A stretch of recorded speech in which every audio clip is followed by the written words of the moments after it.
We are now on the record. Begins Media 1. It's July 15, 2021. Audio and video recording will continue to take place until all parties agree to go off the record. Please note that microphones are sensitive and may pick up whispering and private conversations. This is the video testimony of Christopher Cuomo in the matter of independent investigation under New York State Executive Law 63.8.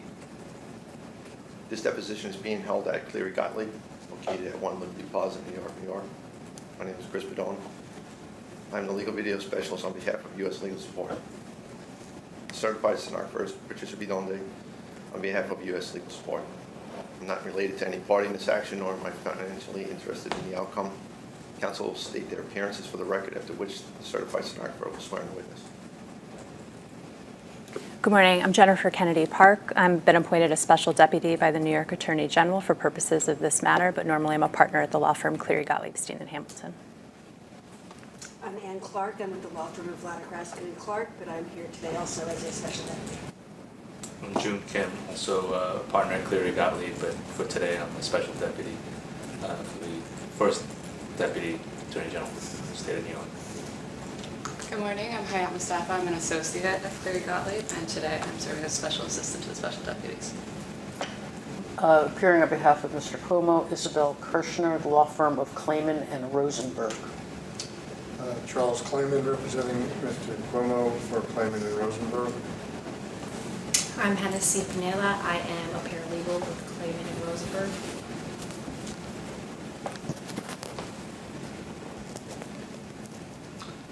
Would you raise your hand, please? Sure, sorry, hold on. I'm dressing the mic for you. My name is not Mr. Brochin, by the way. just in case. Yes, you say it for the record. I'll fix it. Okay. Do you swear or affirm the testimony about to give you the truth, the whole truth, and nothing but the truth? Yeah, I do. Mr. Cuomo, thank you for meeting with us today. As I just mentioned, my name is Jen Kennedy Park, and I've been appointed as a special deputy to the first Deputy Attorney General. The New York Attorney General has appointed the law firms of Cleary Gottlieb, Steen & Hamilton, and Vladkin, Raskin, and Clark to conduct an independent investigation under New York Executive Law, Section 63.8, into allegations of sexual harassment brought against Governor Andrew Cuomo, as well as the surrounding circumstances. You're here today pursuant to a subpoena issued in connection with that investigation. We're being video recorded, as you now know. You're also under oath. That means you must testify fully and truthfully, just as if you were in a court of law sitting before a judge and jury. Your testimony is subject to the penalty of perjury. Do you understand? Yes. If you'd like to make any brief sworn statement, you have an opportunity to do so at the conclusion of my examination today, and I'll remind you and your counsel about that. Although this is a civil investigation, the New York Attorney General's office also has criminal enforcement powers. You have the right to refuse to answer any question I ask if answering the question would incriminate you. However, any failure to answer can be used against you in a court in a civil proceeding. Do you understand? Yes. You're appearing today with your attorneys present. This is not a civil deposition, and so your attorneys will not be objecting. If they have a privilege assertion to make, they may do so, and then we will discuss it.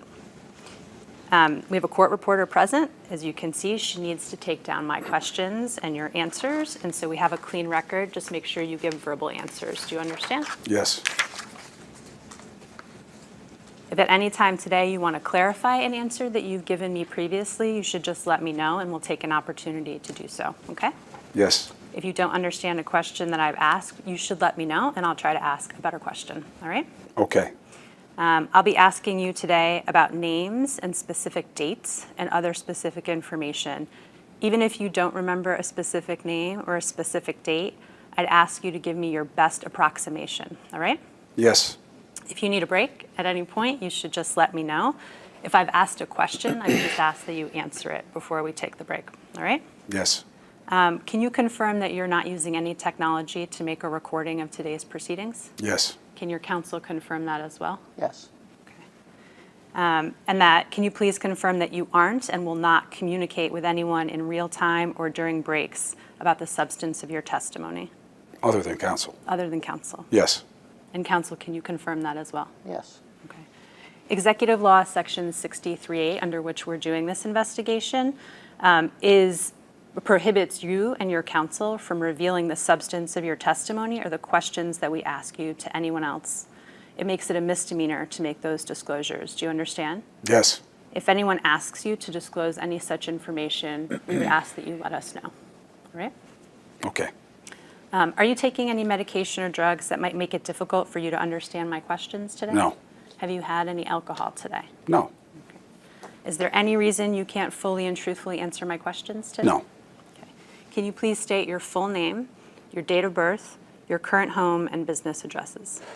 Christopher Charles Mario Cuomo. My date of birth is. My current home address is.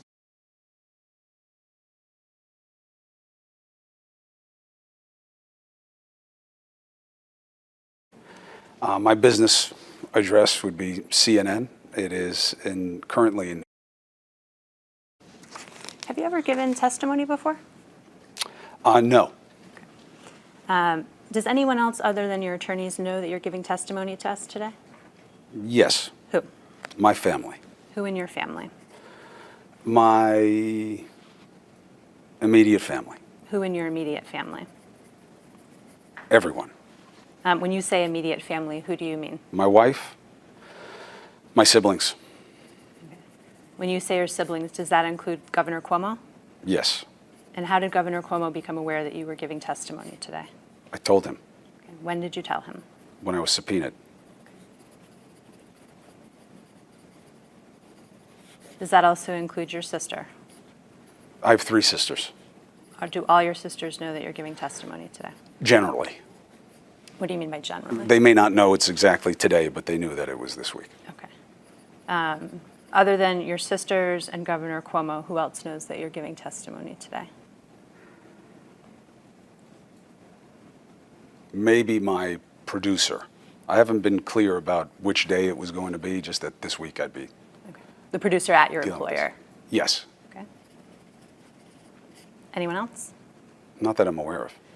Did anyone from the executive chamber reach out to you after you informed your brother that you were testifying before us? No. Did Melissa DeRosa reach out to you at any point after you received our subpoena? About testifying? At about anything? Yes. When was the last time you were in communication with Ms. DeRosa? A couple of weeks ago, I think. About a couple of weeks ago.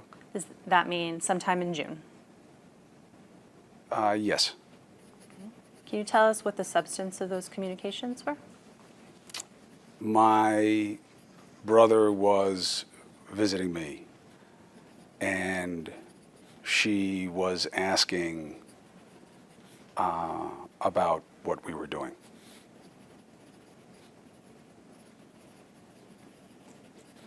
Were those communications with Ms. DeRosa over the phone, in person, text? Text. Just do me a favor, if you wait till I finish the I'm question sorry. to answer, no problem. It just means it makes her life easier, and then it'll make our day shorter. Okay. When you were communicating by text with Ms. DeRosa in or about June regarding visiting your brother, were those communications at all about the allegations of harassment against the governor? No. Before those communications in June with Ms. DeRosa, when you were visiting your brother, when was the last time you had communicated with Ms. DeRosa? Work back in time. I'm not sure. I have irregular communication with Melissa DeRosa. Okay. Which, in the month of May, did you have communications with Ms. DeRosa? I may have. And what was the topic of those communications? I don't remember this entire breadth of it. Okay. Were any of those communications in May with Ms. DeRosa about the allegations of sexual harassment against the governor or this investigation? No.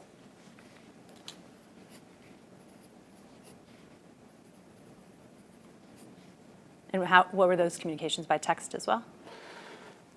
I think almost I mean, I may have had a phone call. I don't remember one, but it would be almost certainly by text. And what were the topics of those communications? I don't remember, but they were just basic things about what was going on in Andrew's life or my own. And say that again. I'm sorry. What was going on in Andrew's life or my own? When you say Andrew's life, what were you talking about with respect to Governor Cuomo's life? His personal life.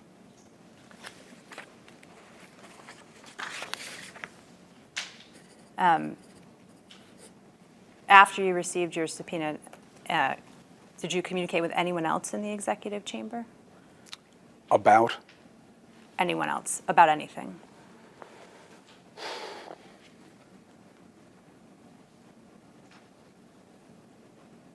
No. And when you told Governor Cuomo that you would be giving testimony in this investigation, what else did you discuss with him On that occasion? on that occasion? I don't remember. I don't remember what the specifics of the conversation were about. Do you remember generally what the conversation was about? I remember telling him that I had gotten a subpoena, and we then were talking about. Did you discuss the content of your testimony? No, not at that time. On that occasion, did you discuss any of the allegations of sexual harassment against Governor Cuomo? Not that I recall. Okay. Not that I recall. Sorry. Have you discussed the contents of your testimony with anyone in the executive chamber? No. And let me just clarify, when I say executive chamber today, I mean the executive chamber and consultants they utilize for purposes of things like press relations. So that would include, for example, Steve Cohen. Does that change your answers at all? About? About whether you've communicated with anyone in the executive chamber about the contents of your testimony today? No. Okay.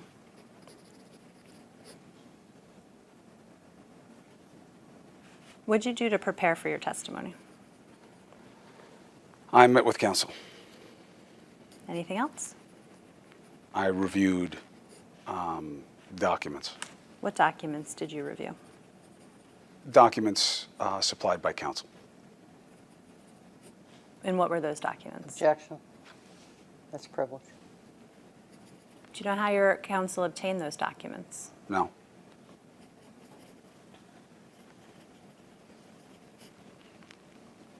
You haven't produced any documents in response to our document subpoena, is that correct? Correct. Okay, why don't we take a look at tab 2. This is a binder today we're going to use for our exhibits.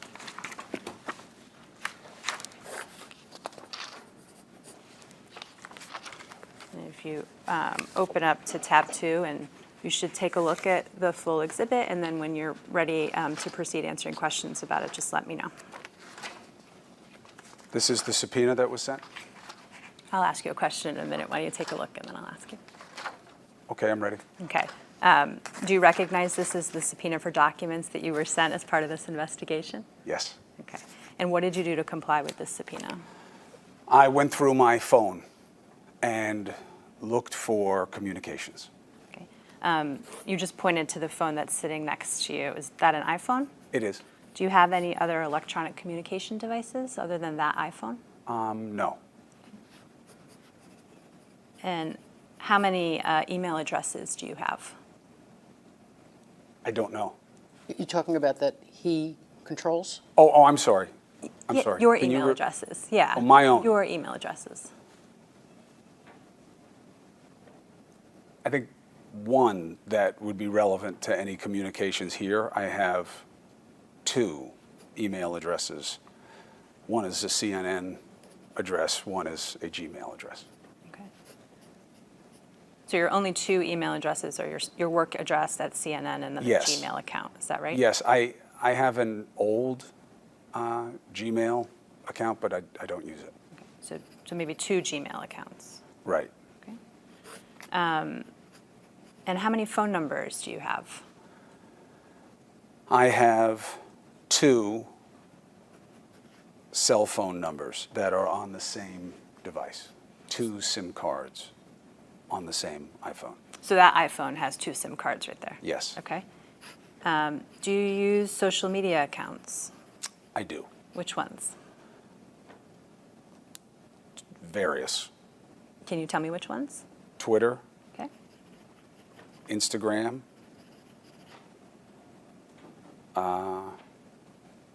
Facebook, professionally, not really personally. That's it. Do you use any apps like WhatsApp or Snapchat? I have them. I don't use them very often. Okay.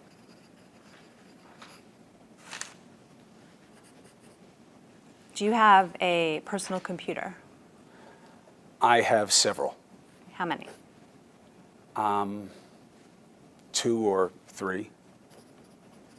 Are they all your personal property or any of them your employer's None property? is. They're all my employers. Okay. We just have to be a little more careful about talking over each other, okay? She's doing a great job, but they're all your employers. I'm sorry about that. And if you want to give me any instruction, I'm happy to take it. All of your computers belong to CNN. Yes. So when you collected documents or searched for documents in response to this subpoena that's at tab 2 that we've marked as an exhibit, did you search all 3 of your email accounts? No, because the third one I told you about I haven't used in many years and I haven't offered to anybody. Okay. In fact, I don't even think it's on my phone anymore. So you searched your CNN email address and the Gmail account that you I did use. not, well, yes, I did, but I knew that there were no CNN email possible. Okay. And is that because you didn't use your CNN email account to communicate about issues related to your brother? Yes, And you located no emails in your Gmail account? no, Okay. And then you said you had 2 different phone numbers. Did you search the text messages affiliated with those 2 phone numbers? yes, And you found no text messages that were responsive to the subpoena? no, Did you search your DMs for any of your social media accounts? yes, And you found no DMs that were responsive No. to the subpoena? no, Okay. And did you search any of the apps, like WhatsApp and the like? yes, And you didn't find anything on there that was responsive to the subpoena? no. Okay. We've been told that you have a practice of deleting texts and email messages as soon as you have read them. Is that accurate? Yes. And why do you do that? I have a constant and consistent concern about being hacked or someone obtaining my device and violating the trust of people who have put their trust in me. And when you say people who have put your trust in you, who are you referring to? Sources, people who are in very sensitive situations that share information that they are really hoping never goes anywhere else. And the people that you communicate with using email and text message, do you ever ask them to delete their communications with you? On occasion, And why do you do that? depends on the situation.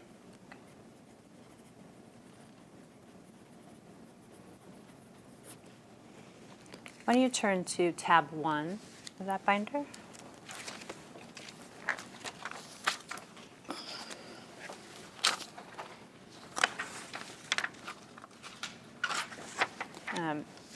We'll mark this as the next exhibit.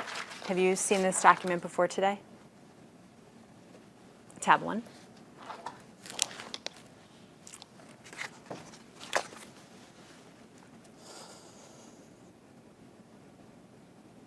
Yes, And is this the subpoena for testimony you received from the New York Attorney General's office? yes, And did you read the subpoena before today? yes, Okay. And you understand that your testimony today is being taken pursuant to that subpoena, correct? yes. Okay. You can go ahead and put that aside for a few minutes. Can you describe your educational history for us? I have a law degree, From where? Fordham. Is that the only advanced degree that you have? Yes. Prior to December of 2020, how often did you speak to senior members of the governor's staff? Irregularly, And by irregularly, what do you mean? very infrequently. Can you put any approximation on it, or was it event-driven? It was event-driven. Okay. And what kind of events would cause you to speak to members of the governor's staff?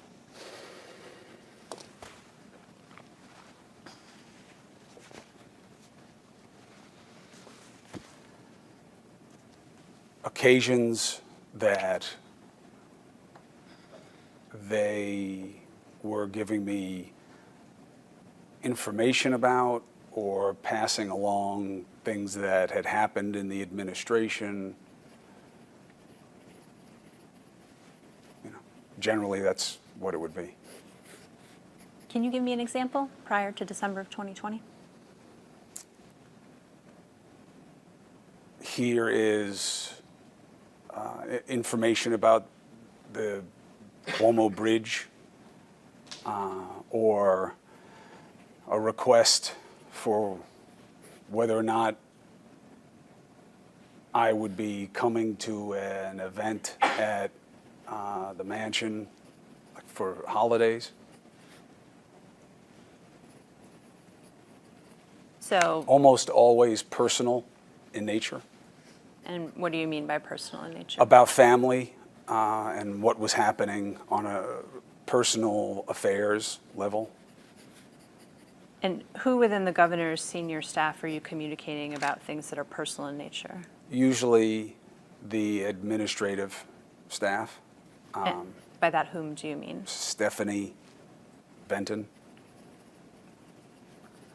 And just to make sure I understand this, you're communicating with Benton in more of like a organizational role. Are you going to be here? Are you going to be there? This is happening with the family. Are you coming kind of thing? Can you talk to your brother? Okay. And then you said passing along information from the administration. The example you gave was information about the bridge, for example. Are they acting as a source in that occasion, in those circumstances? Are they passing information to you as a source for you? I don't understand. You're a journalist, right? Yes. When they're passing information to you about the administration, are they doing so as a source of information so you can use it in your reporting? No, Okay, then why are they doing it, to your understanding? because he's my brother, the governor. And do you have an understanding as to whether in those occasions, your advice or counsel is being sought? Sometimes. And can you give me an example of a situation prior to December of 2020 when your advice or counsel was sought by the staff of the executive chamber?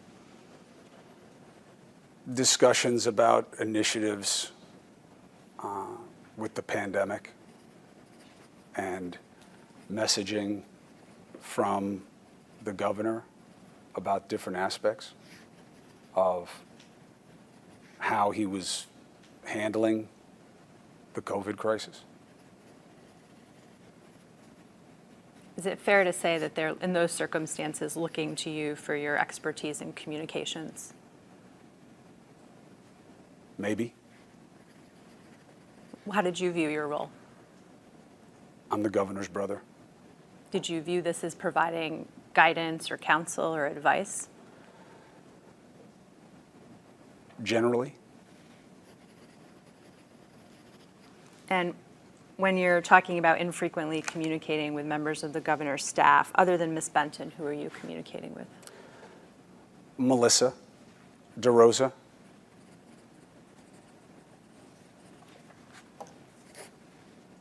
Anyone else?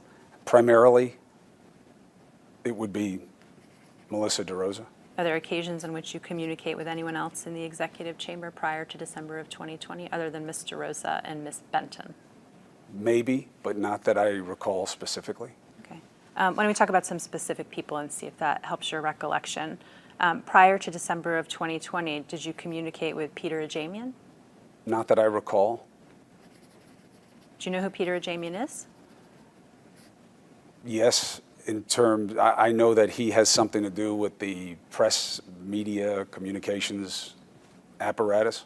Have you ever met him?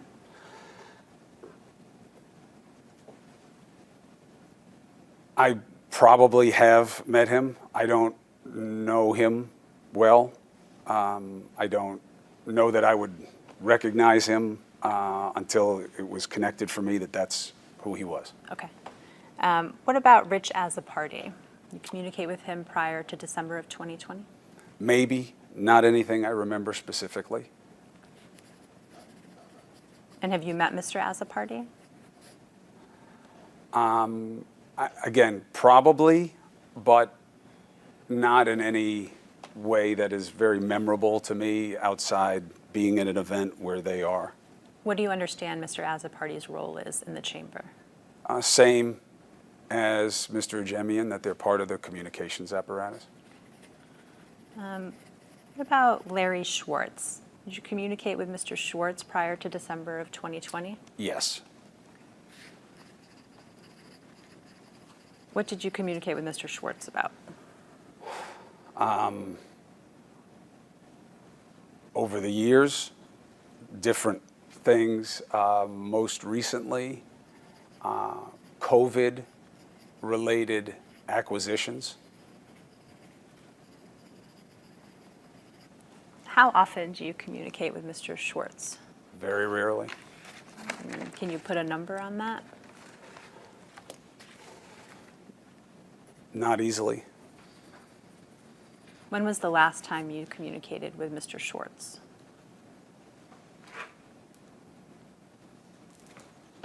Maybe a month or so ago, Sometime in June? maybe, or May. In May or June, do you recall what the topic of your communications were with Mr. Schwartz? Yes, it was about trying to help somebody,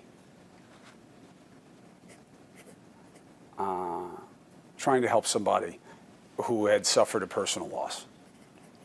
Have you ever communicated with Mr. Schwartz about the allegations of harassment against Governor Cuomo? No, not that I recall.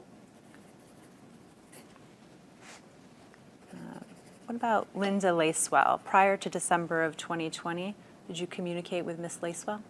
Not that I recall. Have you met Ms. Lacewell? Maybe, not in a way that I was familiar with her or that we had spent time together. What about Steve Cohen? Prior to December of 2020, did you communicate with Steve Cohen? Yes, How often do you communicate with Mr. Cohen? very infrequently. Does Mr. Cohen provide you legal advice? He does not. When was the last time you communicated with Mr. Cohen?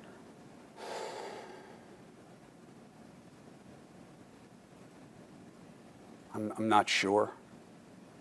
A month or so. And a month or so ago, do you recall what the topic of communication was with Mr. Cohen? Not specifically. Generally?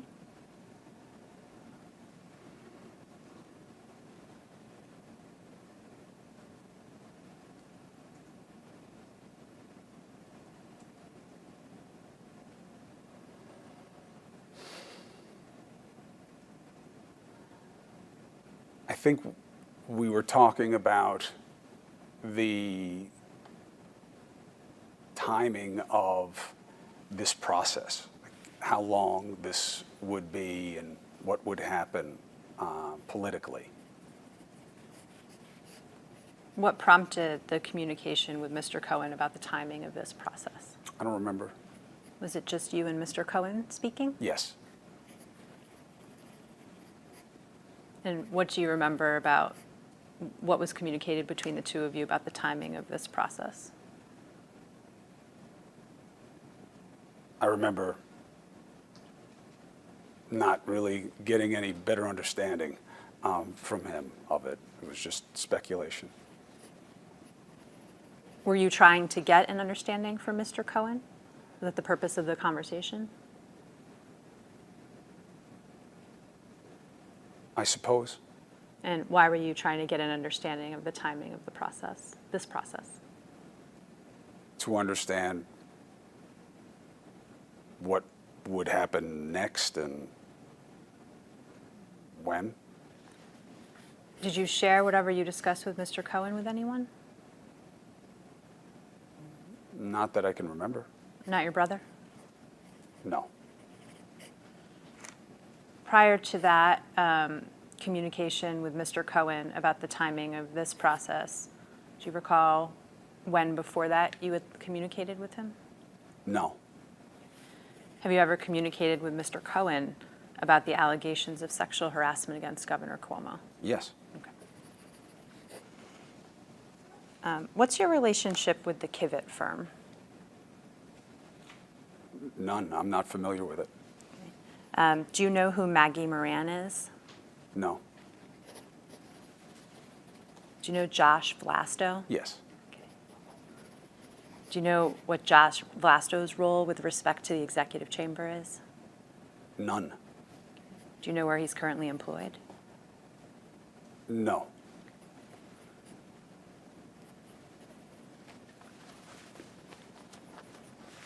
Do you know Rich Bamberger?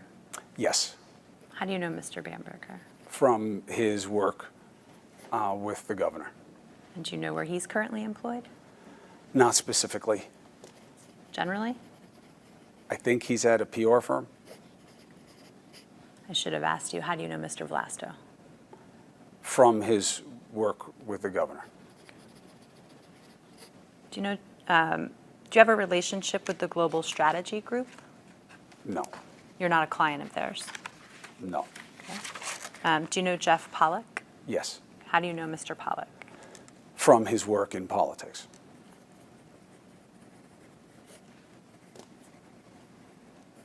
How long have you known him? A long time. What about Liz Smith? Do you know her? Yes. And how do you know Miss Smith? She is a friend, but I know her from her work in politics. And do you know where she is employed? No. Do you know where Mr. Pollock is employed? Global Strategies Group. Okay.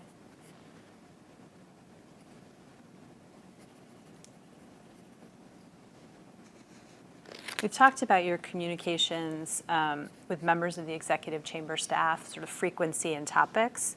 I'm interested now in turning to talk about your brother, the governor.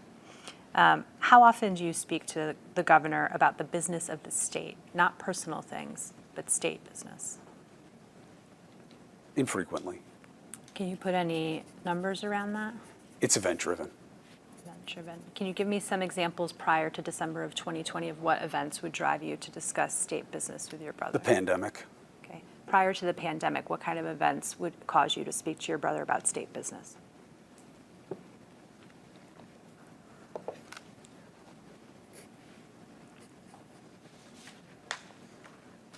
By state business, does that include like when he's going to run, like an election and campaigning, as well as just stuff as he's governor, like both? That's a good question. Let's separate both. Let's just talk about non-campaign related state business for a moment. We'll cover campaign in a second.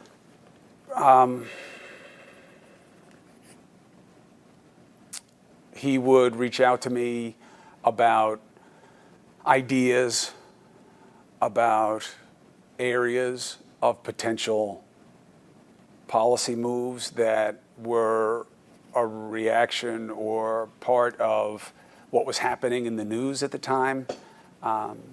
Let's say guns or crime. Anything else you can recall? Any other kind of state business topics you discussed prior to the pandemic? Not Governor- specifically, no. Sorry. With Governor Cuomo? Sorry, not specifically. I'm sorry. And what about campaign-related discussions? How often did you talk to Governor Cuomo about campaign-related issues? As needed. And when the campaign is in full effect, are you in frequent contact with Governor Cuomo about the campaign? More so than normally. And can you compare the two to us? Well, you said more so than normally. So what's normal and what's more so?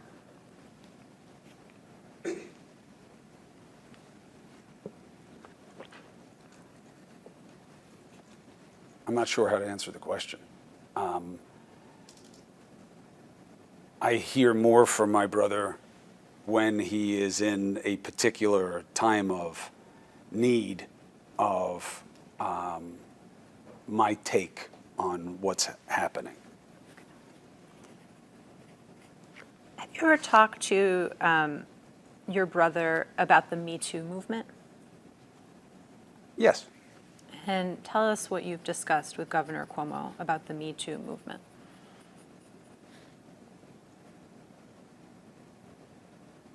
Generally, probably the role of the movement in whatever the matter of the moment is. Can you give me a more specific example of what you're referring to?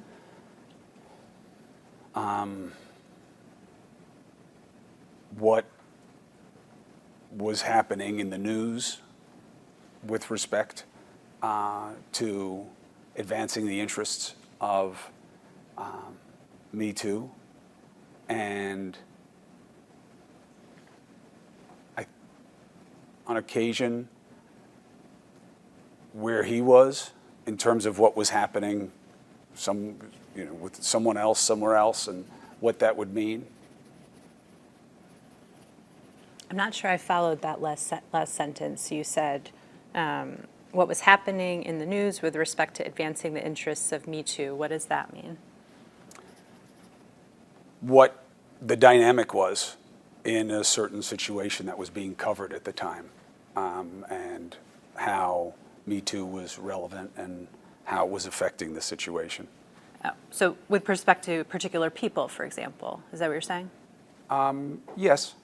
And are there particular people that you and the governor discussed with respect to the Me Too movement? Not that I recall specifically. Ever discuss Harvey Weinstein? I don't think so. Ever discuss Joe Biden? And the Me Too movement? Mm-hmm. I don't think so. Can you recall any particular individuals you discussed with the governor with respect to the Me Too movement? Former President Trump. And what did you and your Governor Cuomo discuss about former President Trump and the Me Too movement?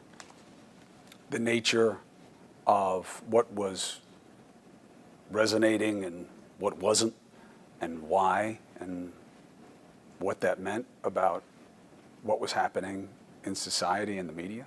And what was Governor Cuomo's perspective that he conveyed to you? That it is highly political in perspective. That we haven't gotten to a place where we all see things the same way. And that was something that he believed very much politically benefited the former president, that it was very different how things were viewed in his camp, I guess you'd call it. What was the timing of the conversations you had with Governor Cuomo about former President Donald Trump? We spoke about the president often during his entire administration. And so these conversations about the Me Too movement and Donald Trump were often during President Trump's administration? Not, I wouldn't say often, but event-driven, but we spoke about the administration frequently. You also told me that when I asked you for a specific example of talking to Governor Cuomo about the Me Too movement, you said where he was in terms of what was happening with someone else somewhere else and what that would mean. Can you explain what you mean by that? His opinion or questions about what was happening and what it meant and what I knew. Excuse me. Can you give me an example of a specific Me Too related event that falls into that category that you discussed with Governor Cuomo? Not offhand. These conversations with Governor Cuomo about the Me Too movement happened after December 20th, 2020 as well? Yes. We'll come back to those in a little bit. Prior to December of 2020, did you ever talk to the governor about hiring, firing within the executive chamber? Can I ask a quick follow-up? Of course, sorry. Did you talk to the governor about Brett Kavanaugh? Yes. And what did you talk to him about Brett Kavanaugh? What I knew about, as the story was developing, what the justice, not then, what the judge then was dealing with in terms of what was being said about him versus what he was trying to control in perception and what was happening in terms of his potential fate. How many discussions with the governor about the complainants and the allegations that have been made?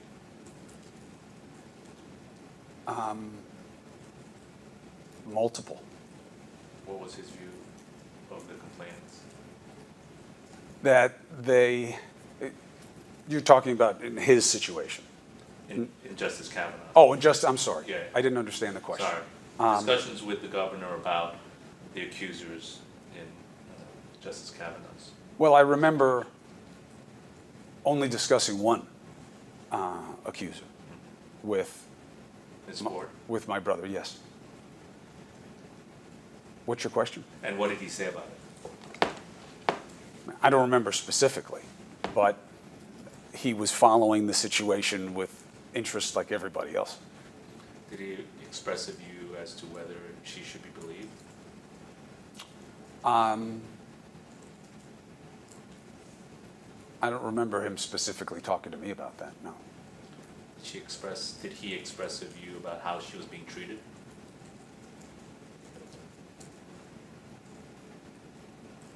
Not that I can remember. Did he express a view as to whether Brett Kavanaugh should be confirmed?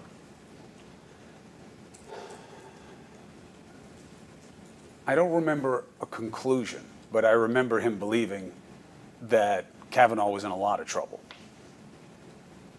But just as a practical matter, that he appeared to be in trouble.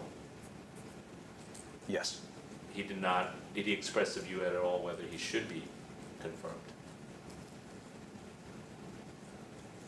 I don't remember discussing that with him directly. Sorry. Are you aware that your brother made changes to the sexual harassment laws in the state of New York?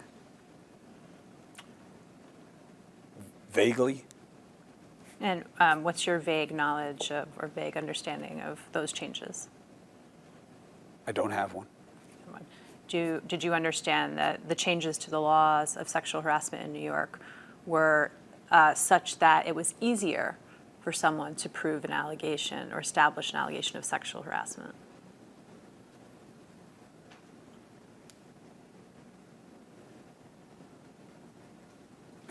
I guess so. Did you ever talk to Governor Cuomo about the changes that were made to the laws of sexual harassment in the state of New York? Not that I recall. Did you ever talk to any member of his staff about the changes in the law in New York on sexual harassment? Not that I can remember. Did you ever talk to any of his press consultants about the changes in the law in New York on sexual harassment? I do not believe so. Before we were talking about state business and whether you spoke to Governor Cuomo about state business. Have you ever talked to Governor Cuomo about the operations or running of the executive chamber? No. Have you ever spoken to Governor Cuomo about hiring or firing of anyone on the executive chamber staff? No. Promoting anyone on the executive chamber staff? I don't think so.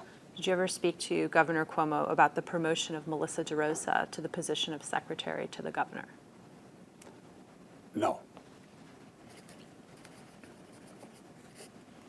Did he ever talk to you at all about the tenure of people on the staff in the executive chamber? How long people stay? No, I don't remember anything specific about that. Did he ever speak to you about meeting people at events and hiring them to become members of the staff of the executive chamber? No.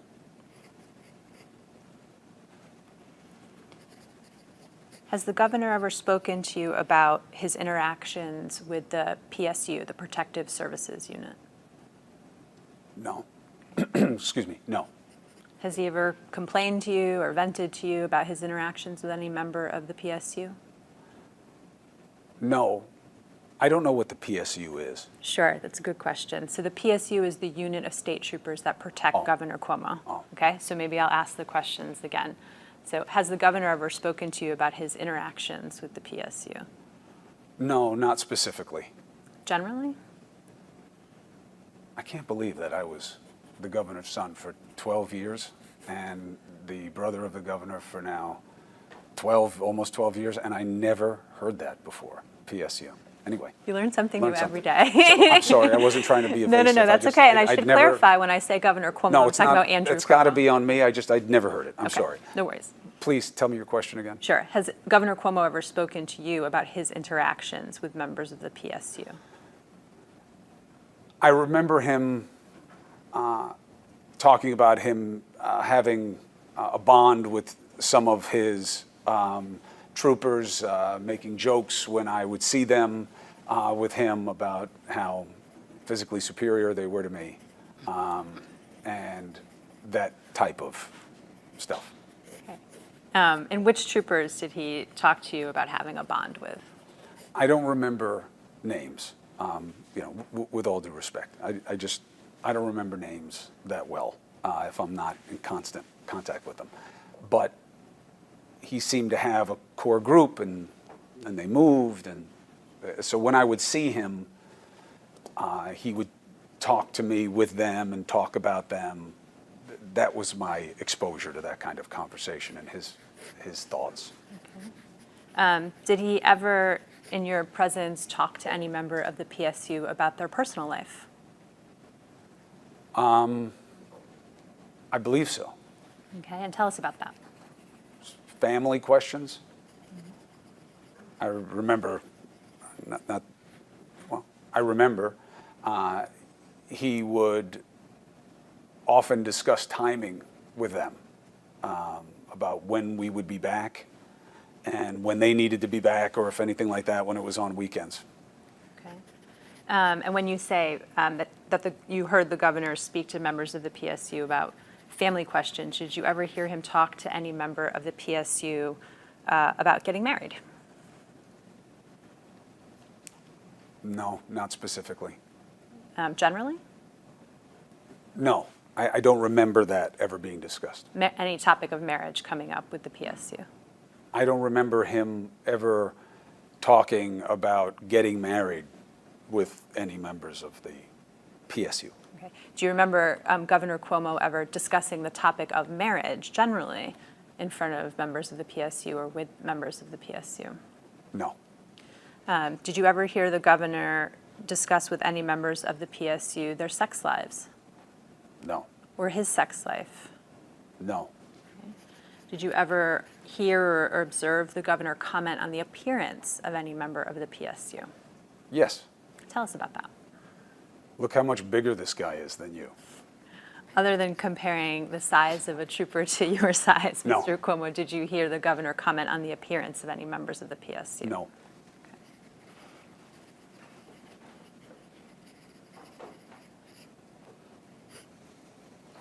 Did you ever hear him make comments of a sexual nature to any members of the PSU?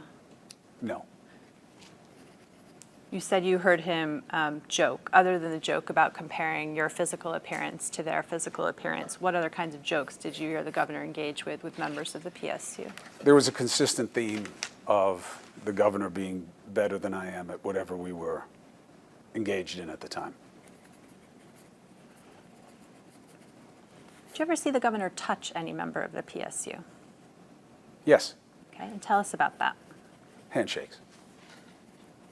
pat on the shoulder.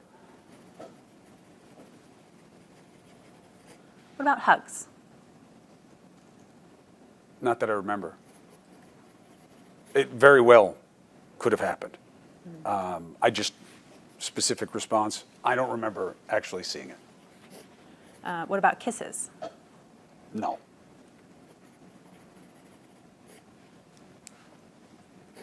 Did you ever hear the governor address any members of the PSU using a term of affection? Do you know what I mean by that? Give No. you some examples. Honey, darling, sweetheart, dear. No.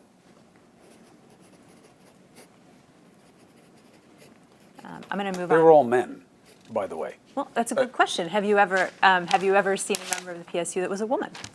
Not that I can recall.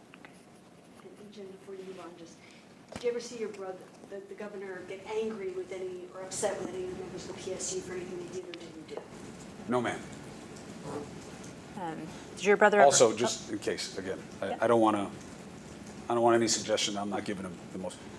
I have seen female members of the PSU. I was the governor's son for 12 years, and my father had one or two members of the unit that were women. So yes, I have seen them before. I don't believe I've seen a female member of my brother's PSU, but I may have.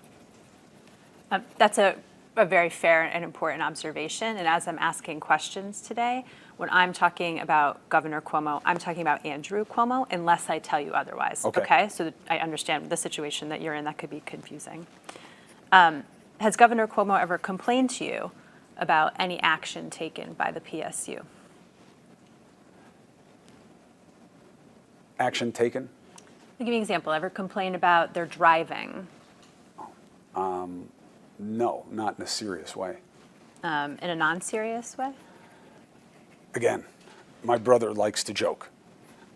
He considers himself a very good driver. And so what's the joke? I'm better than you are at driving. Did you ever hear him seriously complain about the driving of any member of the PSU? No. The governor ever talked to you about having any members of the PSU fired, No, transferred, no, demoted? no. Have you ever been with the governor when he has declined coverage of the PSU, meaning, just define that term, meaning said, troopers, you don't need to be with me when I'm going to do this event or this activity? I have been with my brother when he has attempted that. Okay, and tell us what happens. They stay, in my experience. How often have you seen your brother attempt to decline coverage? A couple of times. And what were the occasions? Fishing. So the troopers go fishing with you anyway? No, I think I remember troopers fishing with us maybe once. I remember them or someone else related to what you call PSU being in boats that were somewhere around. Most often, they would just stay at the marina and then be there when we got back. I don't know what they did in between. Ms. Clark and Mr. Kim, I'm going to move off talking to you at the PSU for now, unless you have other questions. You told me earlier that you attend some social events at the Executive Mansion, is that right? Yes. How often have you attended social events at the mansion During my brother's, during your brother's administration? very infrequently. So infrequent that you could tell me which ones you've been at? I went to 1 or 2 holidays there.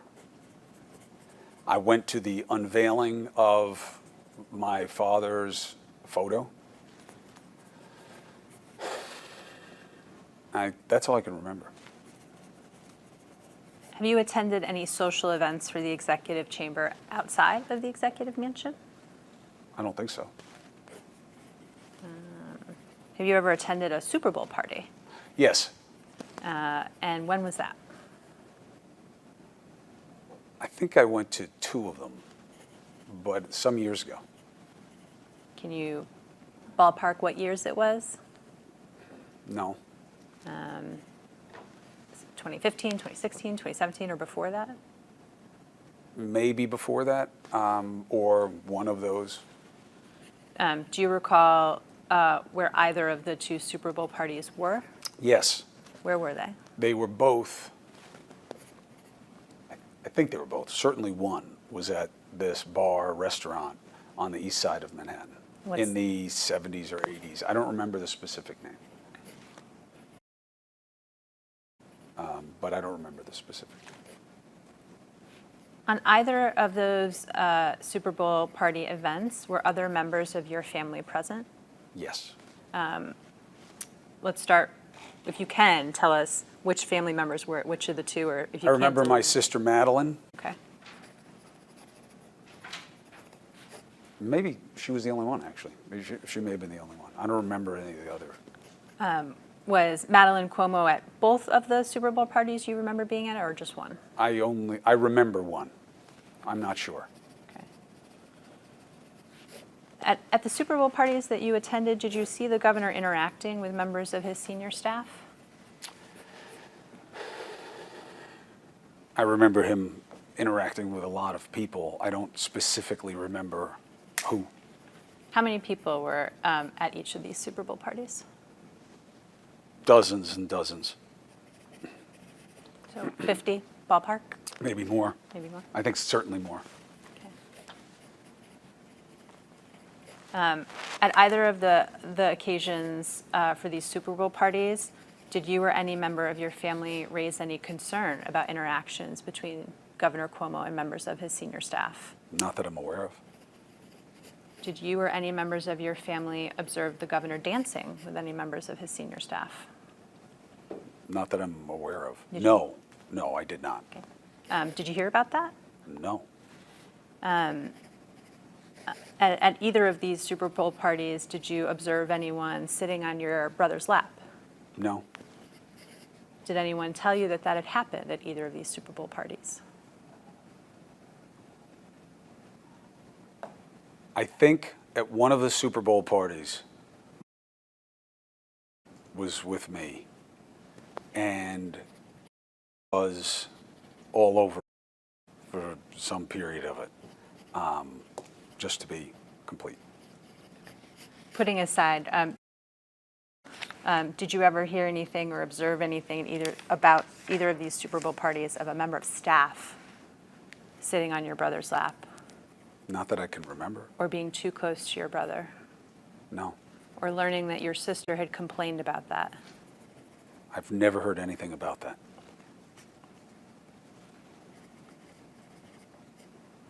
Other than those two Super Bowl parties and the two holiday parties and the unveiling of your father's photo, are there any other social events you've attended with the executive chamber? There may be, not that I can remember.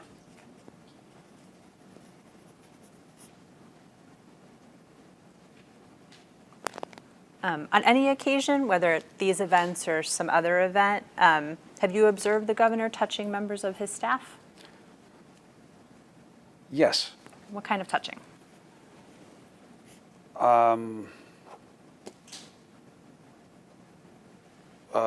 The customary touching for him and hellos and goodbyes. Can you tell us what is the customary touching for Governor Cuomo for hellos and goodbyes? Hand on the arm, men, women, affectionate. With men, he's going to, shake hands, but hand on your arm, two arms. If it's me, he's hug and kiss. Women, if he knows them, he's going to, do the lean in kiss thing. He's affectionate. Let's start with the men and make sure I just have an understanding. So with men, the customary greeting you've observed for Governor Cuomo is to grab them on the forearm or maybe both forearms while shaking hands. Handshake grab, Yeah. hug. It depends who the person is. But Andrew can be, very affectionate. Have you ever seen him kiss a man? Yes. On the cheek? Yes. On the lips? Not that I can recall. Has Governor Cuomo ever kissed you on the lips? He's tried. And what happened? No, he has tried. I'm sorry. I'm just kidding. We kiss each other, on the side of the face. Okay. And what about women? I'm trying to understand what the customary greeting you observe for women is. I think you said kiss on the cheek, Yes, right? if he knows them. If he knows them. And if he doesn't know them?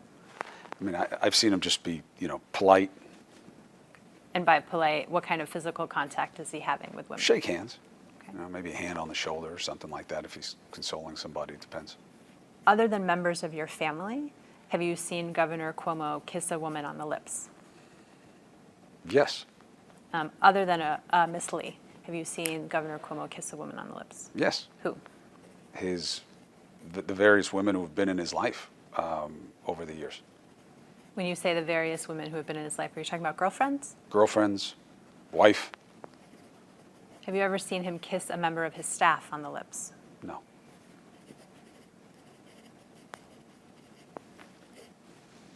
Have you ever heard about him kissing a member of his staff on the lips?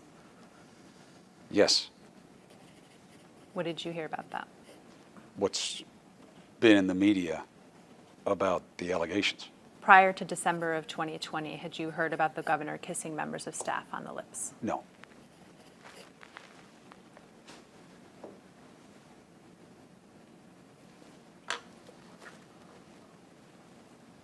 You said that over the course of Governor Cuomo's life, he has had various women in his life, girlfriends or wives. Are you aware of him ever having a consensual relationship with a member of his staff? No. Are you aware of allegations that the governor had a consensual relationship with a member of his staff? No. Are you aware of allegations that the governor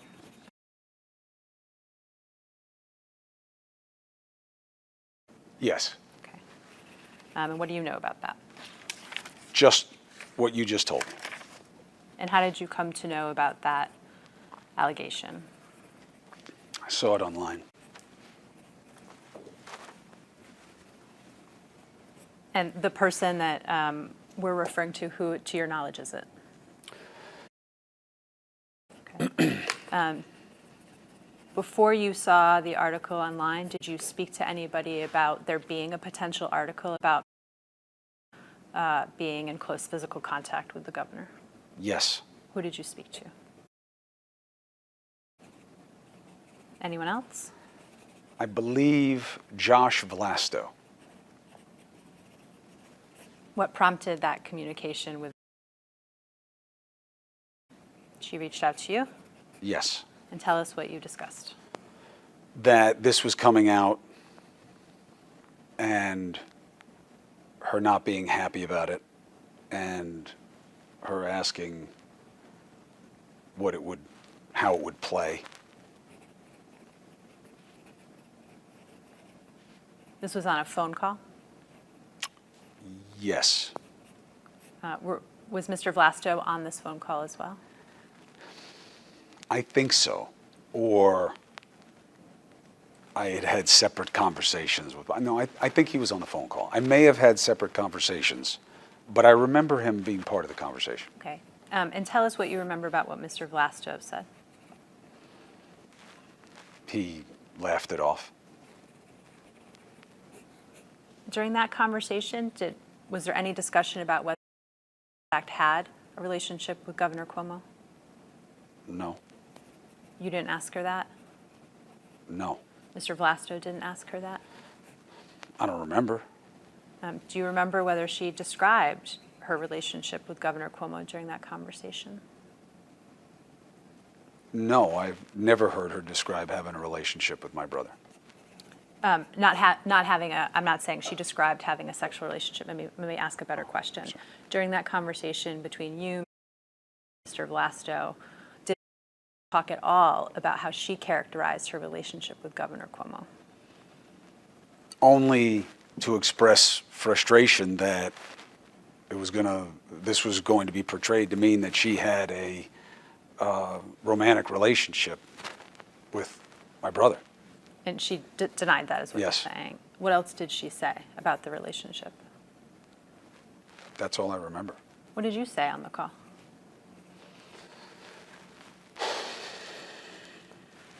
That people are going to see what they want to see.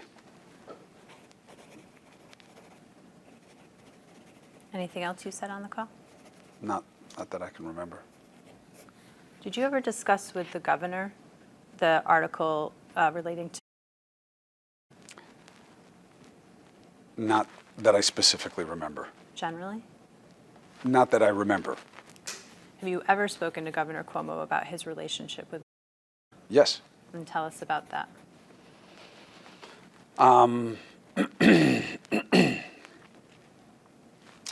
He has had one of his main people for a long time. So over the years, we have discussed, her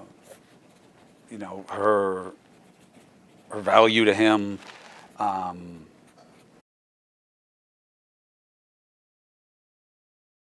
So obviously, that was part of the dynamic there. And when that, I think, came out with that, and I don't know who else picked it up, but I mean, when that came out, I remember him saying that, this was unfortunate, and he felt badly for her to be put in that position. Did you ever discuss with Governor Cuomo whether he had a consensual sexual relationship?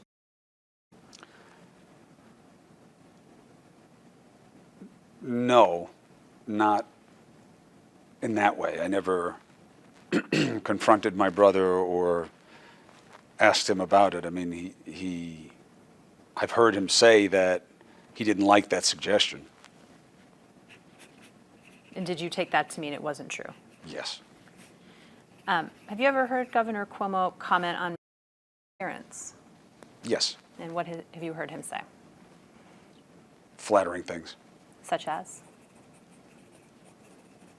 about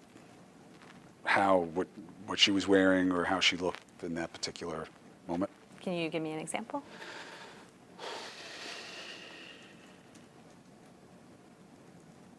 I remember we were at something, it would be something about how, what a nice dress, or here she is, look how beautiful she looks tonight, or, that kind of thing. What about behind her back? Have you ever heard him comment on her appearance behind her, not in front of her? Not that I can recall. Have you ever heard him make comments of a sexual nature or sexual jokes in front of Ms.? Yes. And tell us about that. Just, whatever he was joking with me about, if she was there, he would joke about it. Not about her necessarily, but she would be present. Can you give me an example? If he was teasing me, I mean, I guess this would count. If he were teasing me about, about me, or some joke he was making about me, about, let's say, being emotional, which is somewhat of a consistent theme for him where I'm involved, and she were there, she would be present or even part of the joke. My question was jokes of a sexual nature. No. I'm trying to understand how that connects to jokes of a sexual nature. No, I mean, to me, it's like, that I'm emotional. I'm so emotional because, that's like being effeminate, in his tough guy world. I see. So you're acting like a girl. That's the joke. Yeah. Okay. Yeah. Behind, not in front of. Have you ever heard him make comments or jokes of a sexual nature about her? No.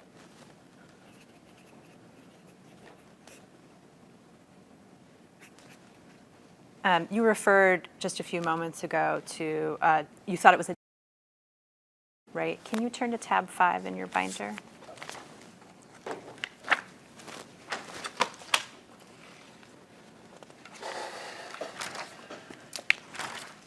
Why don't you just flip through the pages?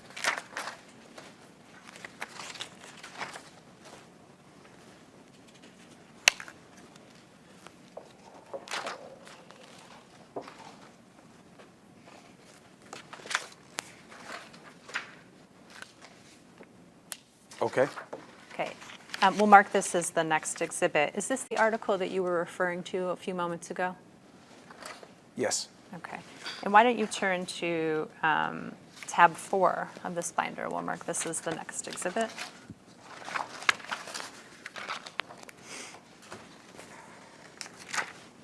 And it should take a moment to look at it, and then, is the type too small, Mr. Cuomo? No, I'm sorry. It's okay. I'm okay.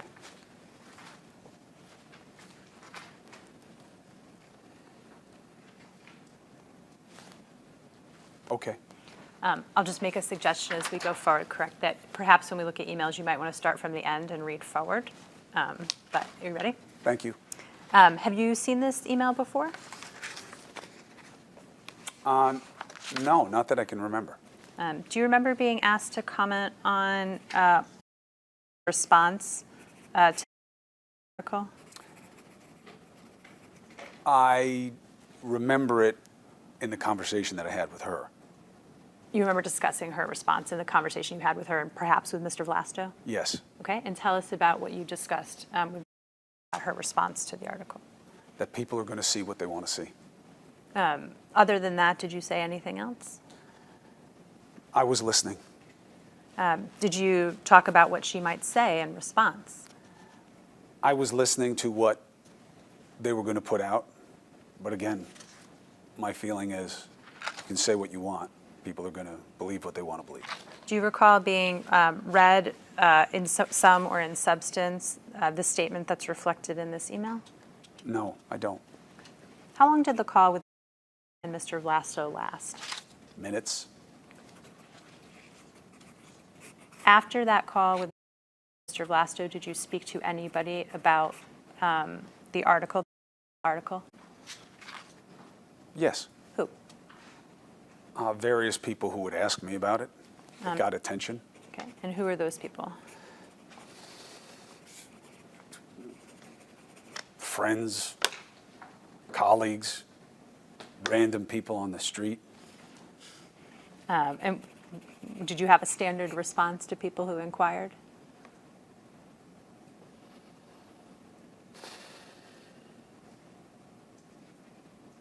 No, but a lot of my life is about tolerating what people want to say to me.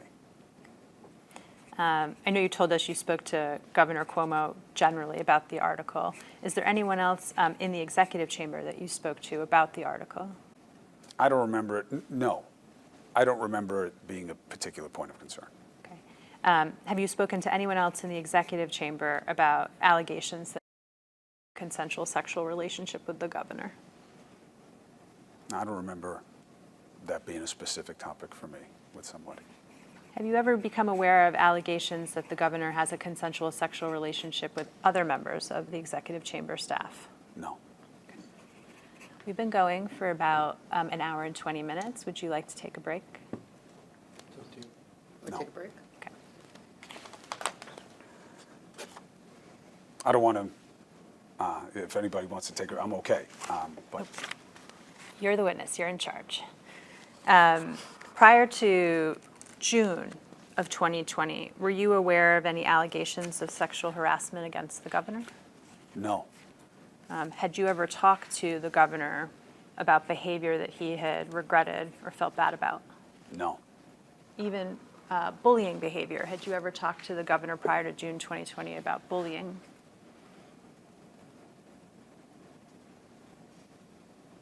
not that I can recall specifically. Yeah. And prior to June of 2020, did you ever talk to any member of your family about concerns about the way Governor Cuomo interacted with his staff? No, not that I recall. And prior to June of 2020, did you ever talk to any member of your family about allegations of sexual harassment against Governor Cuomo No, or inappropriate conduct with women? no, Do you know Karen Hinton? I do. Okay. How do you know Miss Hinton? From her work with Andrew. Have you actually met Miss Hinton? Yes, How many times? several, And what were those occasions? work related. Would you say you're friends with her, friendly No. with her? I'm not, there's nothing. I don't really know her. Okay.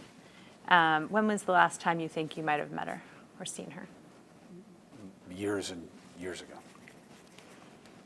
Prior to June of 2020, did you ever discuss with Governor Cuomo his relationship with Ms. Hinton, Not specifically. generally? Just that she was part of the team and married to another member of the team. I can't.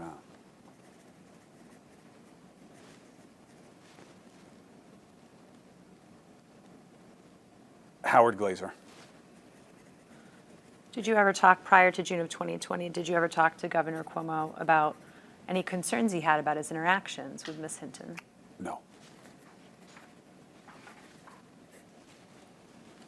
Do you know who Gareth Rhodes is? I know the name. I know that he has something to do with the team. I don't know him personally. And I take it then if I ask if you were at Mr. Rhodes' wedding, the answer is no. I was not. In the summer of 2020, did you ever discuss with Governor Cuomo a woman by the name of Charlotte Bennett? Never. In the summer of 2020, or prior to December of 2020, did you discuss with any member of the executive chamber staff Charlotte Bennett? Never. Prior to December of 2020, did you ever discuss with Governor Cuomo any issues he had relating to junior women on his staff? No. Governor, You have a question? Yeah, I was gonna- Oh. I didn't mean to interrupt you. that's okay, please. Prior to December of 2020, did you ever hear from either the governor or a member of his staff about any women who had asked to be transferred out of the chamber? No, never.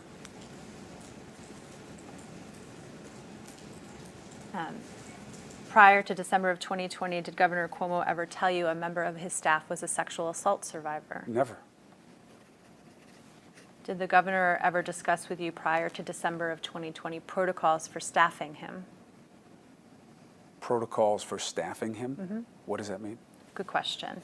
Do you have any understanding of how the governor chooses to deal with meetings in his office in terms of whether the door is open or closed? No. Did you have any understanding of whether the governor has a policy about being alone with junior members of his staff in his office? No. Has anyone in the executive chamber ever talked to you? When I say protocol, that's what I mean. Has any member of the governor's staff ever talked to you about those kinds of protocols? No. But if I may, Of course. just for your general consumption, I have very little to do with my brother's administration, his team, planning. Even in this, I have been a satellite on it. There for my brother. So I don't mean to come off like I'm clueless. I am, because it's not my world. I don't work there. I've never worked there. I've never been part of his campaigns. So that's why. That's why there's a consistency to me not being aware of any of that. Great. Thank you for that context. It's actually quite helpful to understand how you view your relationship with the chamber. I have no relationship with the chamber. When you said satellite, what did you mean by that? He's my brother. And if I can help my brother, I do. If he wants me to hear something, I will. If he wants me to weigh in on something, I'll try. What about if Melissa DeRosa wants you to weigh in?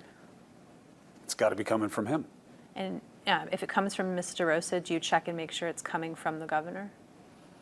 Depends. I mean, I've never been suspicious that Melissa DeRosa was asking me to do something that had nothing to do with my brother or something like that. And so do you assume that if it's coming from Ms. DeRosa, your brother has asked you to be involved? Usually. Are there occasions in which that didn't happen? Not that I'm aware. Okay. Jen, 1 second. Other than the parties that you've talked about, did you ever visit your brother at the executive mansion? Yes. And on any of the times you visited at the mansion, has he been doing work? Yes, I feel like he's working almost all of the time. And on any of those occasions, did he have other staff, did he have executive staff members with him to assist him in the work he was doing at the mansion? Not that I remember.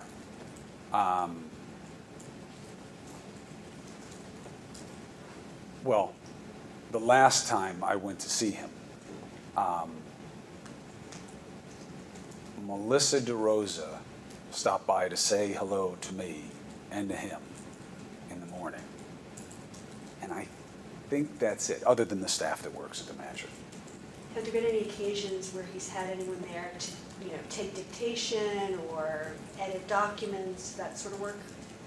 Not that I've seen.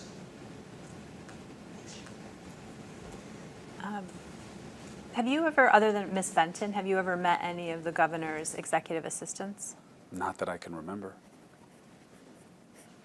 I've never even been to his New York office, I don't think. Have you been to his Albany office? I think I was there like very early on when he was first elected.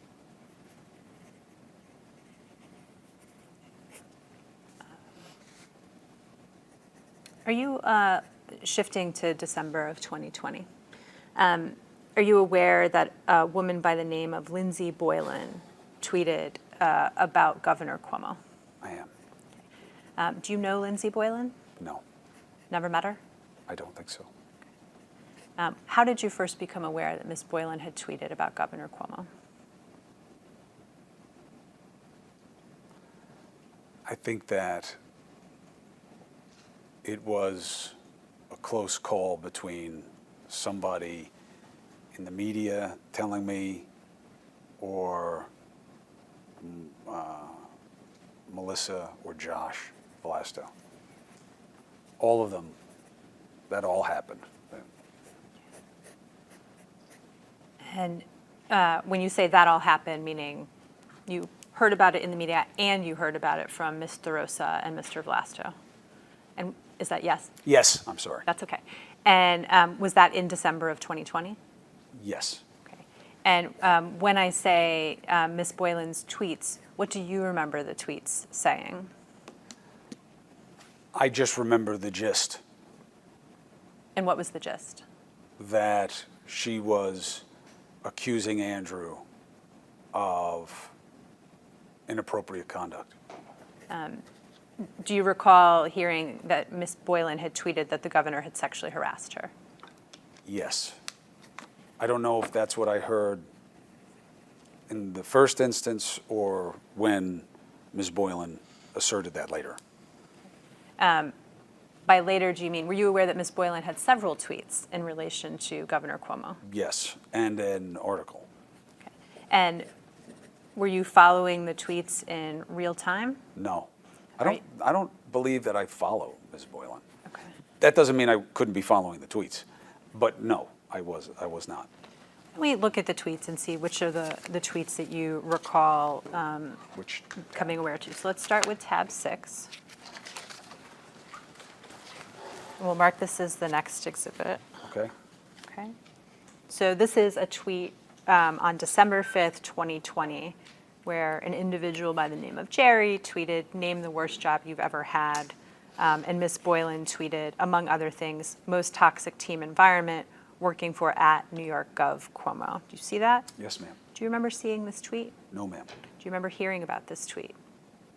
Not specifically. Okay. Why don't we look at the next tweet? So turn to tab 7, and we'll mark this as the next exhibit.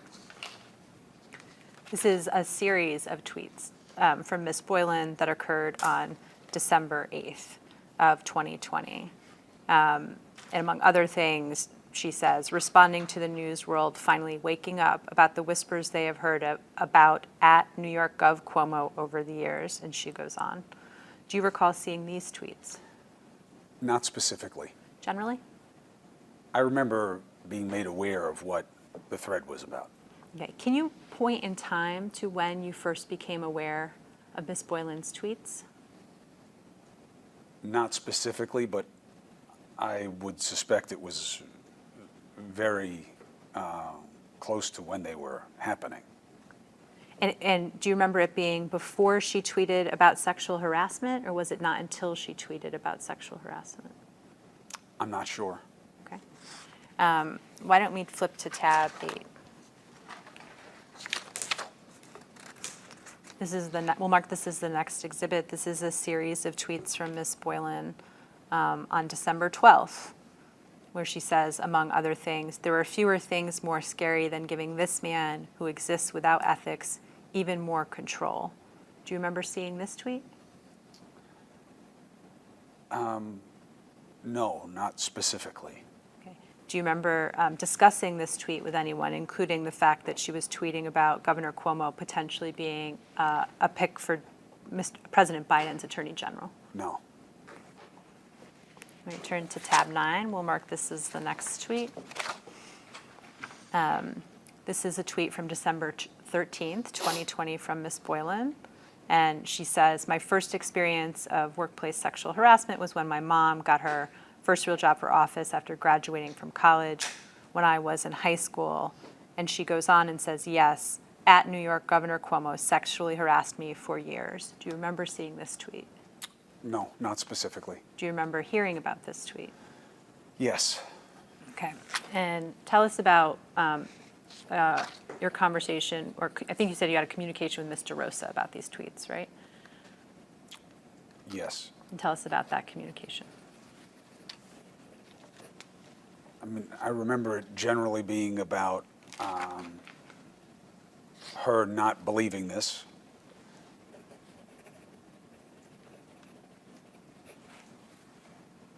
And that they were hoping that it wouldn't get a lot of traction.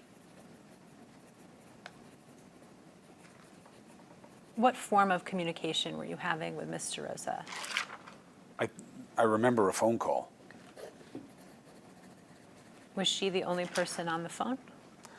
I'm not sure if, I think that it was Melissa DeRosa, Josh Vlasto, and me, but I may have had calls with each. In December of 2020, how often were you in communication with Mr. Rosa? It became more frequent. Over the course of December? Yes. Okay, why don't you walk us through the December timeline as you remember it? I don't have a great chronology on this. Mm-hmm. I just know that as the situation started to accelerate, my brother asked me to be in the loop. And so from time to time, I would be contacted by Melissa or another member more frequently.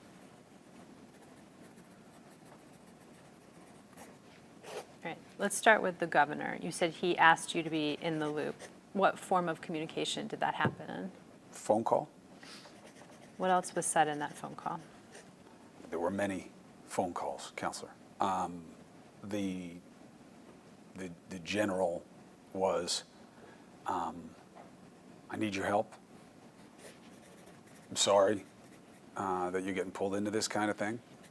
And if you can be available, please be available. When you say there were many phone calls over the December 2020 time period, you're saying with the governor? Yes. Okay. How many phone calls do you think you had with the governor over the course of December 2020? I don't know. Do you keep your phone records? No. In any of those conversations, it sounds like if I ask you to go through them chronologically, you're not able to do that. Is that right? Yes, it would be difficult. Okay. So why don't you take me through the substance? What was Governor Cuomo telling you about the allegations that had been made against him by Lindsey Boylan? That they didn't happen. That Lindsey Boylan had it out for him. And that's what this was about.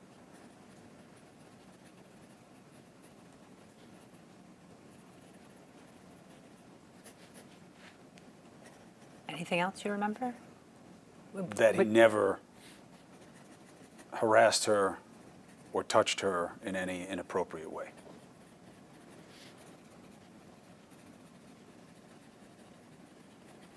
Let's try to unpack this a little bit, if you can be more specific in your memory. When the governor told you it didn't happen, what do you remember him saying didn't happen? In December of 2020. That he had never harassed or touched in any inappropriate way. Did you discuss with the governor whether he had touched Ms. Boylan at all? No.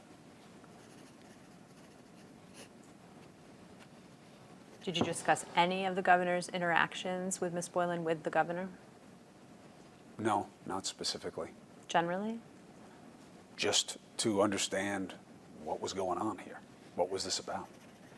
Were you in any phone conversations with him in which he talked about his relationship with her, No. what it was like to work with her? No, other than his description of what didn't happen. He talked to you about how she got hired. No. Did he talk to you about how she left the executive chamber? Maybe. Okay, what do you remember about that? That there was an issue in the office that involved Ms. Boylan and people who were under her.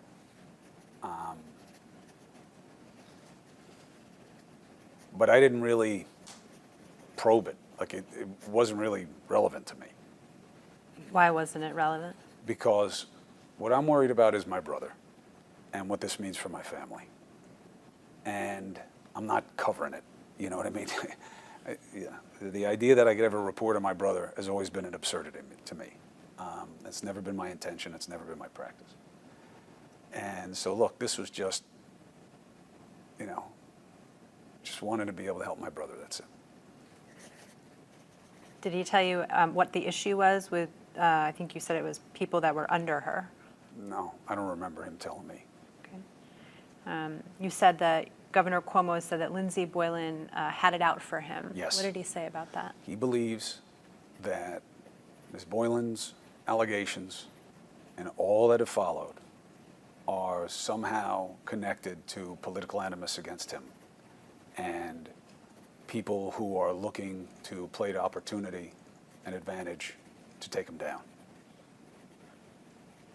When you say the governor has expressed to you that Ms. Boylan's allegations and all that have followed are part of that effort, what did you understand him to mean by all that has followed?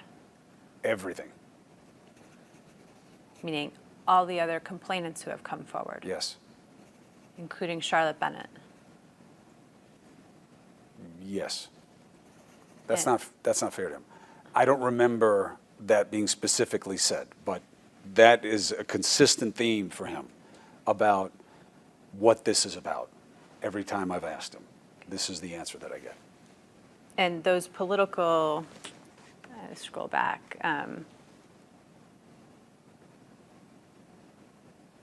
you said are somehow connected to political animus against him and people who are looking to play on an opportunity. Who are the people he's referring to? In this instance, Lindsey Boylan. Do you ever have any conversations with the governor about who those other people might be that are looking to take advantage of this opportunity? Yes. And what were those conversations? That he believes that he has, if not political enemies, people who have a political interest in seeing him damaged. Are there specific people that you and he discussed in connection with the allegations of sexual harassment? Say it again? Are there specific people that you and the governor discussed as having that political animus in connection with the allegations of sexual harassment against the governor? Yes. Who? Boylan, Lindsey Boylan, Karen Hinton, and other people involved. Who are the other people?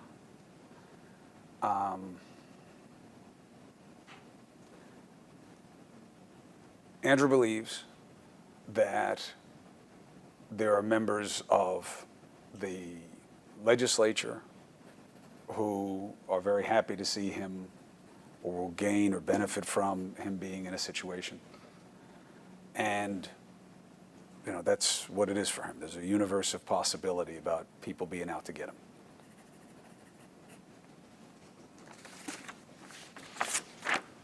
Take a break? Let me just ask one question.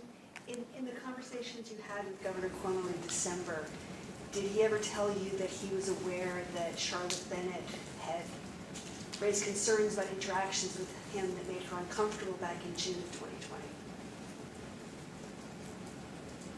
I never heard that until the allegations came out. So, Did Melissa DeRosa ever tell you in December 2020 that she knew back in June or July of 2020 that Charlotte Bennett had raised concerns about interactions with the governor that made Ms. Bennett uncomfortable? I don't know, I don't remember if I learned about that after I learned about it, you know, so that I already knew and it was being discussed, or that I was told about it in advance. I don't remember. Do you recall any discussion with either your brother or Ms. DeRosa when you're talking about Ms. Boylan's allegations where there was discussion about there are other women who've been uncomfortable in interactions with the governor? No, not the way that you explained. And when the governor talked about there being a political animus or motive behind this, did he include Charlotte Bennett in that as well?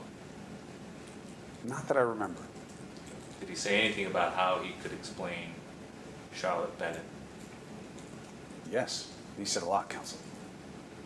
Probably gonna cover it, but what did he Why say? don't- Can we, Okay, should we wait? Mr. Kim, Okay. could you wait? Sorry. I didn't- That's okay. Okay. Is there anything else that you want to get to before we'll take a break, and it'll be fast? Why don't we take a break? Let's go off the record. Stand by. Time is 10:43 a.m. This concludes media 101. Thank you. Why don't we take 10 minutes?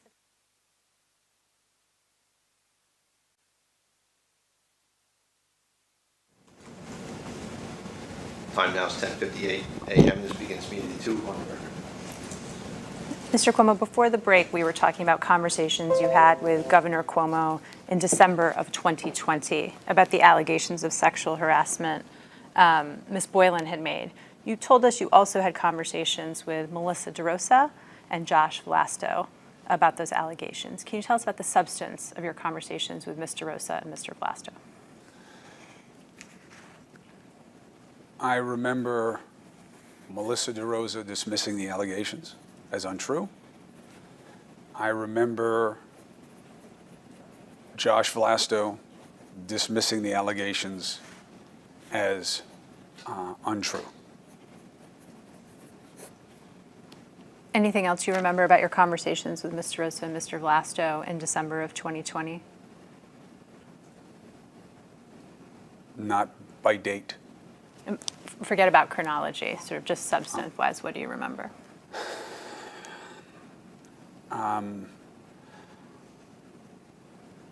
I remember that Josh Vlasto, and please correct me if I'm wrong, I'm not saying this as a matter of fact, I believe he knew Lindsey Boylan before she worked for the governor. And that he was very upset by this, that he felt that she was out to hurt people in the administration. She had an axe to grind. Did Mr. Vlasto explain why he thought Ms. Boylan had an axe to grind or was out to hurt people in the administration? Generally, I got the sense that there had been trouble caused by Ms. Boylan, and that this was an extension of that. What did you understand was the trouble that had been caused by Ms. Boylan? I wasn't interested specifically. To me, it was just, what is this going to mean for my brother, you know, and my family? You know, I didn't have a curiosity about things that didn't, you know, backstory. You know. Even if you didn't ask or you weren't curious about the backstory, did Mr. Vlasto or Mr. Rosa explain what the trouble was? Not that I specifically recall. What do you remember Mr. Vlasto or Mr. Rosa discussing about how to respond to Ms. Boylan's allegations?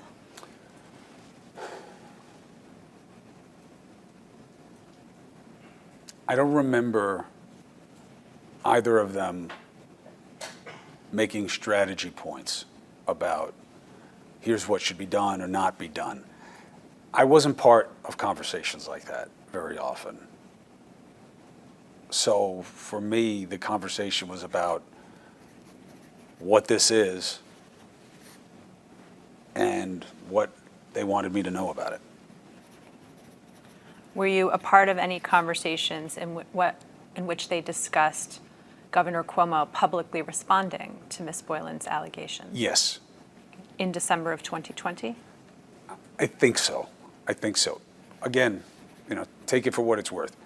When you were asking me about June and not you, June, about the timing of June, you know, I was coming off COVID. I talk about this publicly to kind of help motivate people to talk about it. I know people are trying to come up with reasons to tell you them. You can ask me whatever you want, okay? And I'm going to answer whatever you want.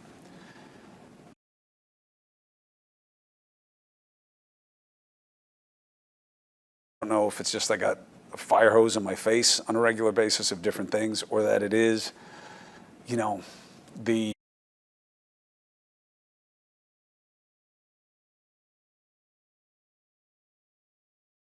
I mean, once we get into the meat of the matters here, you know, it was just a deluge of stuff, you know, June, December, January, February.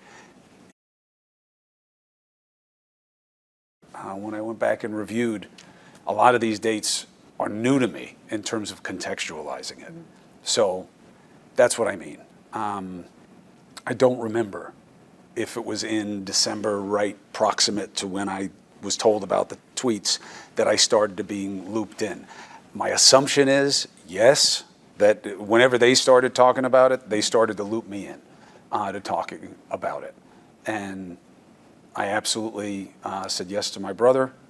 I was willing to listen to whatever he wanted me to. Putting aside chronology, and I'm going to do my best to put aside chronology, recognizing what you just said today. But just so you understand, I'm not busting your chops to make you give me specific Totally dates. understand. And we'll get some documents, and maybe it'll help refresh your chronology a little bit. But what do you remember being discussed about the governor's first response to Ms. Boylan's allegations of sexual harassment? The primary discussion, as I remember it, was whether or not to respond. And fill us in on how those conversations went. I just remember there being a division of significance to different people on the various calls about whether or not responding was the right thing or not. And I remember Andrew very much wanting to respond. Okay. And tell us about what you remember Governor Cuomo saying about wanting to respond to Ms. Boylan's allegations. Not true. And that he should get in front of it. And what were the other views expressed?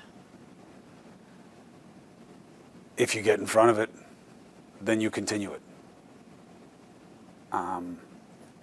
Was, you know, I guess the antipodal viewpoint. And who expressed that view?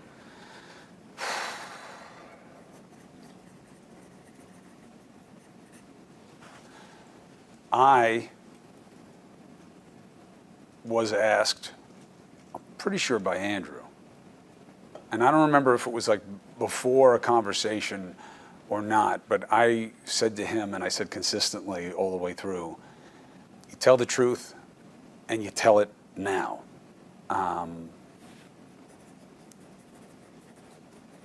And I remember other people being more deliberative about it. What was Melissa DeRosa's view in responding to Lindsey Boylan's allegations of sexual harassment against the governor? I don't remember her specific take on what to say or how to say it early on, other than the conversation that I had had with her, or conversations about her saying this wasn't true and putting this on Lindsey Boylan and having animus. Did you have any discussions with Ms. DeRosa about Ms. Boylan's personnel file and whether it should be provided to the press? Personnel file? Yes. Meaning like what had happened with her when she was there? Well, were you involved in any discussions about Ms. Boylan's personnel file? Not that I can recall. Were you involved in any discussions about informing the press about what had happened with Ms. Boylan while she had been a chamber employee, meaning the trouble from those underneath her? No, not about what to do with what had happened with her when she was at the chamber. Okay. I didn't really know. Did you ever become aware that the chamber had provided the press with Ms. Boylan's, what was referred to as Ms. Boylan's personnel file? I don't know that the chamber provided it to the press. You're aware it has been provided to the press? I remember reading that there was, I remember reading in the press that Lindsey Boylan had sent texts or messages of some kind to people who were in the administration expressing animus and an intent to come after them. Okay, putting aside the text, do you have any knowledge about the provision of information relating to complaints that had been made about Ms. Boylan's behavior while she was an executive chamber employee being provided to the press? No, ma'am. You were never involved in any discussions with anyone about who might have provided that information to the press? No. Again, I don't know that the executive chamber did provide personnel files to media.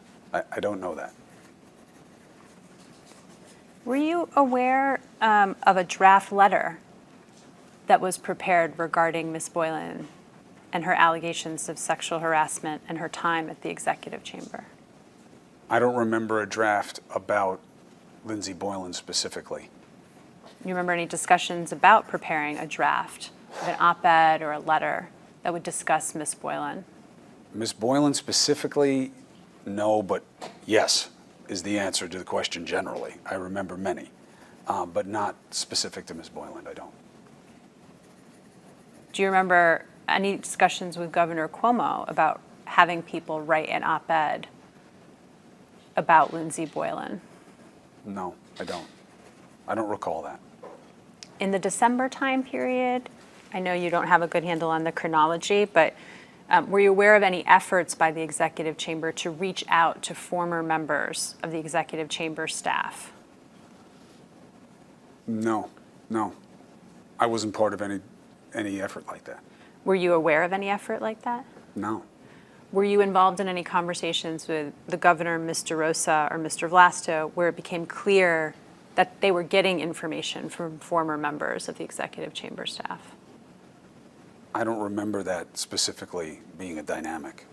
Were you aware of any effort to determine whether there might be any other potential complainants who would have allegations against Governor Cuomo?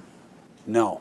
My experience was being asked on an on and off basis about whether it was true that there were more complainants. And who was asking you that? Various members of the team, I guess you'd call it. When you say the team, you're talking about members of the executive chamber staff? No, Steve Cohen's not a member of the executive chamber staff anymore. Josh Vlasto's not a member of the executive chamber staff anymore. Pollock, I don't think ever was. Liz Smith is not anymore. I mean, you know all these things. But I mean, obviously, I don't want to mislead you to think that it was only the people who work for the governor who were talking to him at this time. It was an expanding circle of people around him. And that group of people, or that expanding group of people, was there ever any discussion that you became aware of that they were going to reach out to former members of the executive chamber staff to see if anyone might have a concern about their interactions with Governor Cuomo? I don't remember that being a focus of their energy. Even if it wasn't a focus, did that come up? Not that I recall. It may have, but I don't recall being a part of anything like that. Are you aware of a woman named Caitlin who has made allegations against Governor Cuomo? Yes. When was the first time you heard or were part of any discussions about Caitlin? When the allegation was made. Meaning you either saw the article or there was a discussion about a potential article? Yes. Okay.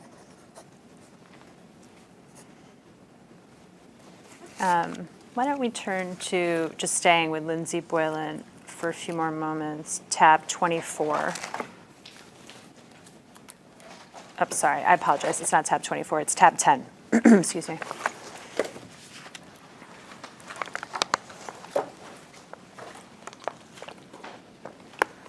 We'll mark this as the next exhibit.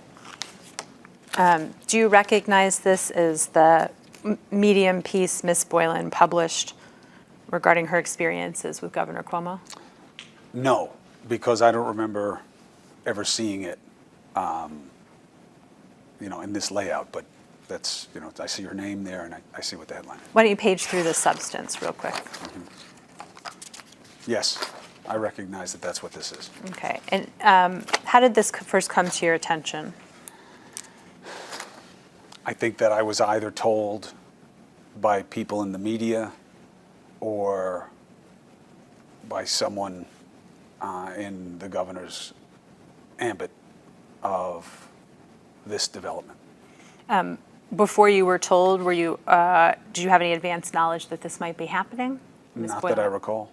Apologize, I didn't mean to interrupt you. Any knowledge that Ms. Boylan might be publishing more specifics of her interactions with the governor?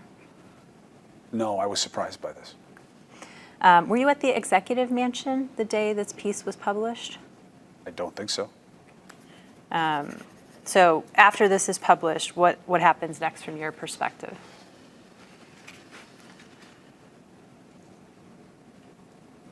I don't remember anything happening next. Did you talk to anyone about the article? Yes, Who did you talk to about it? various people. It was an item of high interest. Were you part of group conversations with members of the executive chamber staff and consultants to the executive chamber Yes. about Lindsey Boylan's Medium piece? I don't know if it was about specifically this piece, but yes, About Lindsey Boylan? yes. Okay, and tell us about the substance of those communications. That this had raised the stakes and that there was shock on their part that the allegation had been made.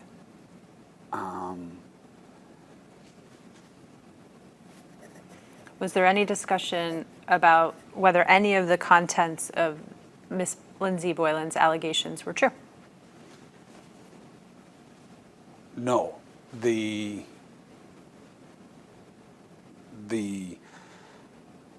suggestion was the opposite, And by suggestion, what do you mean? that Lindsey Boylan suggesting that the governor had forced her to kiss him was not true. Who told you that it was not true? Andrew, my brother told me. Josh Vlasto says he didn't believe it. He became more detailed in his doubts about her credibility and her acting in anything approximating good faith. And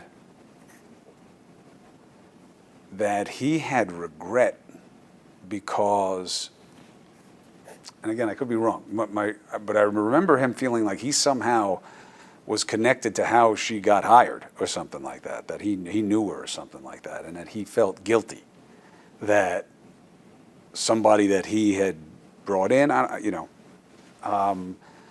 had caused this situation. I remember Melissa also expressing disbelief. You said Mr. Vlasto was more detailed in his doubts. What did he detail? That he did not trust Lindsey Boylan's credibility, good faith. Did he explain why? Not exactly. And generally? He said that he was just commenting that this was more than wrong. Wasn't about her misunderstanding a situation. Wasn't about anything that had ever happened. It was about her launching an attack and him believing that she was not tethered to reality. And you said Mr. Rosa expressed disbelief. Yes, And explain, what did Mr. Rosa say? to your this didn't recollection? happen. I'm sorry. That's okay. What did she say to your recollection? No way this happened. And the this that's being referred to, what was the this? The harassment, the forced kissing. Was there any discussion about Ms. Boylan's allegation that the governor gave her a tour of the executive mansion? No, I don't understand that to be an allegation. Was there any discussion about Ms. Boylan's allegation that the governor had made comments about a cigar box he had received from President Clinton? Not that I can recall. Was there any discussion about Ms. Boylan saying the governor had compared her to one of his ex-girlfriends? Not that I can recall. Was there any discussion about Ms. Boylan's allegation that the governor had given her a rose on Valentine's Day? No. Was there any discussion that Ms. Boylan had received a signed photograph of the governor on her desk shortly after receiving the Valentine's Day rose? Not that I can recall. But also, just to be, I don't remember being in any conversation where that was said. I'm not saying it was never said. I can't speak for conversations that they had, which happened all the time, that I was not included in, or I was only included in for part of the time. So. Totally understand. I'm just looking for your memory, in part trying to understand what the this is that you understood people were expressing disbelief about.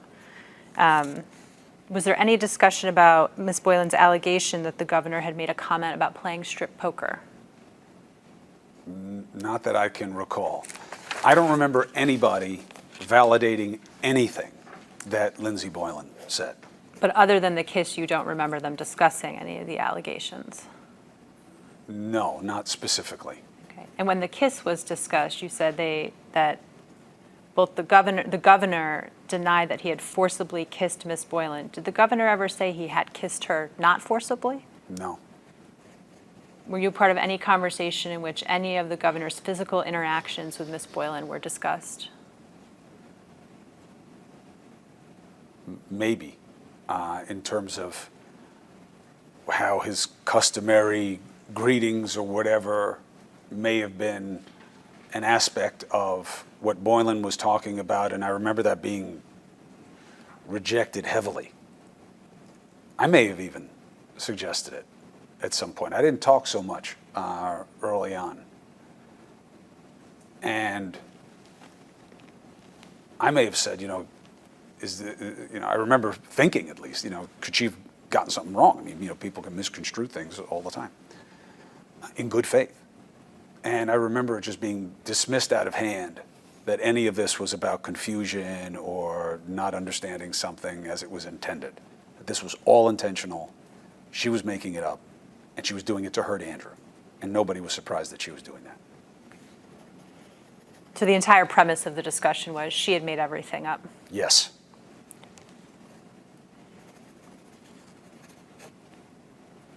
Can I ask one follow-up? Yeah, please. So, are you aware of someone by the name of Do you know someone by the name of Lisa Shields? Yes. Who is she? Lisa Shields is somebody who worked at ABC News, where I worked for many years. She dated my brother, and she is a friend once removed. I've known her many years. By once removed, I mean she's very good friends with a very good friend of mine. And did you ever become aware that one of the allegations? I'm listening, Counselor. I'm Did you sorry. ever become aware that one of the allegations that Lindsey Boylan made was that the governor had said she, Lindsey Boylan, looks like Lisa Shields? I'm aware that that has been said. I don't remember being part of a conversation about it, or so I'm aware of it, but I don't remember having conversations about it or that. I don't remember where I heard it, but yes, I am familiar with that. Did you ever talk to the governor about that? Not that I can recall. Did you ever ask him, did you say that? Not that I can recall specifically. Do you know what Lindsey Boylan looks like? Just from photos. I don't think I've ever met her in person. But from photos, does she look like Lisa Shields? I don't know.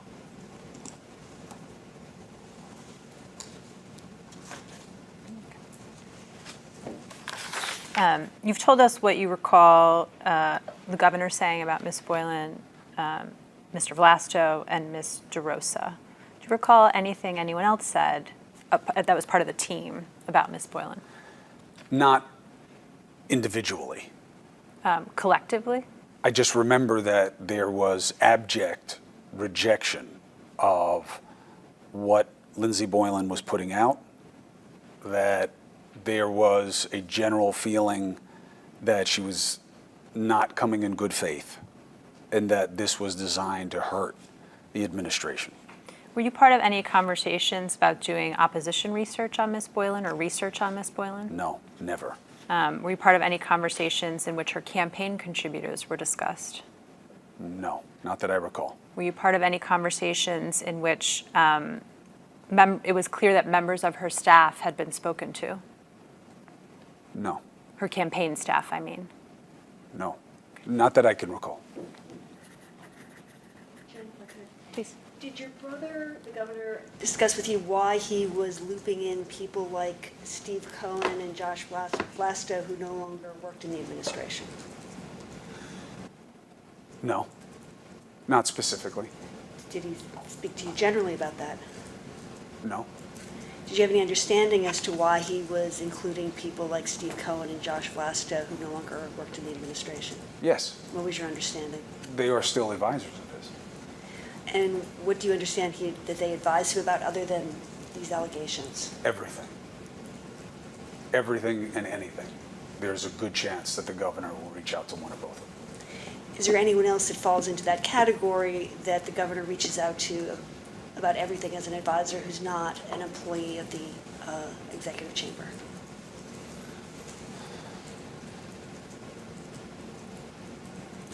No, not that I can think of. Did you ever have any discussion with the governor about whether it was appropriate to share non-public information about state operations with people that no longer worked for the chamber? No. Did you have any discussions with the governor about Linda Lacewell's role? Her role? Her role with respect to things going on within the executive chamber? No, ma'am. Did you understand that at the time of these allegations, Ms. Lacewell no longer worked in the executive chamber? I don't think so. Okay, Jen. With respect to Ms. Boylan, were you part of any conversations in which it was discussed that she had called the governor handsome? No. That she had said she loved the governor? No.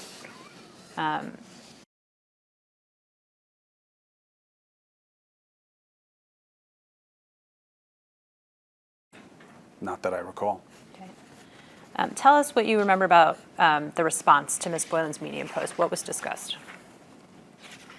I remember there being a division about whether or not to respond. Is this the division you spoke of earlier, where you were in favor of tell the truth and tell it now? Yes, Counsel. Do you remember at this time who was in which bucket? I remember I was in the you tell the truth and you tell it now bucket. And- And my brother, I believe, accepted that advice. I don't think he needed it. I think that that's where his head was also. And there were others who were more circumspect about the risks of weighing in on something in terms of the energy that that would give the story in the media. And do you recall what the outcome of those discussions were with respect to Lindsay Boylan's Medium piece? No, and I don't even remember if there was a specific response to it. Do you remember any other conversations about Miss Boylan that you participated in? Not specifically. When was the first time you heard the name Charlotte Bennett? I'm not exactly sure, but I had never heard about Charlotte Bennett before this period. Why don't we hand you? Thank you.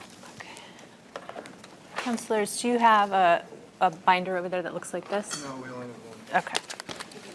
I have a stack of them. That's why you don't have those. I'm hoarding them. Okay, so we're going to mark what is in this binder as the next exhibit. Mr. Cuomo, this is a printout of text messages between you and Ms. DeRosa. Can you see that? Yes, ma'am. Okay, and they begin on February 27th. The very first page. You see on February 27th, Ms. Yes, ma'am. DeRosa texts you a tweet from Jesse McKinley, a reporter from the New York Times.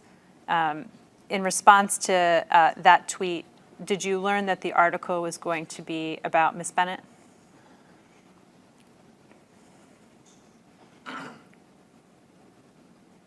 I'm not sure. I'm not sure if I knew who it was when I received this text. Okay. And tell us what you do remember about discussions about Charlotte Bennett with the governor. And there was a lot of discussion, obviously. My interest was different than the team's. For me, it was, who is Charlotte Bennett? What is this account about? What is true and what isn't true? What did the governor tell you about who Charlotte Bennett is? He said she worked on the staff, that she was on and off, in contact with him, that she was part of like the LoveGov, fanfare of all the messages that he would get and all that, and the people around him who would kind of monitor it, that Charlotte Bennett was one of them. I'm not saying that was her job. I'm just saying he had mentioned that. Anything else that Governor Cuomo told you about who Miss Bennett is? Not in terms of like her background or anything like that. Did Governor Cuomo ever tell you that Miss Bennett was a sexual assault survivor? I definitely discovered that. I don't think my brother is the one who told me that. Okay. I think you said the next thing you were interested in is what is this? What's true and what's not? What did Governor Cuomo tell you was true and was not true about Ms. Bennett's allegations? My brother said that he never intended to do anything like what Charlotte Bennett was alleging. And by do anything, what did, My brother said that he never solicited affection or asked her out or made a move or anything like that. Never put his hands on her. He never did anything like that. what did he say to you or tell you about the allegations she made about things he said to her? That he never intended to in any way deceive or influence her the way that had been suggested, and he was very sorry that she felt that way, if she in fact did. Did Governor Cuomo acknowledge to you that he had said to Ms. Bennett the things she was alleging he said? Not specific comments, In general? not that I recall, that they had discussed Charlotte Bennett and what she had survived and how that shaped her, and that she wanted to know from my brother what to do with it, what to do with the experience, and how it affected her life and her personal life. Did Governor Cuomo acknowledge to you he had said the things to Ms. Bennett that she alleged he had said to her? No. Did he deny to you that he had said the things to Ms. Bennett that she is alleging? He denied that he was trying to manipulate Charlotte Bennett the way that I believe is alleged. I understand that he denied having an intention to you. I'm asking, did he deny using the words that she says he used? Which words? Okay. So did the governor deny to you telling her that he was lonely? No. Did he acknowledge that he did tell Miss Bennett he was lonely? No, not that I recall. Did the governor acknowledge that he had said to Miss Bennett he wanted to ride off on his motorcycle and take a woman into the mountains? No. Did he deny saying that? No. Did he acknowledge asking her about recent hookups? Say that again?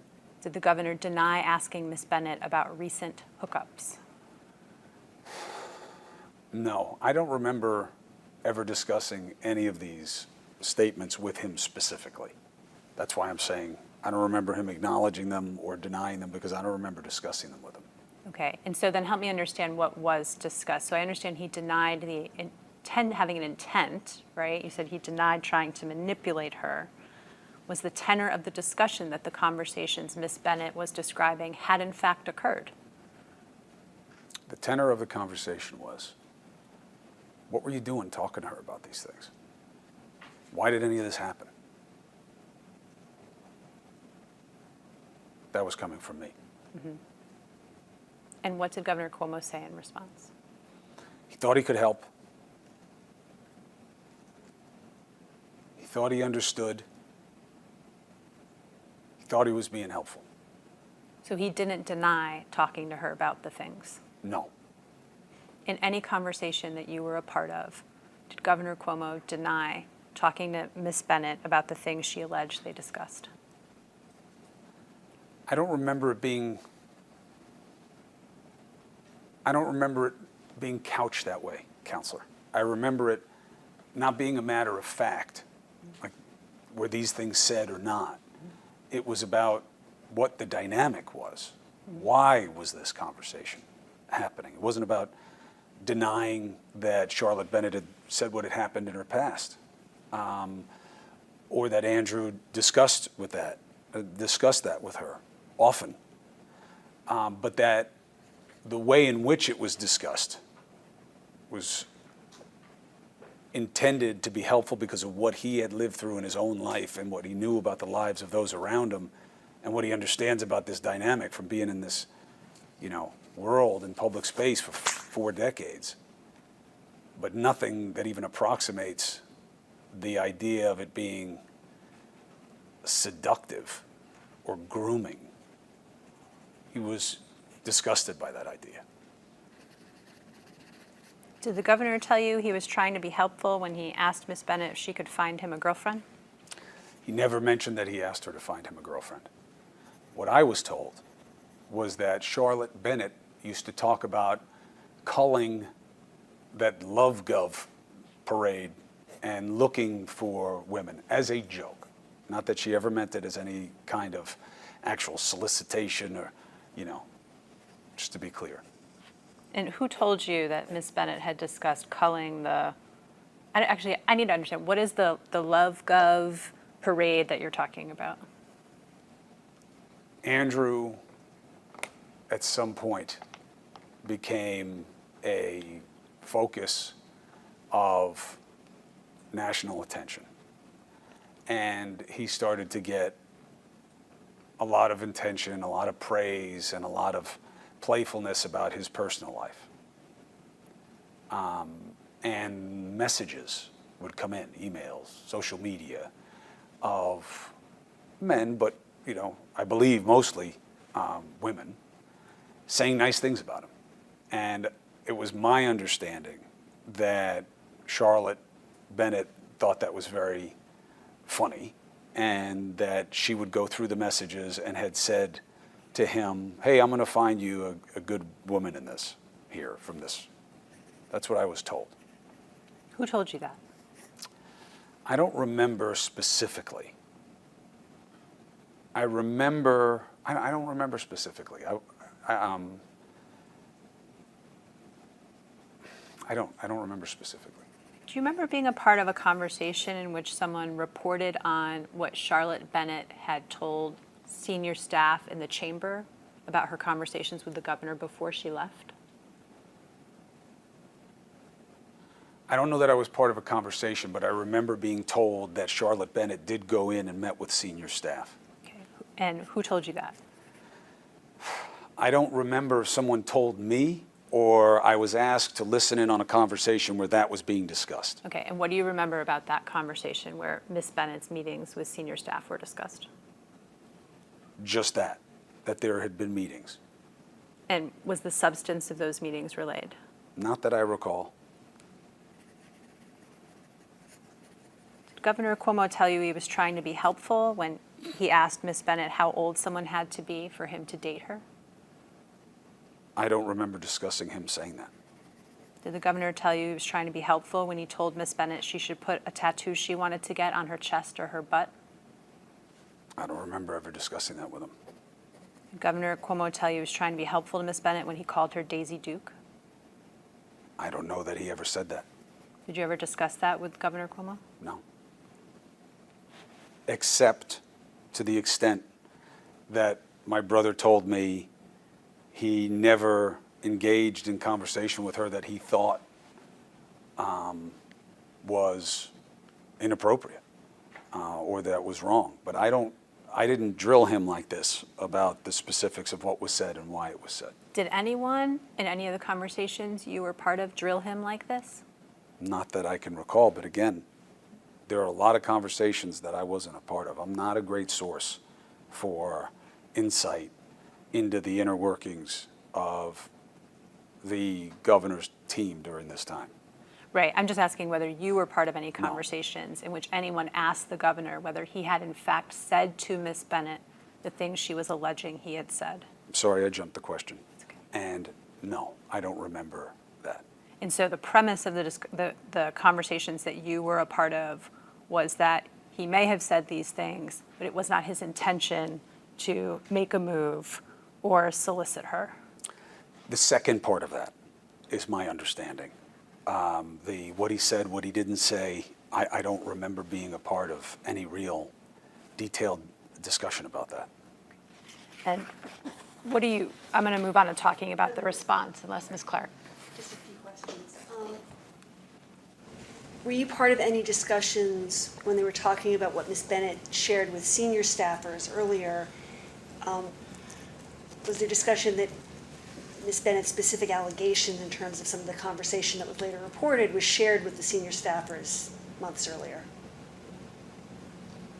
I don't remember picking up on that. Did anyone tell you, or did you hear directly from any senior staff that had spoken to Ms. Bennett back earlier, that they found her to be credible.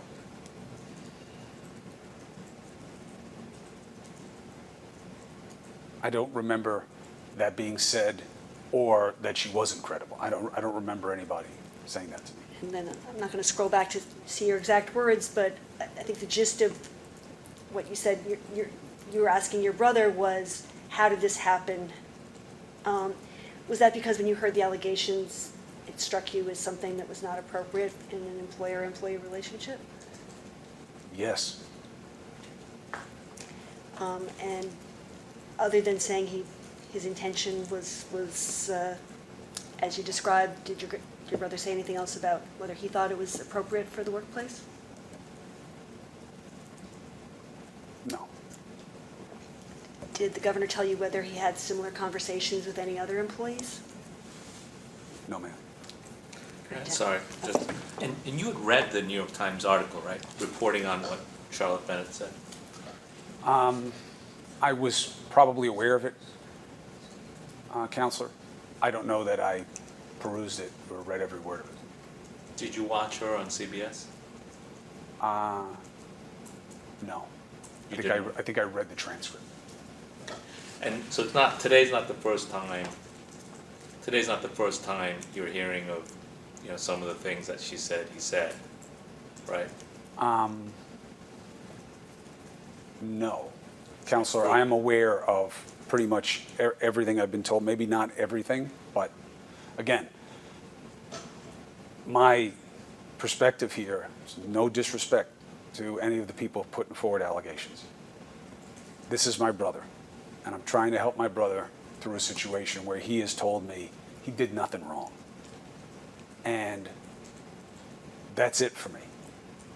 How do I protect my family? How do I help protect him? Probably should have been thinking more about how I protect myself, which just never occurred to me. And that was it. It wasn't this tactical, what do you do, what do you not do? You ask me a question, I'll give you an answer. You want my take on how something's playing, I'll tell you. But I'm not part of his team, and I wasn't part of any kind of manipulation of any kind. So for me, it was, the way you guys would probably talk to your siblings about it. What is this? Did you do this? No, I didn't do this. Okay, well then, how did this happen? Why is Charlotte Bennett saying these things? Well, I thought that, I was able to help, I was doing this. That was the conversation. So understanding your perspective as a brother, we're just trying to understand what you actually talked to him about and didn't. And so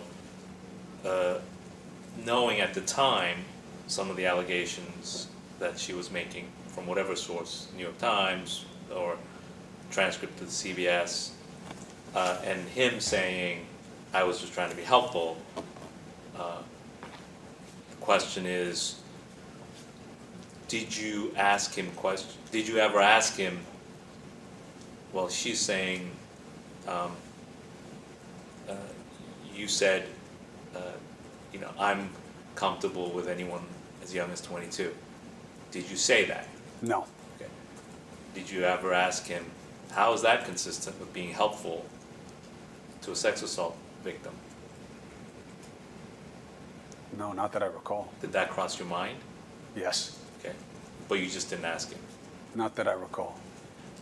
Have you ever gotten an explanation from anyone how saying that I'm comfortable with anyone over 22 is helpful? I don't know that it was said. And people can say things and think that it's going to be taken one way, and it is not taken that way. And you can either think that's reasonable or unreasonable. My question was simply, have you ever heard an explanation given to you by anyone? Not something you can come up with now. I've never heard Andrew own that he said that that's true, that was actually said. But no one in your presence asked him, did you say that? Not in my presence. And you never asked him. I don't think I ever asked him that specifically, like about that comment.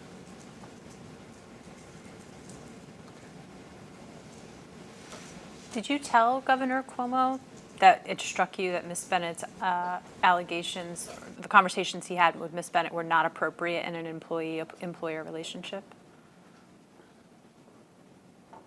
Ask me, did I? Did you tell Governor Cuomo, you told Ms. Clark a moment ago that you thought the discussions that Governor Cuomo had with Ms. Bennett were not appropriate in an employee-employer relationship. Did you tell Governor Cuomo that? Yes, What did he say? I understand. What specifically did you tell him? This was bad judgment. And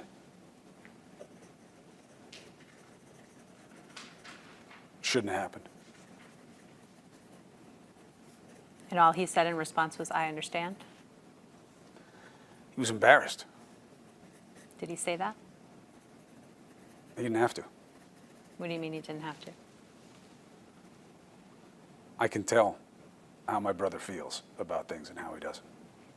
I don't know your brother like you do, so you can help me understand how you could tell that he was embarrassed. 40 years of being his best friend, of knowing what he's taught me about how to be, about what I've seen him do with himself and how he carries himself, and what it was like to live through this in our own family, and have the profound understanding that he has, and certainly I do, of these situations and what,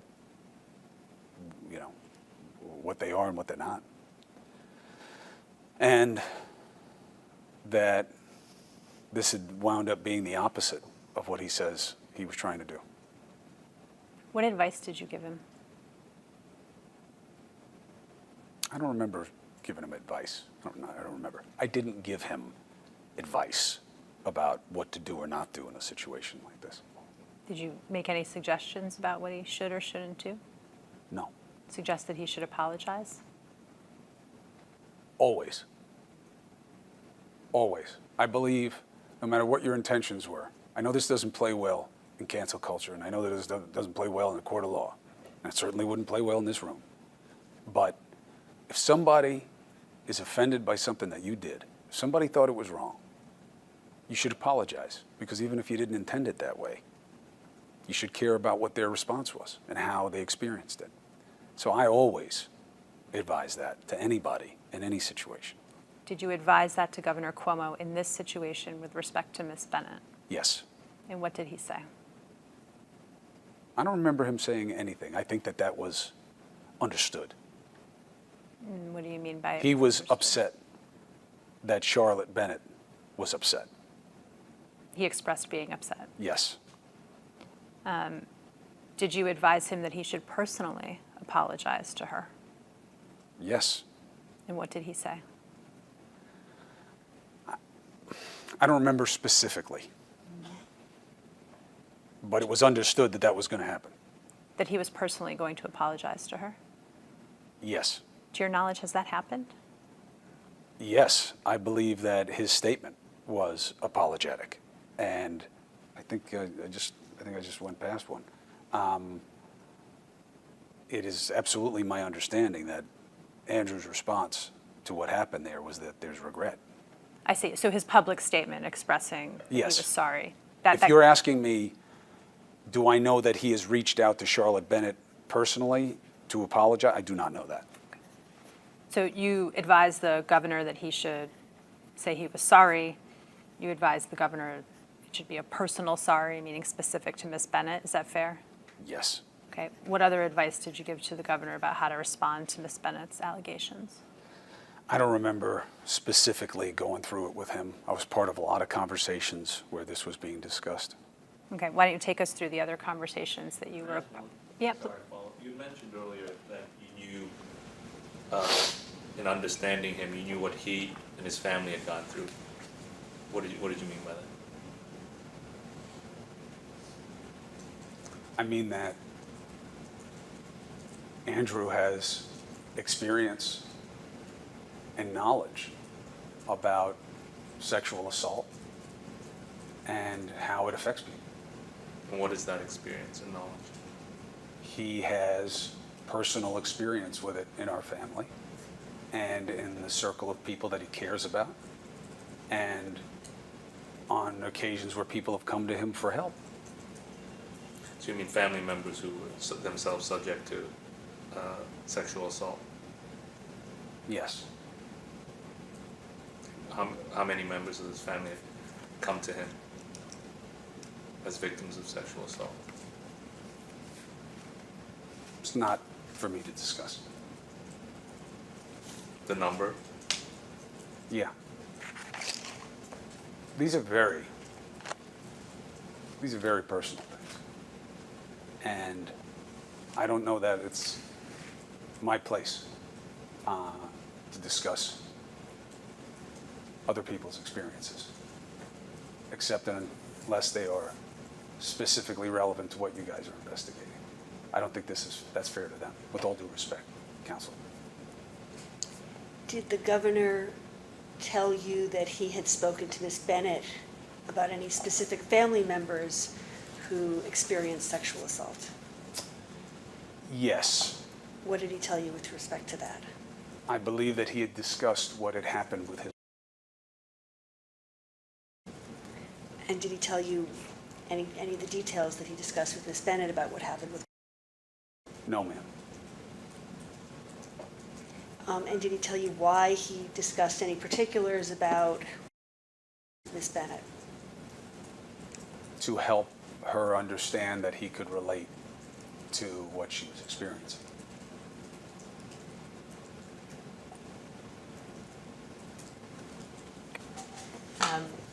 Before those questions, that we were talking about conversations in which you participated with other people, not just Governor Cuomo, relating to how to respond to Ms. Bennett's allegations. Talk us through what you remember about those. I mean, I only have general recollections of just listening in on conversations and there being a lot of emails sent around, most of which I ignored. But I don't remember. I mean, you got to help me out with what you want to know. Were there discussions about whether there might be other complainants? Yes. And tell us what you remember about that. Exactly that. That there was a concern about, is anybody else going to come out? Maybe not specifically right then when Charlotte Bennett came out, but thereafter when people did start to come out. Okay. And around the time of Charlotte Bennett, what do you recall anyone saying about who might come out or about how many there might be? Nothing. You remember any names coming up? No, ma'am. Did Caitlin come up? Not that I recall.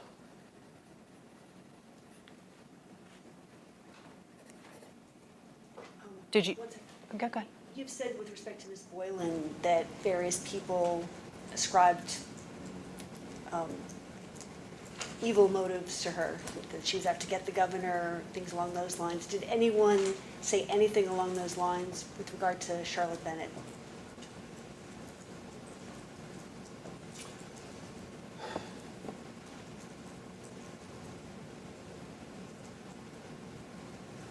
Yes.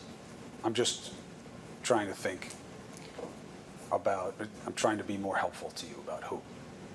Obviously, that's your next question. I remember, well, start at the top. Andrew believed that Charlotte Bennett coming out about this and discussing it publicly may have been a function of her being encouraged by people who are politically opposed to him. So not that, she was making this up, to be clear, but that people may have been encouraging her to come forward. I don't remember who specifically that was. Anyone else that you had any discussions with who suggested that there was some sort of ill motive behind Ms. Bennett coming forward? There was suspicion on calls that she had been pushed to come forward.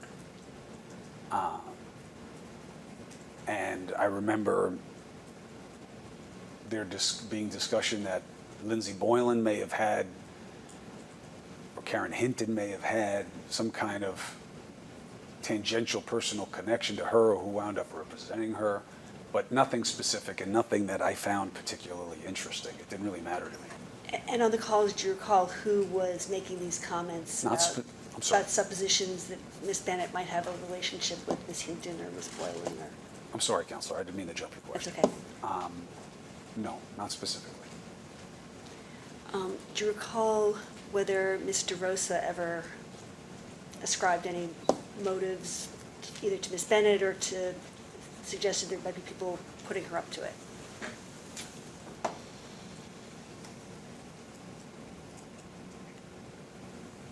Not specifically. Do you recall generally what Ms. DeRosa's response was to the allegations by Ms. Bennett? Melissa DeRosa believes that this was widely political and that there is no coincidence that after all the years that he had been doing this, that there was that after all the years that my brother had been in public service, that there was all of a sudden this flurry of this exactly at the time that he was most politically powerful. And specific to Charlotte Bennett, I don't remember that specifically being articulated to me or explained that way, but I do remember it in general with respect to the allegations. And once Ms. Bennett's allegations were public, did Ms. DeRosa, in any of those conversations, say that she had known about Ms. Bennett's allegations many months before Ms. Boylan started tweeting? I don't remember timing, but I do remember that Melissa DeRosa knew about these allegations before I did. Okay, Jen. We were talking about whether there might be any other complainants. Did you reach out to anyone to try to find out if there might be any other complainants? Yes. Who did you reach out to? I would, when asked, I would reach out to sources, other journalists, to see if they had heard of anybody else coming out. And what were your sources telling you? It depends on what point in time. Okay, at this point in time, this is right after Charlotte has gone public.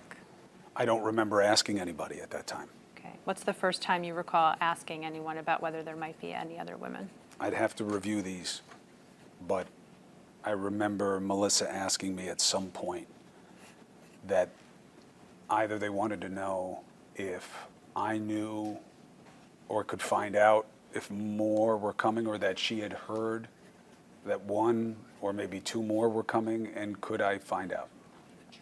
Did you ever reach out to sources to get information regarding any of the complainants or any other women other than at the direction or request of Ms. DeRosa?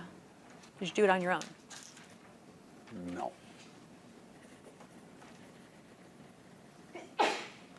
Bless you. Before we look at documents, what do you remember about discussions about? If I might, Counselor. Sure, Just to please. give you some more context on that.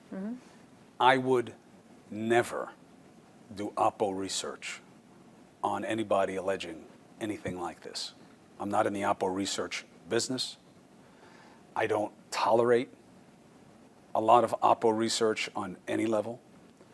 And I was never aware of anything like what you're suggesting, nor did I ever participate in, nor did I ever suggest, nor would I ever tolerate anything like what you're suggesting.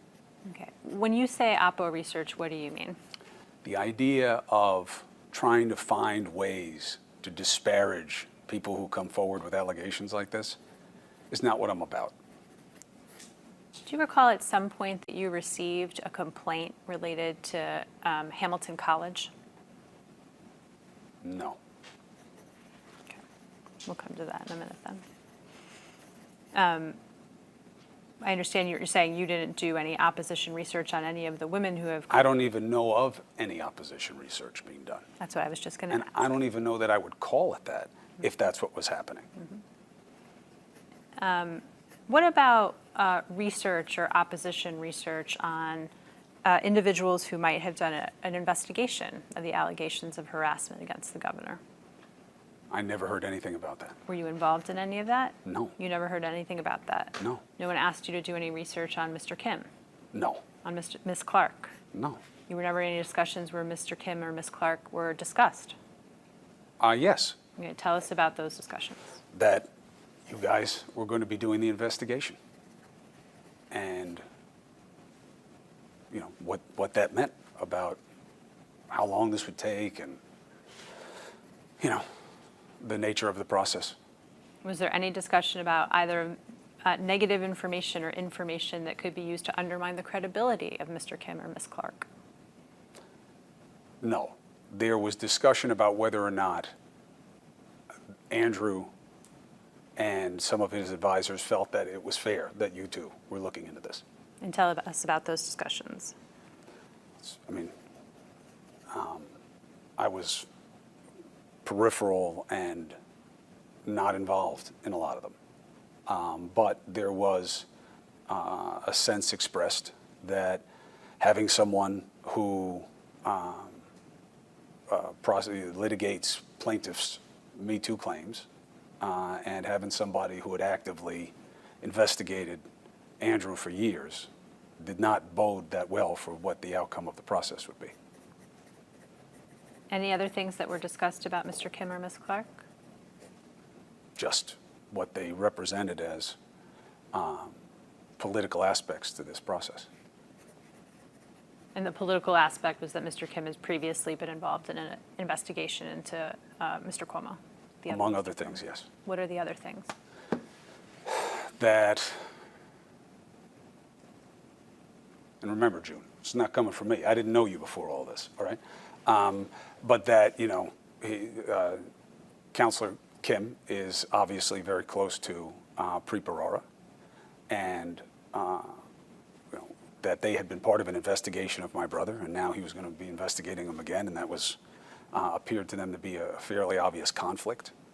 That there were connections between Lindsey Boylan and the Attorney General, and that they were worried that there was coordination, that her complaint was being front-loaded by the Attorney General, maybe for her own political motivations.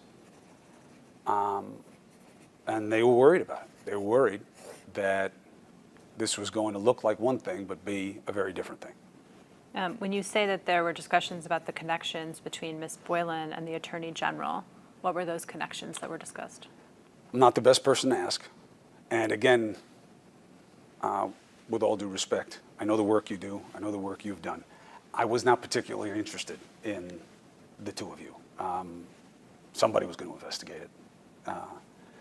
I never expected it to be, you know, this process, I think, is fairly obvious. So what I was told, or what I remember hearing, was that Lindsey Boylan had a campaign manager person, I don't know what the right title is, who came from or was close to the Attorney General's office, and that there was concern that there had been coordination, therefore. Again, I don't know a lot about it. It's not something that I was pursuing. It's not really of particular interest to me at this time. And you said that there was concerns that I think you said Ms. Boylan's complaint was front-loaded by the AG. What does that mean? That the AG was going to assess it and give it importance to help Ms. Boylan and to hurt the governor and to, by extension, help the Attorney General, who they believe is feeling out whether or not he's vulnerable enough, maybe because of her own efforts, to run against him. Were there any other concerns that you became aware of about either Mr. Kim, Ms. Clark, or the AG? Not specifically, and again, I wasn't looking for it. But generally, anything else you haven't told us? I've told you what I know.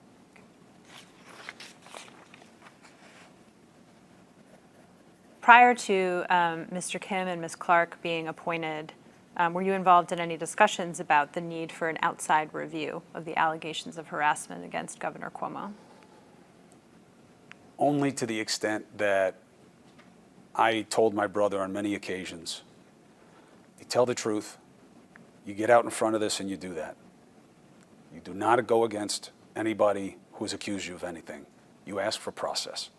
This has to be investigated. You ask for process because that's the right thing to do. What did the governor say in response to you telling him he should ask for process? He agreed. And what views did he express about what that process should be? None that I recall. Did you ever participate in any conversation in which the governor expressed a preference for who should conduct that process? I do remember being a part of conversations where they were mentioning people who I'd never heard of before. Who were those people? You'd have to give me some names. Barbara Jones? Yes, that's the, I'll take your word for it, yes. Yes. And what do you remember about the discussions about Ms. Jones? Just that she was somebody that Steve Cohen knew or worked with, or both, and that she might be somebody who would be seen as acceptable to the media and the rest of the politicos. And were there any discussions you were involved in with the governor about whether the AG should be involved in the investigation? No, not that I recall. Or whether the AG should be a part of the selection process for whoever would do the investigation? I just remember that once the AG was looped in, that there was a concern that this was no longer going to be fair. And that concern was based on what you've expressed to us before about views that the AG had connections to Ms. Boylan and that the AG may have wished to run for political office. Yes, Counselor. Do you mind if we take just a 5-minute break, Mr. Cuomo? Sure. Thank you.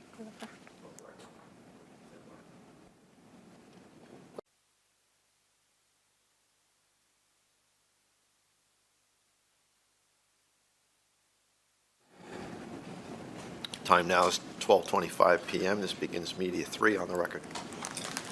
Mr. Cuomo, can you turn to what is tab 12 in the larger binder in front of you, please? I thought you wanted to. Oh, I apologize. Yes, you wanted to clarify something. Yes. In the spirit of completeness, you asked me early on, who knows that I'm giving testimony today? I said my family.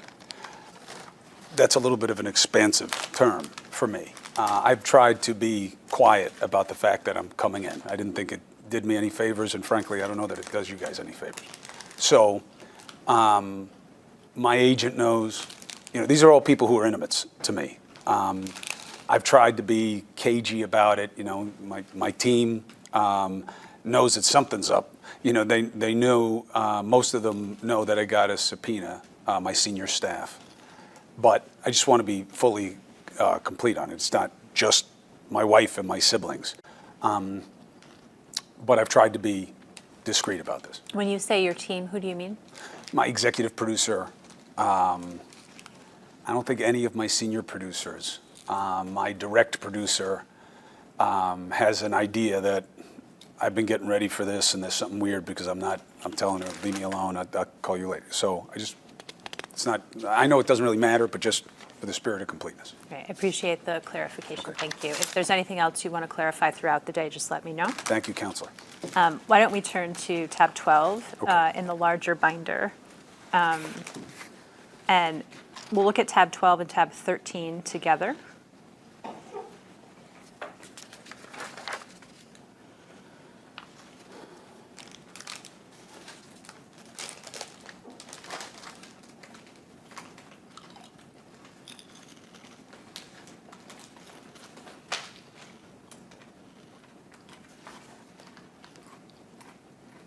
Okay. You want to look at tab 13 as well? And we'll mark this as the next two exhibits, please.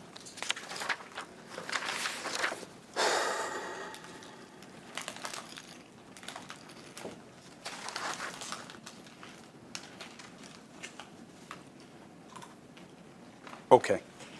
These two emails reflect a discussion among a group of people regarding a statement the governor might make in response to Charlotte Bennett's allegations. Is that right? That's how it comes across. Okay. What do you recall about discussions about the governor's statement in response to Ms. Bennett's allegations?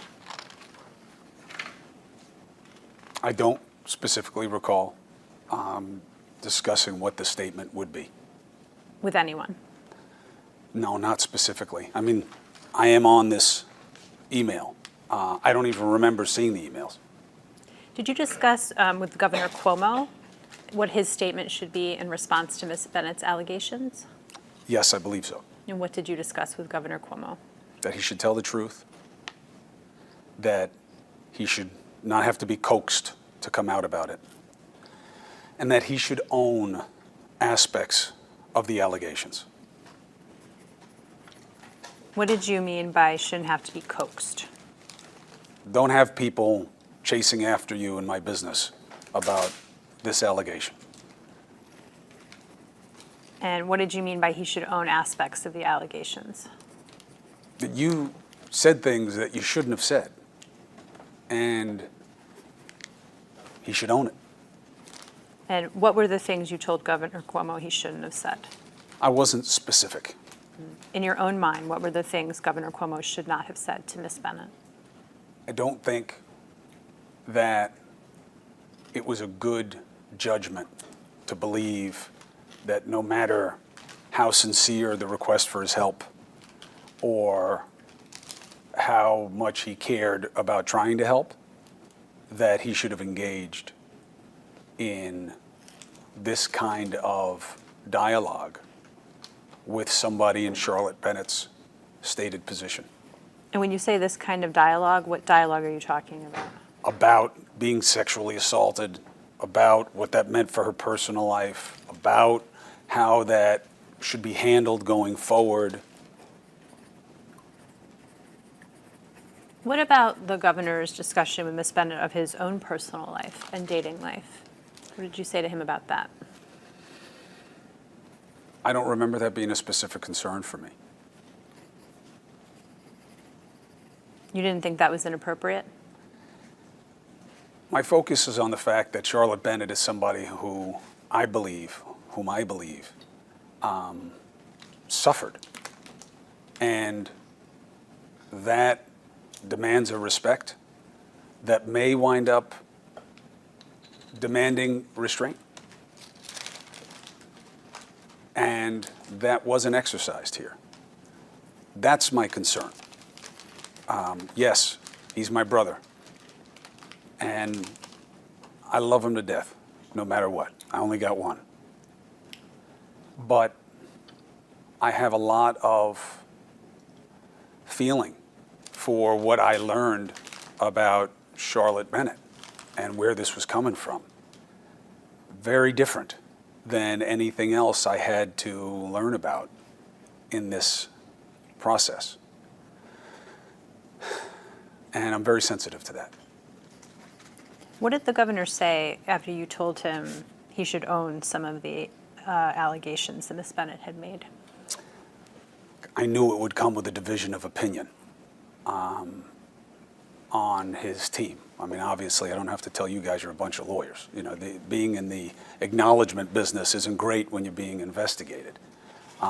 That said, I believe that the governor has different responsibilities than just being, a quasi-defendant. And I know, admit nothing. I know. Believe me, I deal with it in my business all the time. I didn't think it was the right thing to do here. I should state my question more clearly. What did the governor say to you about your advice that he own some of the allegations Ms. Bennett had made? He understood. What did he say? I don't remember precisely. Do you remember generally?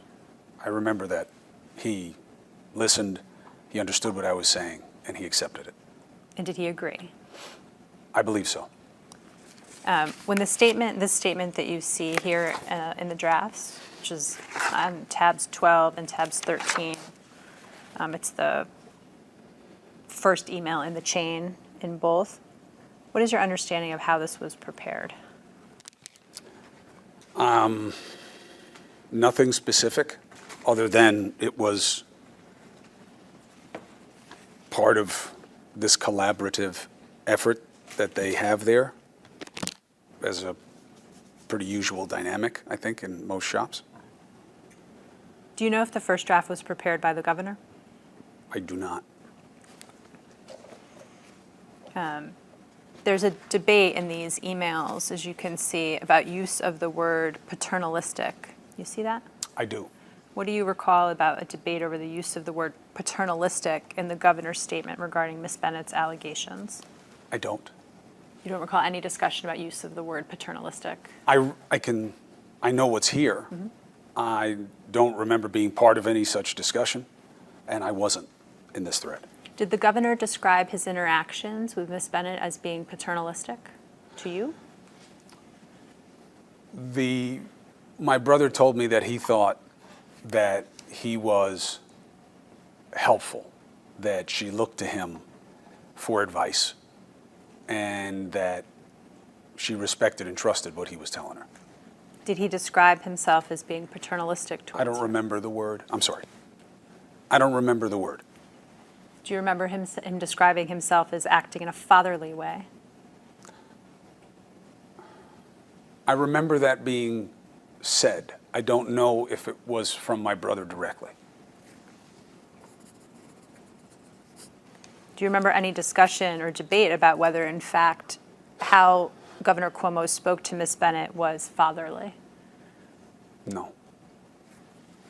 Or whether how Governor Cuomo spoke, whether there was any debate about how Governor spoke to Ms. Bennett being helpful? Not that I recall from being present. What about any debate about whether what the governor said to Ms. Bennett being appropriate in a mentor-mentee relationship? I don't remember that dynamic of discussion with my presence. Were you involved in any discussions in which anyone told the governor that what he had said to Ms. Bennett was wrong? He shouldn't have said it.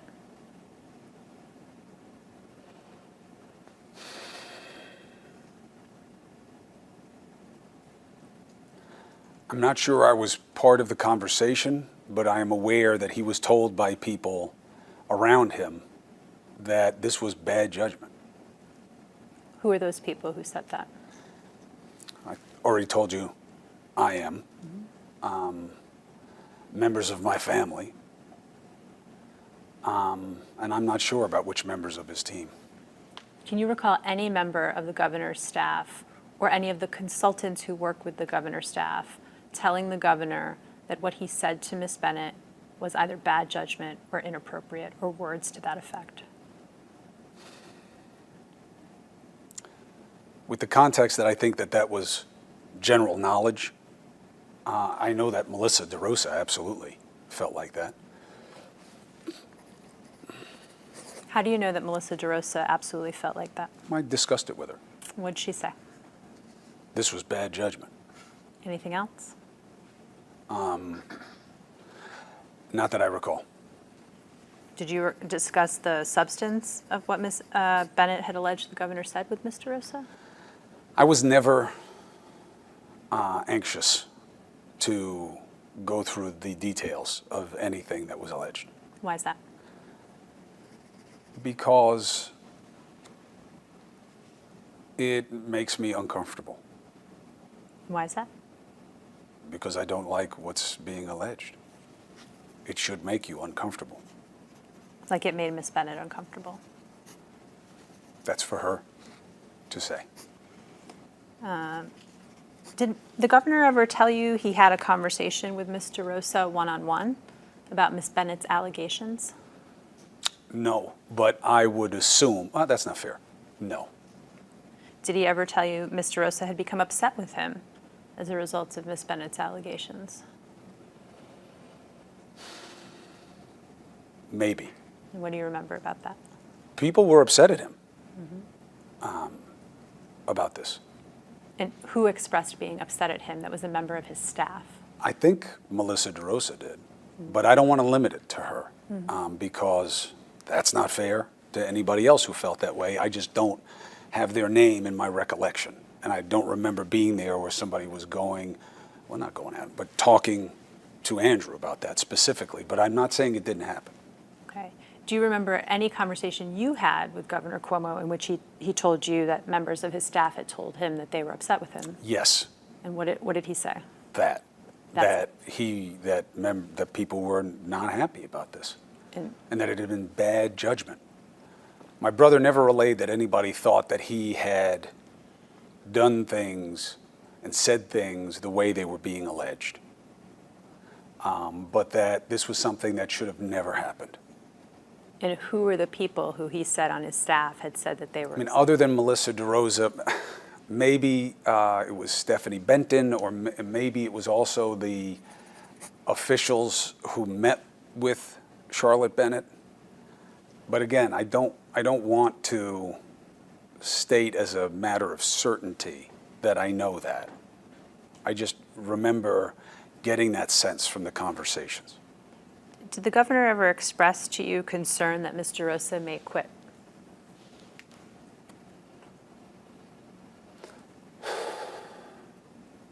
No, my brother never told me that he thought Melissa DeRosa was going to quit. Did you discuss with your brother anything about whether Mr. Rosa might leave the chamber or take another position? Yes. Okay. I would discuss with my brother that this was incredibly taxing and damaging to everybody around him, and that the scrutiny and the attention was going to be very hard, and that was obviously feeling a lot of it. She had been targeted during this process, and I think that's very hard to take, especially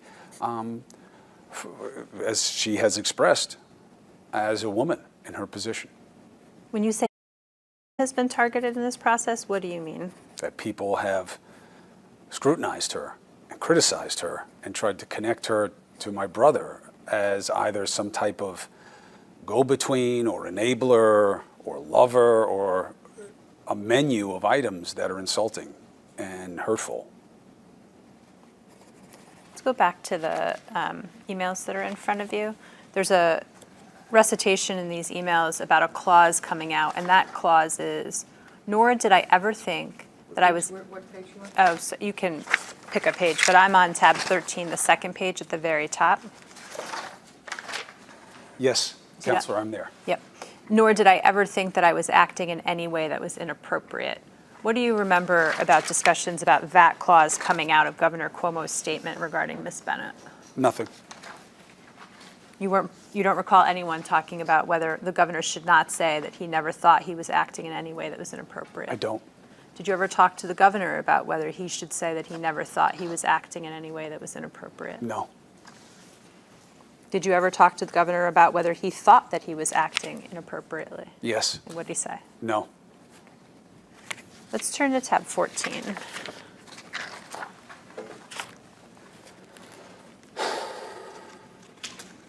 There's a lot of pages in tab 14. I don't know if you want to go through them first.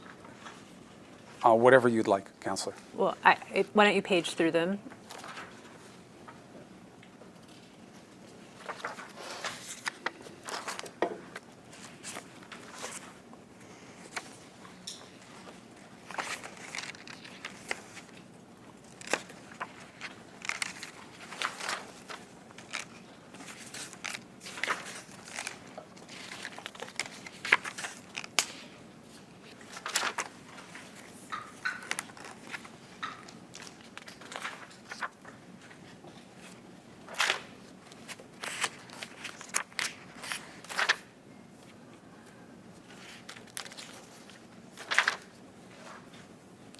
Okay? These are text messages between you and Josh Vlasto, correct? Yes. Okay. And I apologize for the way they print out. They print out one text per each page. But on the first page, this is on Saturday, February 27th, which, just to remind you, is the day that Charlotte Bennett's New York Times article came out. And Mr. Vlasto writes to you, if people accept it, then we live with Jones and she does her thing, and we hope another woman, one, doesn't drop. What did you understand Mr. Vlasto to be talking about when he said, if people accept it?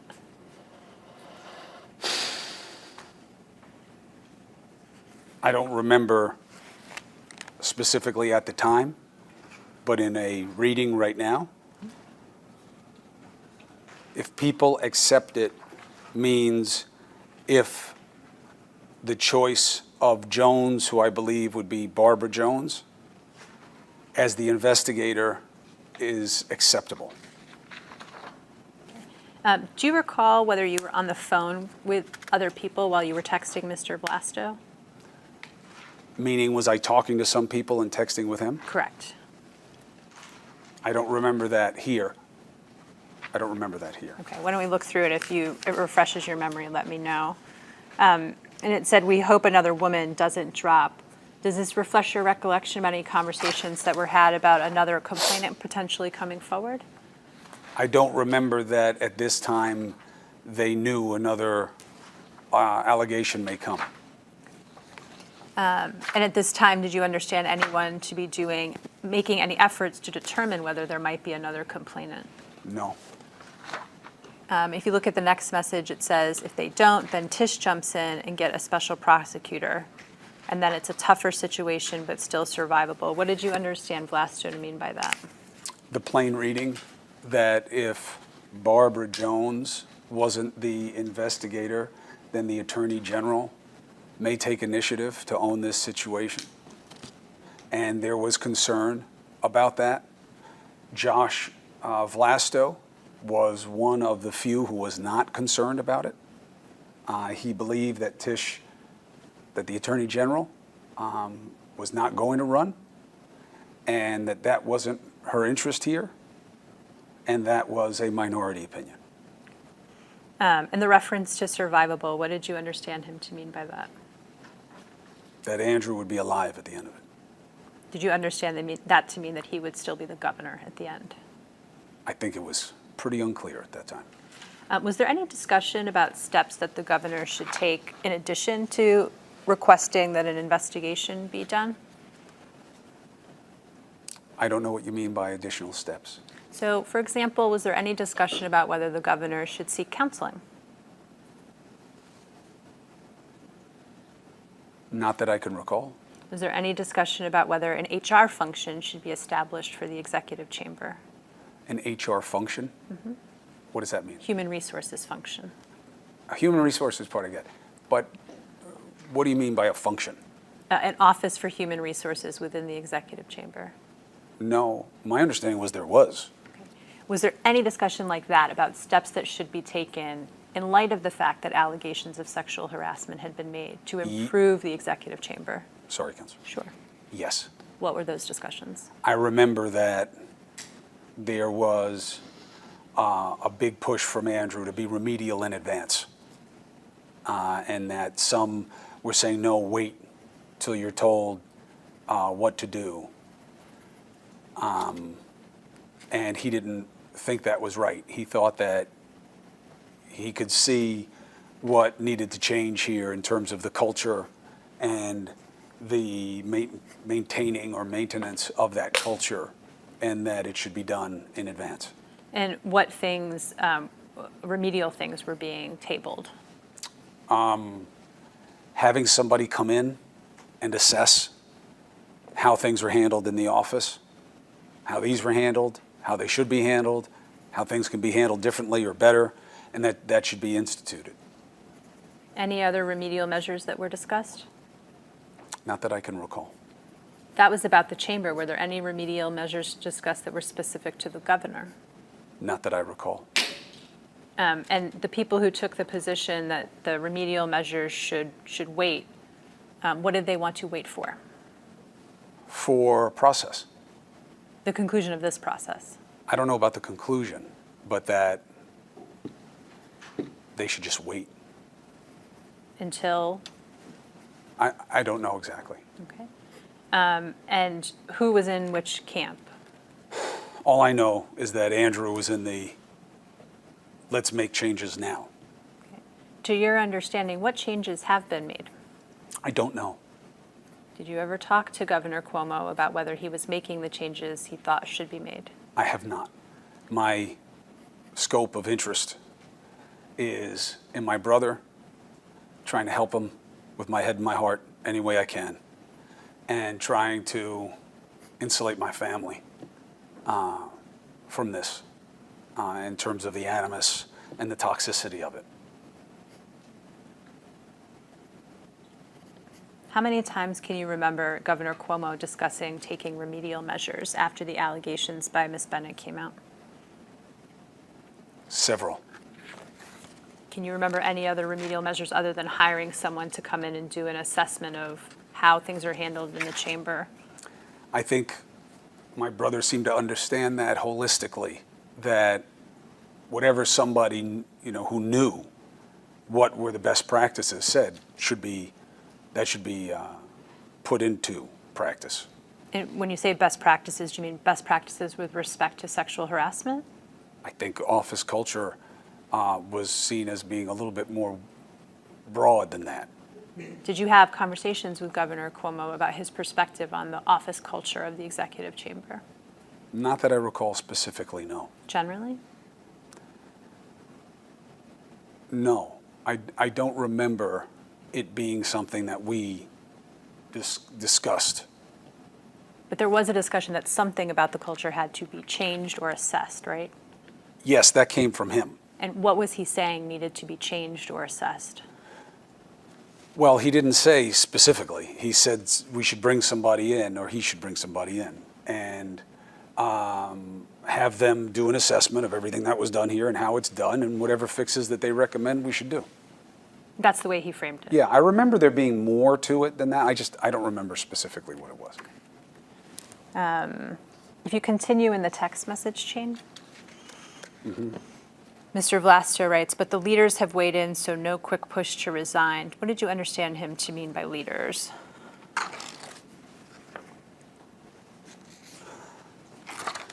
I don't remember this specifically in that moment, but I do remember that I believed that this was going to get very severe, and that the idea that it was seen as more incremental by some of the people in the group, I didn't see it that way. I knew that this was going to be bad, and I was expressing that. I understood that that wasn't a great thing to be saying to a group of people who were worried and trying to mitigate, figure out a way to deal with and survive politically. But that could be the context here.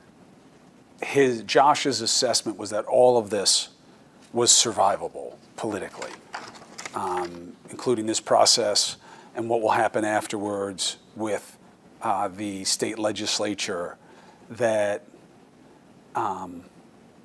this in sum total is survivable for the governor.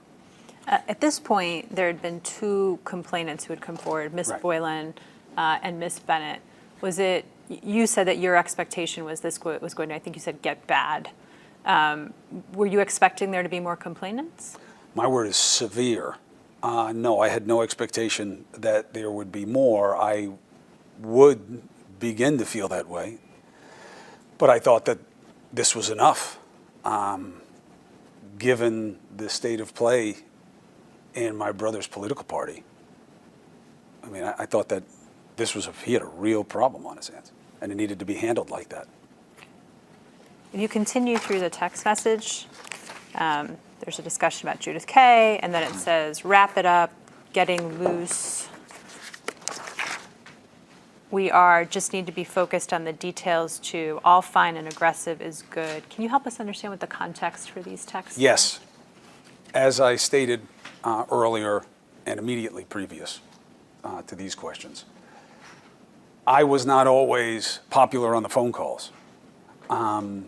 And my role there was not to be a part of the team. I didn't have a role on the team. I'm not on his team. I'm his brother. And I'm a Cuomo. And I felt like I was pushing that this is real. It has to be dealt with. It has to be owned. It has to be done. And the idea of two sides to this does not exist in our media culture or in the democratic political culture. You have to tell the truth. You have to come out. You have to ask for process. And anything else than that is unhelpful, unproductive, and wrong. And this was Josh telling me to shut up. Meaning, don't say those things. Enough. And was he characterizing you as being aggressive? Yes. Okay. Oh, may I look? Sure. It's on 3526 on the bottom right-hand corner. I'm not sure. And what were you suggesting other than, I think you told us the governor should own part of the allegations, that he shouldn't have to be coaxed. Were there other suggestions you made about how to handle this? I think you said ask for process. I apologize, I missed that one. Tell the truth. Don't be pushed to tell the truth. Own what was bad judgment. And do not litigate or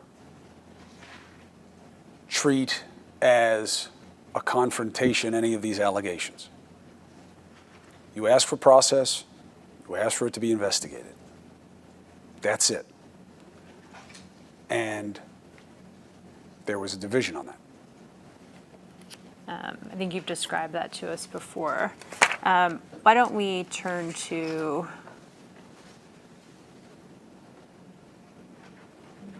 tab 15. And we'll mark that as the next exhibit. We'll come back to the Vlasto texts in a little bit. This is a copy of the statement that Governor Cuomo released on February 27th regarding Ms. Bennett, and then there's a statement from Beth Garvey. You see that? I do. And we looked at drafts of Governor Cuomo's statement from earlier, and you said you had no recollection of providing any comments on it. Is that right? Yes. I wasn't a substantive player in a lot of these determinations. With respect to Ms. Garvey's statement, did you see a copy of that in advance of it being released publicly? Not that I can remember. Do you recall any discussions about Ms. Garvey's statement? Not that I can remember, Counselor. Do you recall any discussion about Ms. Bennett requesting a transfer out of her position in the assisting the governor as a briefer? I don't remember specifically someone telling me about it. I do remember generally being on conversations where either someone who was part of that conversation or someone who knew about the conversation said it had occurred. And did they explain why it had occurred? Yes, that there had been a complaint. And was there any discussions about whether that was the appropriate course of action to take in response to Ms. Bennett's complaint? First, not that there had been a complaint, that Charlotte Bennett was upset and wanted to talk, just to distinguish it from like a formal, complaint. I don't know that that's what had happened. Please repeat your question. Was there any discussion about whether that was the appropriate course of action to take in response to Ms. Bennett expressing concern about her interactions with Governor Cuomo? I don't remember being a part of anything where that was the focus. Were you part of any discussion in which the process by which Ms. Bennett's original allegations back in the summer of 2020 were handled was discussed? Not that I recall, Counselor. Was there any discussion about Goer? goer. Have you ever heard the term goer? Maybe. Is it the entity that deals with these? That's correct. Within It the is state. the entity that deals with these allegations within the state. I was not part of any conversation where we specifically discussed what was done and how it was done, and, you know, I don't remember being a player in any of that. I do remember generally that I remember being on calls where people were asking about it and they were being told what the process was. I do remember that. I didn't pay particular attention because, you know, I don't know, it didn't matter to me in terms of where my focus was in that moment. Can you remember any of the discussion about what the process was? No. Did you understand that Ms. Bennett had been transferred out of her position because she had asked to do so because she was uncomfortable being around the governor? Yes. I agree with the interpretation that was suggested to me that Charlotte Bennett had said there was another position that she wanted, and I think had applied for previous. I'm not sure about that. I think so. I think I remember that, and that happened as a result of this. Maybe I'll ask my question again.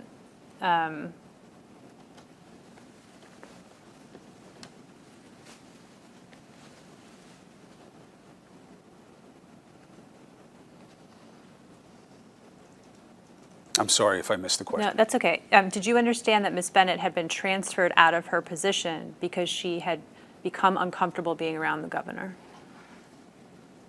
Not exactly the way you frame it. Okay, and what's wrong with the way I framed it? Nothing. My understanding is different, that's all. Okay, what's your understanding? That's what Charlotte Bennett wanted to happen. Okay, so let me phrase it this way. So your understanding was that Ms. Bennett wanted to be transferred out of her position because she had become uncomfortable being around the governor. I know that my understanding was that she wanted the different position before all of this. And then when she went to talk to them, that the resolution was that she would go to the different position. Did anyone convey to you that Ms. Bennett had expressed that she had become uncomfortable being around the governor? Yes. Did anyone express to you that Ms. Bennett had conveyed that she had become scared of the governor? No.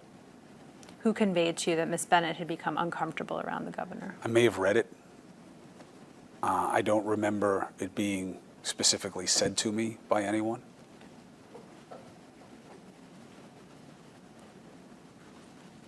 After the release of the statement on the 27th, were you part of any discussions about public perception about this statement? Yes. You can tell us about that. I was asked by my brother what I thought the reaction was, and I gave him my take. Josh Vlasto would ask me pretty much anytime anything came out. 2 or 3 of them out of a bucket of 10 may reach out and say, what did you hear? How's it playing? What do you know, about how it's being perceived? What are people saying to you? That was being asked of everyone pretty constantly. And I believed that my sense was reflected in how it was being perceived, which is this is serious and has to be treated that way. What did you tell Governor Cuomo was your take on public perception on his February 27th statement? This is a problem, and you have to explain it, and you have to own that this was bad judgment. And that has to be clear. I mean, my opinion never changed.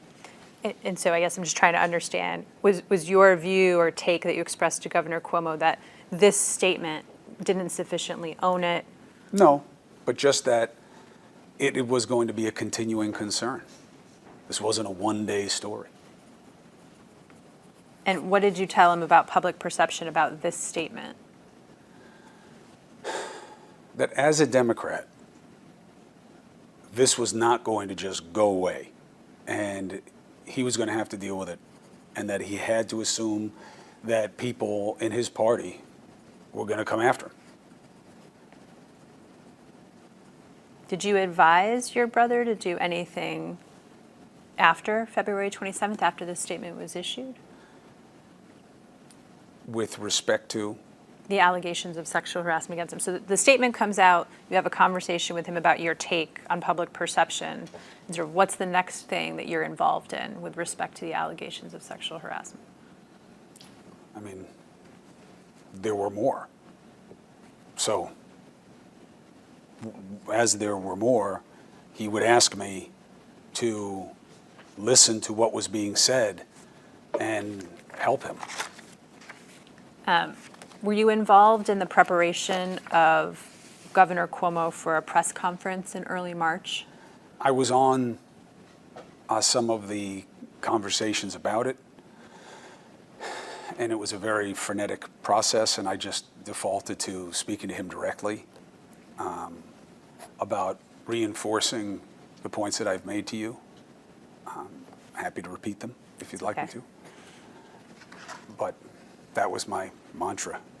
Did you ask to participate in the prep for the press conference in early March? I don't know about exactly that press conference, but I did from time to time when I felt that I was out of the loop for something that I wanted to understand so that I could have some sense of whether or not this was being handled the way I thought it should. I don't know if that was one of those particular occasions. Did you have an understanding that the prep for the press conference was occurring in some parts in person, that people were staying at the mansion and were with him in person? I think so. Were you at the mansion in person for the prep of the press conference? No. Was any of your family there for the prep of the press conference? Prep for the press conference? I'm not sure. Let's turn to tab 16.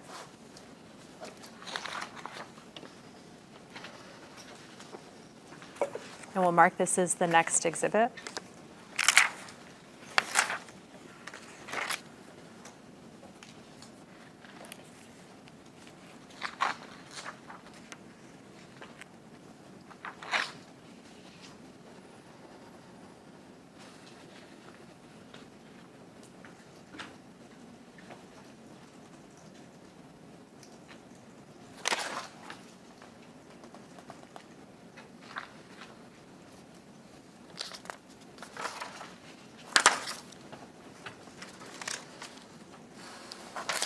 Yes. This is an email chain that you're on between you and a number of people from the senior staff of the executive chamber and those who are consulting with the senior staff. Do you remember what this email is? Beyond the plain reading of it, Well, what do you think the draft in here is for? There's a draft of a statement, correct? yes. And what was it for? I don't know specifically what it was for. Do you know generally what it was for? Generally, it was what it reads as, which is an explanation for him about his behavior with people in the office. I think it is important for me to reiterate that I was often not part of the process. And my suggestions, as they may be coming to you right now, were a little tedious in terms of their consistency and insistence. And in that way, sometimes I would be excluded from what was happening because they knew what my concern was. Mm-hmm. And it didn't always fit their strategy. And on this, all I can say is that it was very important to me that my brother not suggest that everything that happened was okay just because he meant it in a benign way. That's not how it works. And that was something that I see reflected in this draft, at least. I don't know if this was the ultimate statement. Do you recall raising that concern about this draft? Not specifically, but I may well have, because I did very consistently. And meaning you consistently raised the notion that the governor's sort of intent didn't matter. It matters, but, and not to explain the obvious, but if it wasn't okay with you, even if I thought it was okay, if it wasn't okay with you, even when in the past it had been okay, or I thought it had been, it is now not okay. And that must be owned. It has to be acknowledged. It has to be respected. And you should apologize. I think that that's really important in these situations as a leader, let alone as like a decent person. So I see that reflected in here. It may well be that that was something I had been saying on a phone call. I know it's not in this thread, but. And you said that wasn't their strategy. So who's the they and what's the strategy? Not to be unfair, but sometimes what their strategy was to respond to a specific allegation, and they'd want to say this wasn't true or he hadn't done this, and that's it. They didn't feel the need to be expansive. And, you know, I respect that's their role. But they couldn't do that with Miss Bennett, right? They couldn't say the governor never did this with respect to Miss Bennett. Well, I think that becomes part of your guys' assessment of what this is, you know, and what he did with respect to what you see this as. Well, I'm trying to understand what the conversation was. And so what was their strategy, the executive chamber's senior staff strategy with respect to Charlotte Bennett? I don't remember a distinct strategy for Charlotte Bennett. Okay. Certainly not one that I was part of. Was there ever discussion about doing a point-by-point refutation of Ms. Boylan's allegations? There was a rolling conversation about doing point-by-point pushback on all of the allegations. And who was in favor of doing the point-by-point pushback? My brother, and then a passing assortment of people, depending on the point they were at, what wave of complaints had just come out, and what kind of behavior they went to. Sometimes Beth Garvey, Steve Cohen, you know, they could be in that place occasionally. And what did the governor say about why he wanted to do a point-by-point refutation of some of the allegations? Because it was untrue. And that he believed that by ignoring the allegation, he was admitting or acknowledging that it happened. And do you recall which particular allegations the governor said he wanted to point-by-point refute and that they were not true? I don't remember him ever not wanting to refute the allegations. What was his point-by-point refutation of Ms. Bennett's allegations? That he had never groomed, he had never solicited, he had never hit on, he had never tried to manipulate or do anything to make her feel anything but supported and cared about. Did he ever point-by-point refute the content of their conversation as opposed to the import of their conversation? Not that I can recall. In this statement that you can see before you, there is,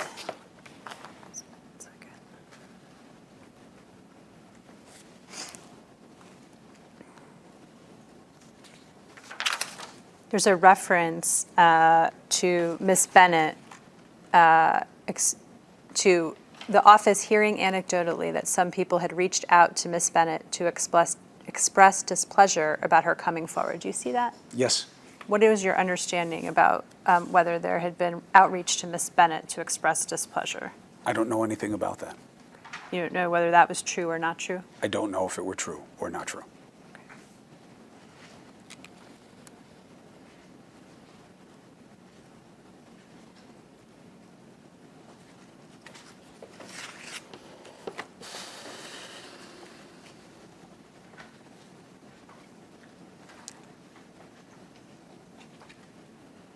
Yeah, let's go back to tab 14. So just to move us along chronologically, while this draft is being circulated, it appears that you have some text messages with Mr. Vlasto. So just chronologically, these texts are happening when this draft has been circulated. Do you remember texting with Mr. Vlasto while the draft statement was being discussed? Not specifically, but I accept that that's what was happening based on the timing. And can I just try to understand the dynamic? So when these big calls are going on, is Mr. Vlasto the only person you're having like a side text with? Not always. I wouldn't be having like multiple. I had to listen. But I knew Josh, Melissa, and Liz, and Jeff Pollock better. So they may text me during these conversations. You delete your text messages. So do you remember having text messages with Mr. Rosa, Mr. Pollock, or Miss Liz about these statements that were being drafted? Not specifically, but I do acknowledge that these were to me. This is my number, and I'm sure that this was a text conversation with me. Right, this is with Mr. Vlasto. Yes. Okay, so are there text messages that you might have deleted about the draft statements that were being prepared for the governor that were with Mr. Pollock or Miss Liz? None that I specifically recall, but I absolutely deleted messages as I go along, as is my practice. If you start at the bottom of the page is 3533 in the right-hand corner. If you look at the bottom right-hand corner, you see little numbers there? Yes. Okay. And the one that ends 3533 is what begins on February 20th. Yes, Counselor. There you go. Any understanding of what more or less was in reference to? No. And the next page, Josh says, Mr. Vlasto says, we'll need to have Tish do the investigation, but is what it is. What do you remember about on February 28th, the discussion about the Attorney General doing the investigation? Josh's feeling that while he was not of the belief that Tish James, the Attorney General,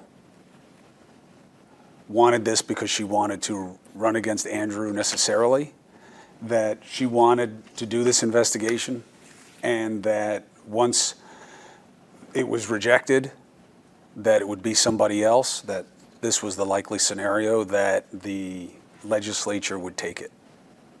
And how did you come to understand who was conveying this information during the calls? I don't remember who it was. I mean, there was never just one person, I don't think. Did you understand someone in the senior staff of the chamber was speaking to someone in the Attorney General's office at this time? Yes, that was my understanding. And do you know who was speaking to the Attorney General's office during this time? Not 100%, but I believe Melissa DeRosa had told me that she had spoken with the AG. And what did Ms. DeRosa tell you about her conversations with the Attorney General? Just that it was part of the process of figuring out what the process would be. Did she tell you anything else about her conversations with the Attorney General? Not that I can recall. Why don't you take out the smaller binder that we previously marked as an exhibit? Okay. And if you look on what is the first page of the texts on February 28th at 4:33, you write to Mr. Rosa, what happened to the statement? Mm-hmm. What do you remember about why you wrote that? Vaguely, that I had been cut out of the loop of what was being done on a statement, and I was concerned because I wanted to be able to get some comfort that this was being handled in a way that would respect what I was worried about. And is the next text Melissa DeRosa says to you, I'm on with the AG, does this refresh your recollection that was Ms. DeRosa who spoke to the Attorney General? I don't believe that AG referred to anything else. Not to be cute, I'm saying, it doesn't refresh my recollection. Do you remember anyone else saying that they were having conversations with the Attorney General or the Attorney General's office other than Ms. DeRosa? No, not specifically. Did Governor Cuomo tell you that he had had conversations with the Attorney General Not that I remember. or anyone in the Attorney General's office? Not that I remember. I can't say he didn't. I don't remember him telling me that. If you turn to tab 17, we'll mark that as the next exhibit. 17? Yep.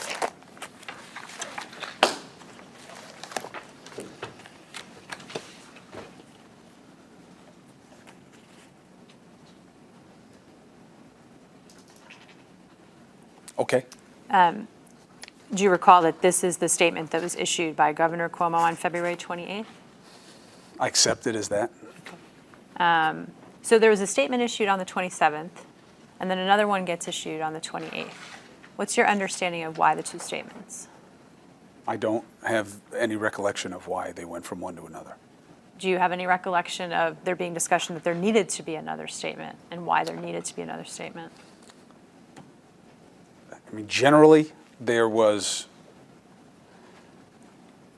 general dissatisfaction about this. I mean, clearly, the story wasn't going away, and what Andrew was saying was not being accepted as the final word on it.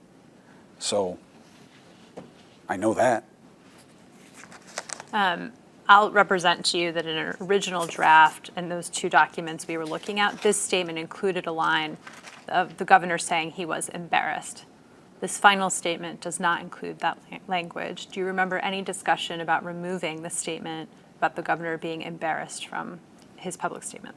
I don't recall anything other than what we reviewed earlier on an email thread where somebody said that a line should come out. I don't know if that was the embarrassed line. That was a line about inappropriate touching. Do you remember any conversation about the embarrassed No, line? Okay. not specifically.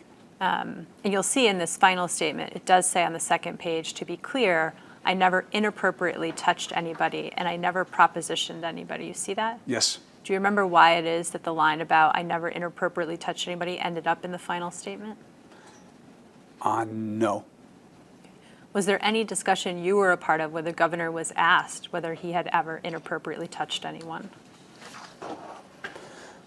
I don't remember that exact question being asked. Something like that question? I don't remember in any of the group calls a vetting of Andrew being done. Not with me there. With you present, no one vetted any Not of the to statements my the governor recollection. was making? Say the last part again? In your presence, no one vetted any of the statements the governor was making as to whether they were true or not? You mean in the statements? Yeah. Yes. People wanted it all to be true, what was going to be in the statement. Okay. That was obviously a concern. So what was discussed about how the sentence, I never inappropriately touched anybody, how the group got comfortable that was true if they didn't vet the governor on that statement?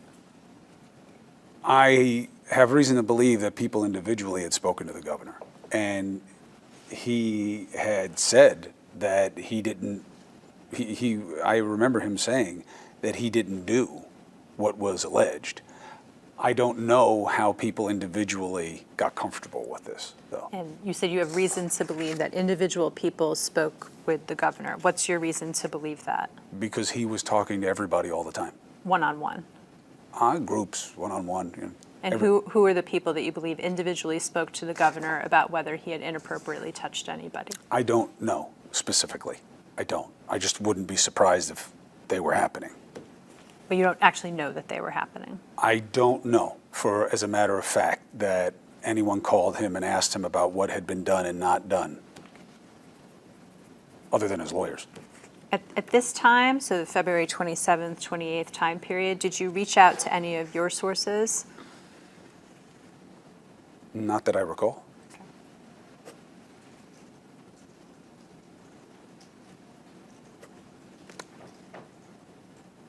Let's look back at the smaller binder of your text messages with Mr. Rosa.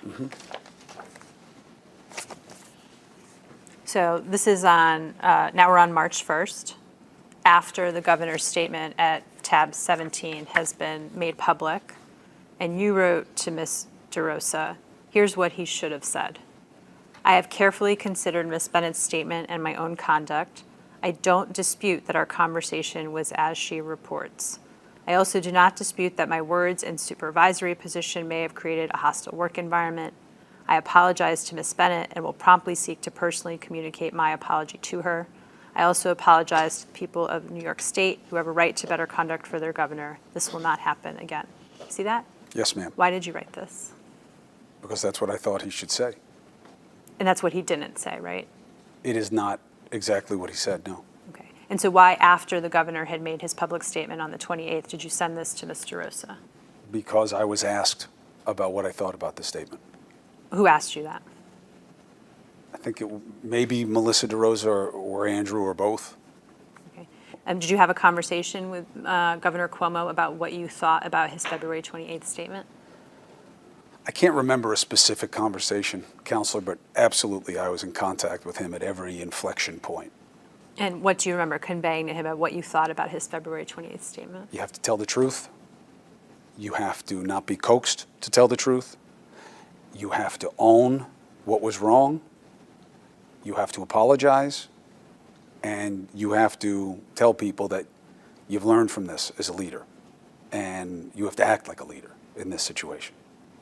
And I think what you just read reflects that.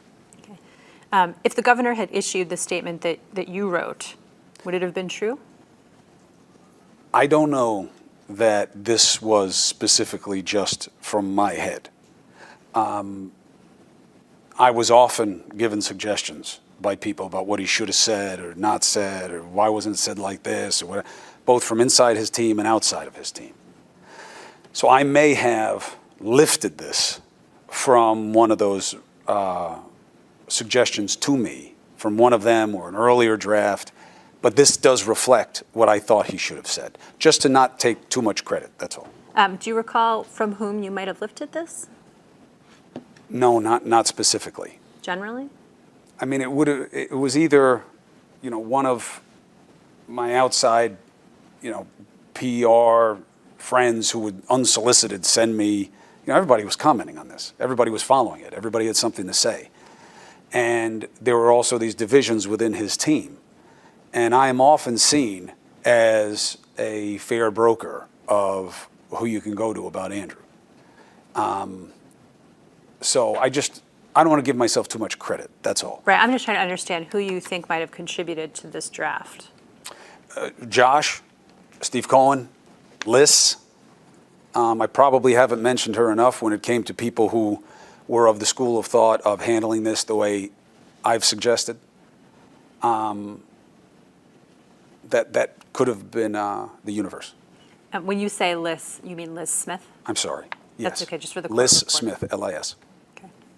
So you think those individuals contributed to this draft? They may have. May have. Okay. And if this draft had been issued by Governor Cuomo, would it have been true? I believe so. Okay. And so the statement that the governor did not dispute that his conversation was as Ms. Bennett reported would have been true. I think, obviously this is something for Andrew to answer, but this was my reckoning of what needed to be said. I wasn't present for the conversations. I don't even have a transcript of the conversations, so there's no way for me to know what was said or not said. That's for Andrew to figure out whether or not he can say this and be comfortable with it. I'm just saying it was my suggestion of what I would have liked to have heard. But as of March 1st, based on the many conversations that you had been a part of, you believed that the statement, I don't dispute that our conversation was as she reports coming from Governor Cuomo, would have been a true statement. I think he would say, I don't dispute that our conversations made her feel the way she says. I think that he would probably draw that distinction. I wasn't part of the conversation. I just think that my reflex is to not question the accusation yourself, other than to say whether it's true or untrue. Let the process be the determination of those specific questions. And then at the end of the process, if you don't agree with the determinations, well, now that's what our dynamic should be. So that's where my head was. I don't know that Andrew would say that he agrees with this statement. I was asked what I thought he should say. That's what this is. I get that. What I'm trying to understand is, were you part of any conversation where Governor Cuomo ever said words in some or in substance, I didn't say what Ms. Bennett says I said? Yes. Okay, and what did he say he did not say to Ms. Bennett?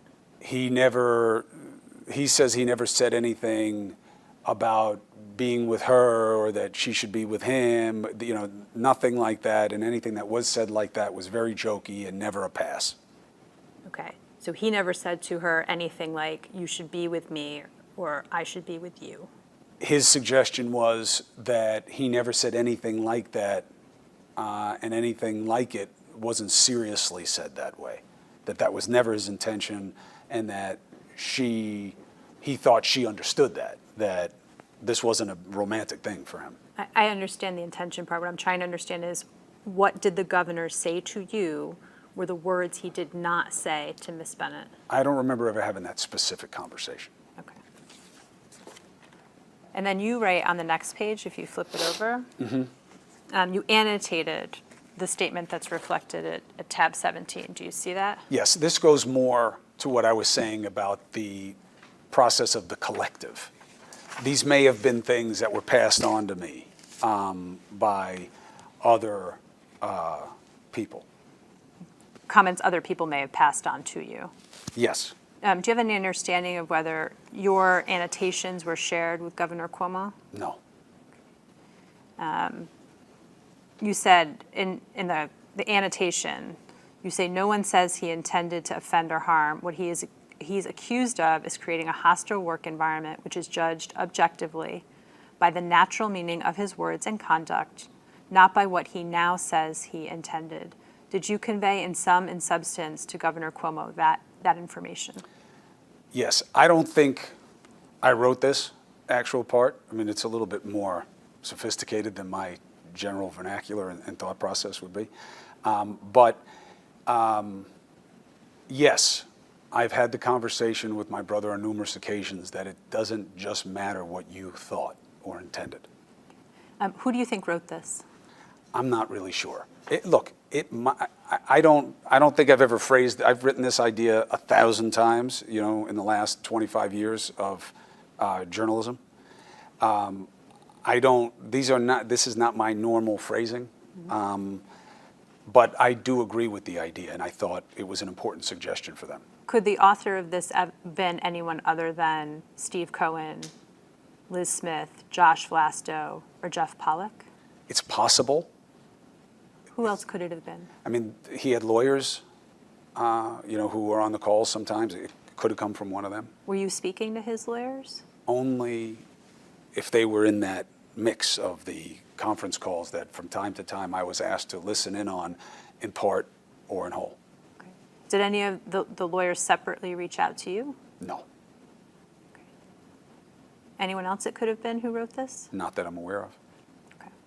And the next annotation, whoever wrote this wrote, it's perhaps true that work colleagues are personal friends, but most supervisors know that many issues may arise from personal friendships with work subordinates. Did you ever convey that in sum or substance to Governor Cuomo? Yes, What did you say? this grows out of the understanding that just because you think it's one way, there are two things. One, you're not equals. And two, you could have it wrong. Most of these people are of an entirely different generation from my brother. He is a man from a certain ethnic background and a certain place and a certain time. And none of the people involved in this approximate any of that. When you conveyed to your brother that he was not equals with the women that were making allegations against him, what did you mean by that? They work for you. And what did you tell him that meant? That there's what it means, which is that there's a power dynamic at play. Meaning that he has more power than they do? Of course.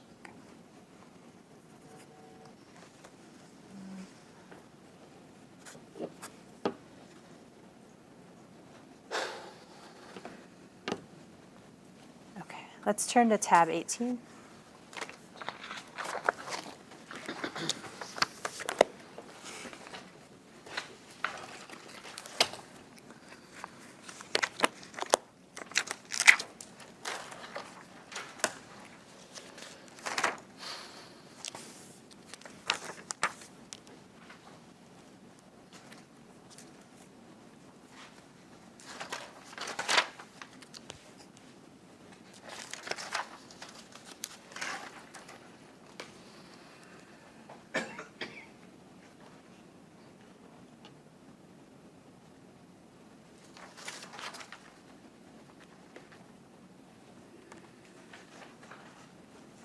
Okay. Okay. You had a chance to look at this now. What is your understanding of what this is? It is a set of ideas about what the governor may or may not say with respect to the allegations. At a press conference, right? Yes. And who, to your understanding, prepared the first draft that is reflected on pages 10079 and 10080 and 10081? I don't know. It came from Stephanie Benton. Stephanie Benton did not prepare the draft. Okay. If it came from Ms. Benton, it was not prepared by her. Who is the likely author then? I don't know. Is it the governor? He would almost undoubtedly have been a part of the drafting process.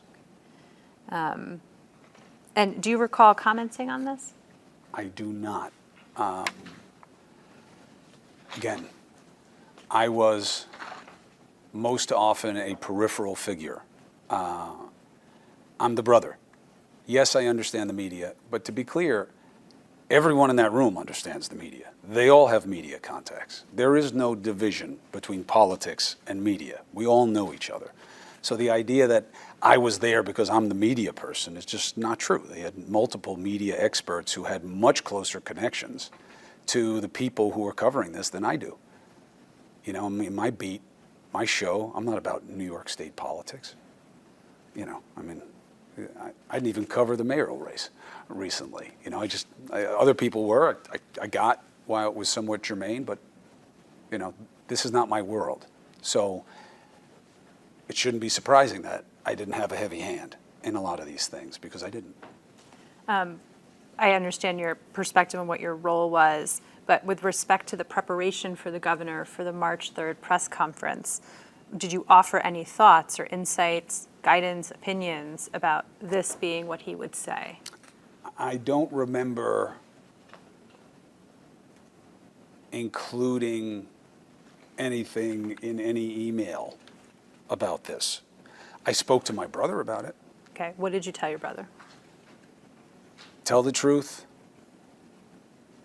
Don't have people have to push you on things. Every time somebody has to ask you a question about something specific, is an opportunity you had to get out in front of this that wasn't taken. And that this is not a competition. This is not you versus the accuser. And you don't phrase it that way, and you avoid any implication of that. That was my biggest set of concerns for him in terms of how this was handled. Everything else to me was just verbiage. In this verbiage on page 10080, you'll see there's a reference on the third paragraph from the bottom. And it says, I've asked the Attorney General to engage an independent professional firm to review any allegations. In the meantime, I want to take additional action. I'm going to bring in a private firm to train all my staff, myself included, as to appropriate workplace interaction. Did that happen to your knowledge? I don't know. Did you discuss that with Governor Cuomo? In cursory fashion, that it was good to do as much as possible to show that something's been learned here and improved. And to your understanding, was that followed up on? I don't know, Counselor. Was it discussed with any members of the senior staff whether that training would happen? I don't know. those aren't conversations I would have likely been a part of. The governor ultimately did not say this at his press conference. Do you know why that is? I do not. He went on, goes on to say, I also want to engage a firm that would be available to any employee who wants to make a complaint, but may feel uncomfortable going through formal government channels. Were you part of any discussion with Governor Cuomo about that suggestion? No. Were you part of any conversations with the senior staff or the consultants about that suggestion? Not that I recall. That ultimately does not get said at the March 3rd press conference. Do you understand why it wasn't? I do not. Do you feel that the size font on this is a little small? It is incredibly small, Okay, Mr. good. Cuomo, but I have Yes. no control over that. Counselor, I asked because. You should as not we've be done this. concerned.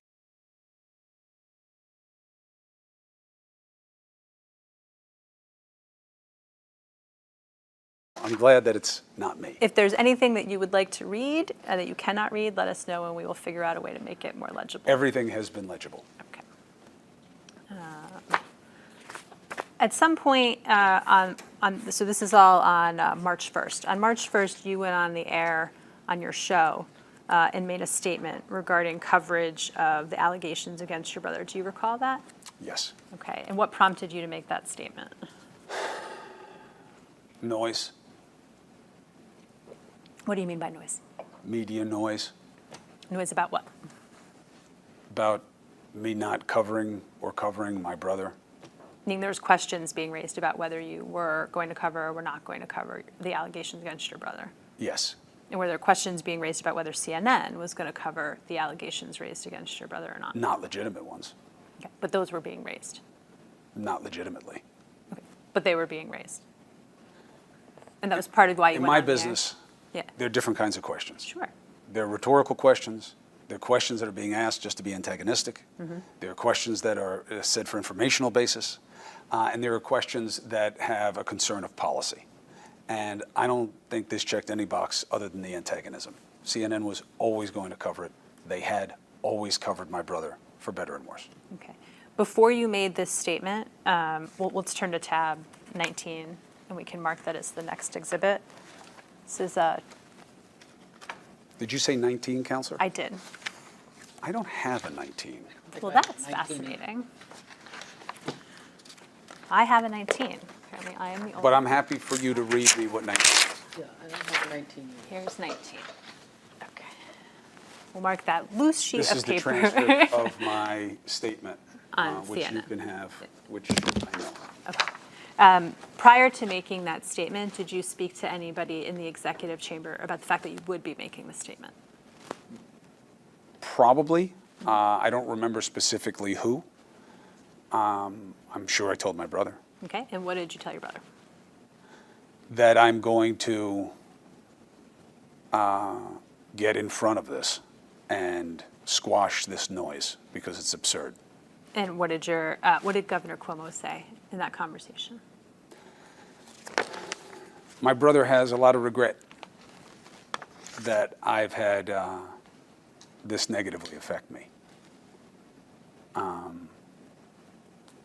Doesn't feel good to have your family be scrutinized for something that's about you, let alone when that scrutiny is patently unfair and being weaponized in ways to hurt you as the primary, which is what Andrew is, and to hurt me.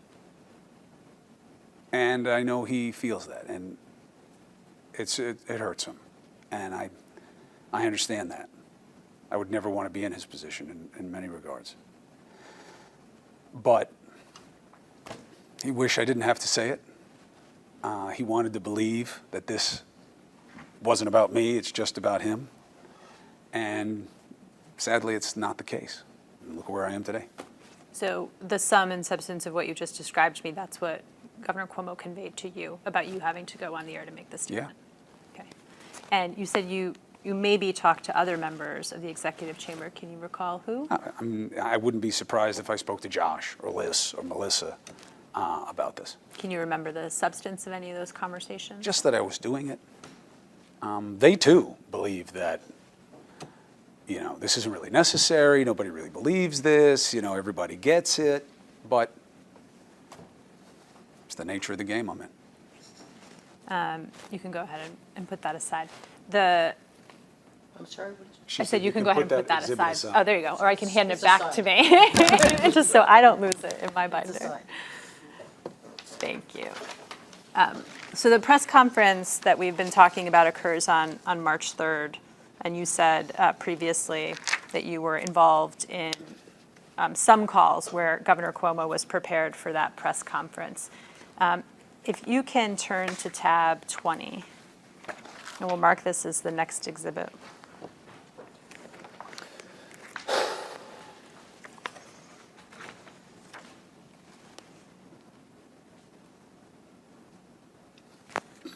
There's behind the blue tab, there's another document. There you go. Okay? Okay? Other than with your counsel, have you seen these two documents? No. Okay. When you were involved in the preparation for the governor, did anyone ask him if he forcibly kissed Miss Boylan? I don't remember it specifically, as I've said to you earlier. You don't remember him being asked that question I specifically? don't. I don't remember specific vetting of the governor on calls that I was on. Okay. Maybe to make this more efficient for all of us, if you go back before the tab, there's a series of questions that Ms. Smith proposes the governor be asked to practice. If you look through the list, can you tell us whether you recall Governor Cuomo, in any conversation you've been a part of, responding to any of these questions? Just walk through the list. In the practice sessions? In the practice sessions, yeah, not in the actual press conference. I was never in a practice session. In the preparation for the March 3rd conference, that's what I mean by practice. I never was part of any of this. Okay. In any conversation you've ever been a part of with the governor, did he talk about whether he had touched the legs, arms, or torso of Miss Boylan? He told me generally that he never kissed her or touched her in any way that was inappropriate. Were you part of any conversations in which the governor addressed whether he had told Miss Boylan that he wanted to play strip poker? No. Were you part of any conversations in which the senior staff attempted to find individuals who might have been on a flight with Governor Cuomo when he made a comment about strip poker to Miss Boylan? No, I don't recall that specifically. Do you recall there being a statement issued from individuals who were on a flight with Governor Cuomo saying whether or not they had heard him discuss strip poker with Miss Boylan? I'm vaguely familiar. I don't remember if they issued a statement or they were interviewed about it, or I didn't pay much attention to that. But you weren't part of those conversations? No, Okay. I wasn't on the flight. I would, No, part of the conversations about that statement being Oh. issued, or finding those people, No, or not that I- tracking no. down the flight No, information? not that I recall. Okay. Were you part of any conversations in which Governor Cuomo discussed whether Lindsey Boylan looked like a better-looking version of Lisa Shields? No. Were you part of any conversations in which Governor discussed whether he called Miss Boylan Lisa? No. Okay, that's why I wanted to go through the list. That's what I meant by the list. So for any of the remaining questions, were you part of any conversations in which the governor answered these questions?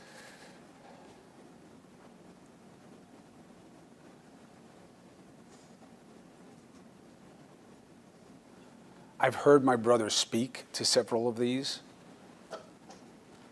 questions, but I was never part of a practice session where it happened semi-auteur, where they took him through this. I've heard him say that he had no reason to believe that the women who had come forward had, but that he wouldn't be surprised if other ones did once he was convinced that it was a political pile-on. I've heard him say that he has regrets about a lot of things. You have a long history of saying inappropriate things to women, like the time you repeatedly told a young female that you wanted to see her eat the whole sausage.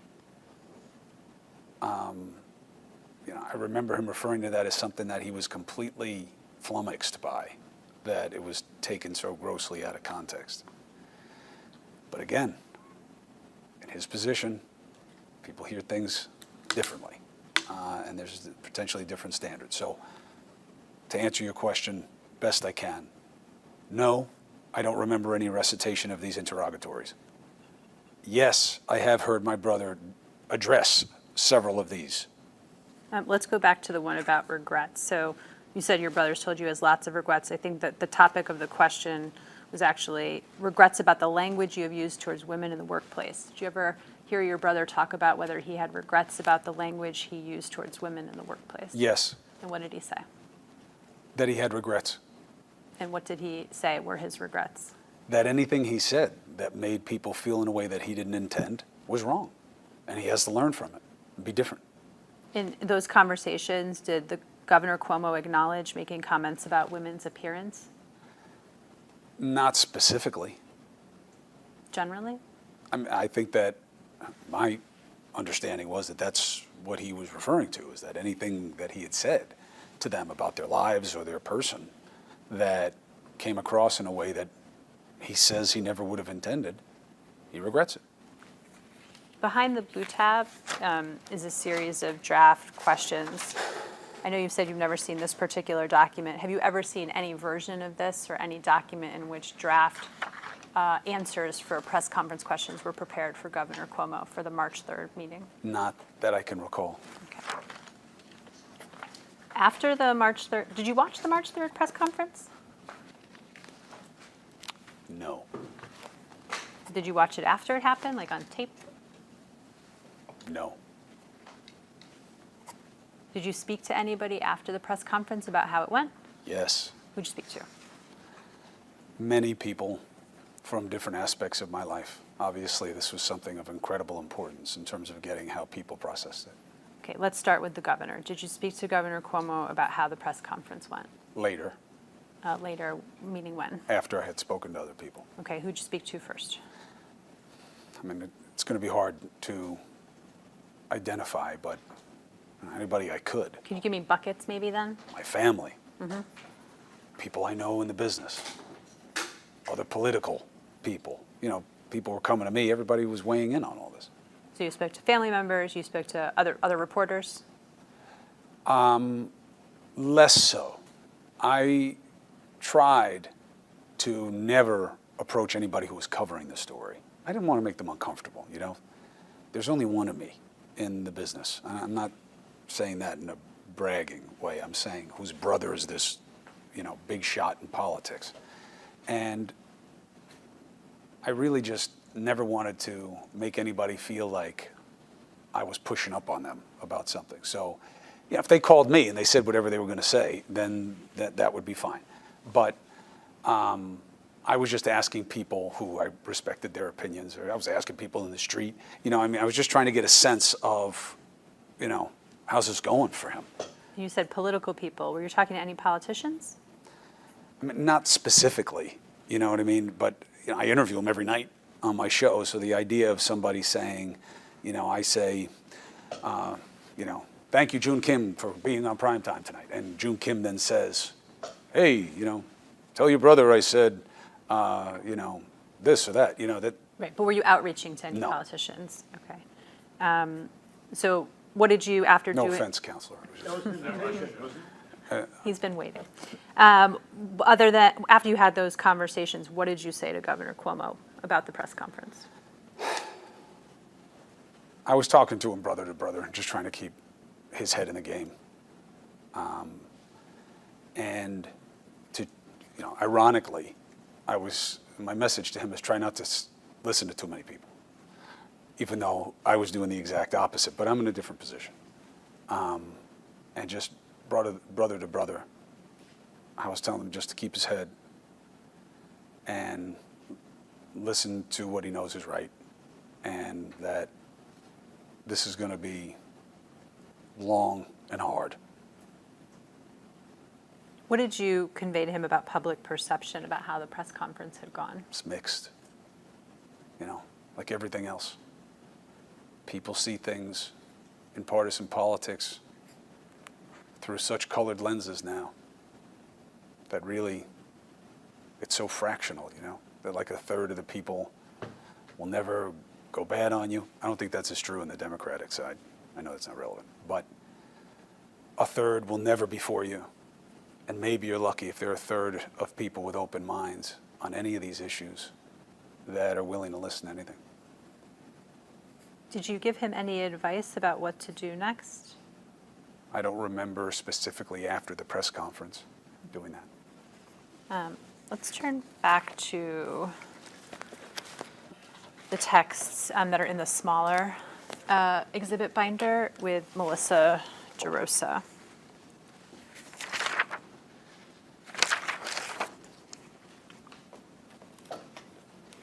On March 4th, you see on the, turn to March 4th. Yes. Okay. There's a text message from Melissa DeRosa to you that is from, her, it looks like she captured a email message or text message conveying that Miss Bennett was going to do an on-camera interview, and then she said thoughts to you. Mm-hmm. You wrote call. Do you remember speaking to Miss DeRosa about? Didn't I send that to, I'm sorry to interrupt you, Counselor. That's okay. Didn't I say to her thoughts? You're correct. You said thoughts, and then you wrote called. Did you communicate with Ms. DeRosa about Ms. Bennett's on-camera interview? No, and I didn't see it. It was more informational, like what, like what do you make of this? Like I was asking her. Mm-hmm. What did Ms. DeRosa say she was making of it? I don't remember other than her being concerned, obviously. And then you wrote, I have a lead on the wedding girl. Yes. What does that mean? Plain reading, that someone called me who knew the bride's family, who suggested that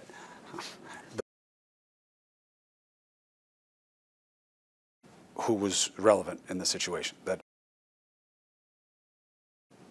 and that my friend had heard that maybe she had been put up to it. I then had a phone call with Melissa and or Josh and was told that this was the wedding of one of their people, and that this complaint had happened right then, had been heard from her, and it's been always there. It didn't just come up.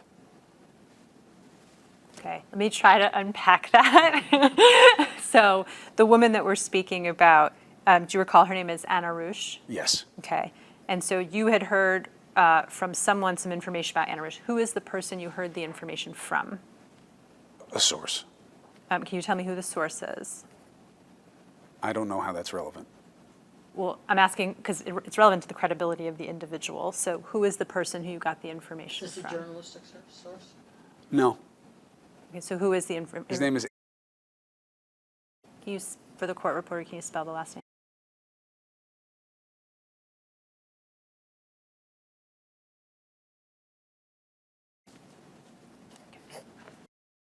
Conveyed to you that he had heard that Ms. Rausch had been put up to it in part because I get he had this- heard Yes. that He'd- that may be the case. Okay. And then I then learned that this was the wedding of one of the members of Andrew's team, and that he or someone close to him had said, no, she complained early on about this, and it has always been consistent. So that's that. meaning she had complained when it happened. Yeah. When the governor had touched her at the wedding. Or soon thereafter, yeah. Okay. And that what she described about her experience was consistent. Meaning what she was telling the Yes. press now was consistent with what she said at the time. Yes. And who told you that? I forget, either Melissa or Josh, or one of them who knew whoever's wedding it was. Okay. Did they tell you they knew this because they had been at the wedding? No. How did they, do you know how they knew that Ms. Rausch had made her complaint at or around the time of the wedding?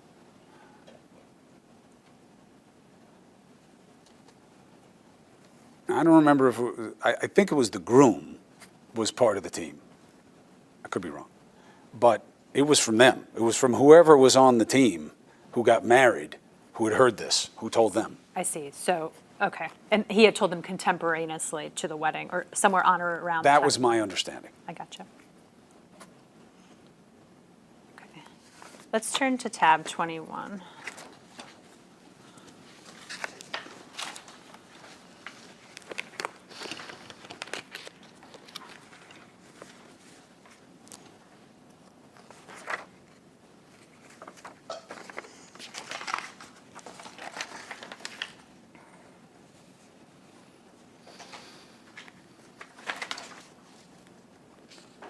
Okay. Tab 21 reflects an email chain between you and a number of people about a forthcoming Washington Post article. See that? Yes. What do you remember about discussions you had about the forthcoming Washington Post article? I don't remember that I had any conversations. Did you talk to anybody about Karen Hinton? I don't remember. I didn't talk to anybody specifically about Karen Hinton. I remember hearing about Karen Hinton on some of their calls and their reactions to it. Okay, so tell us about what you heard on the calls that you participated in about Karen Hinton. My brother told me this never happened, that she had gone bad on him, to use his words, and she was known by people to have an animus against him.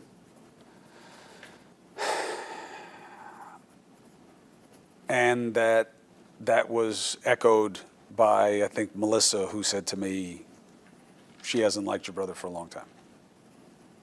Did anyone explain to you why it is that Ms. Hinton had gone bad on Governor Cuomo or didn't like him? No, but I was told, not to your question, but if you want it, that she had a book coming out and that she may or may not have known Lindsey Boylan and that this could have been concerted action. This was what you learned on the calls with members of the governor's Yeah. senior staff and his consultants? Yes. Can you recall who conveyed the information about Ms. Hinton's book Not specifically. or her connection? I don't even know that I got that from them or that I read it somewhere. Okay. You know, I mean, all of this kind of blends together. Yep. And what about the connection, the potential connection to Ms. Boylan? Do you remember where you got that information? No. Might have been Andrew, might have been Melissa or Josh. Can you recall any other information you learned about Ms. Hinton or the allegations Ms. Hinton was making against Governor Cuomo? No, Counselor.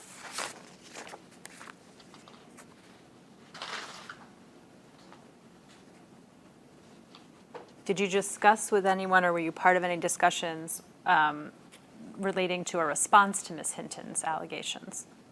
Not that I recall specifically.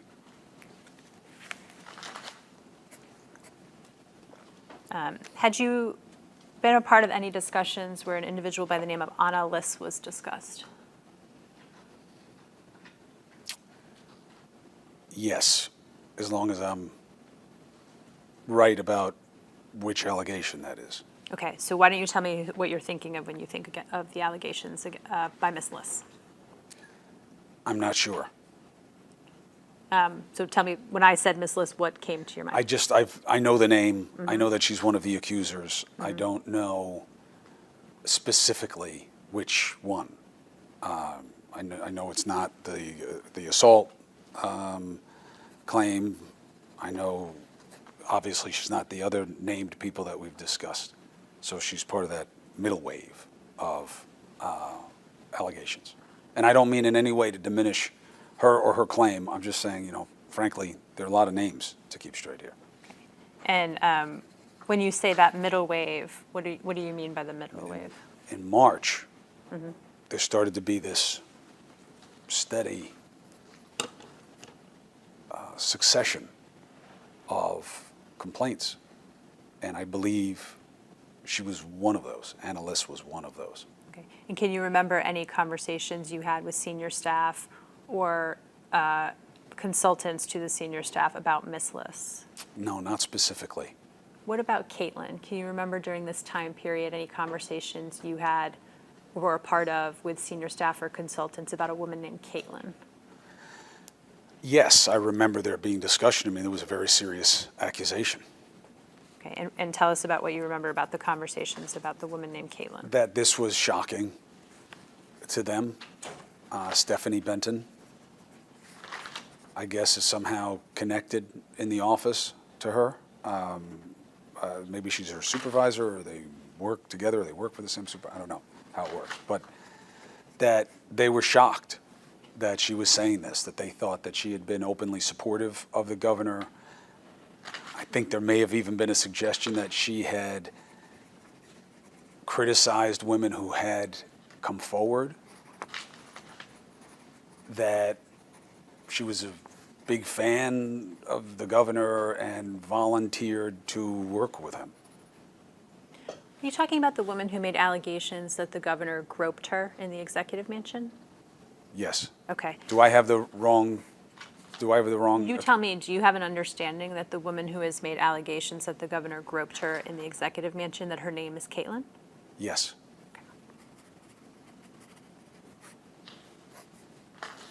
Is that inaccurate? I'm not going to answer that for you, Mr. Cuomo. Why don't we look at the text messages with Mr. Rosa?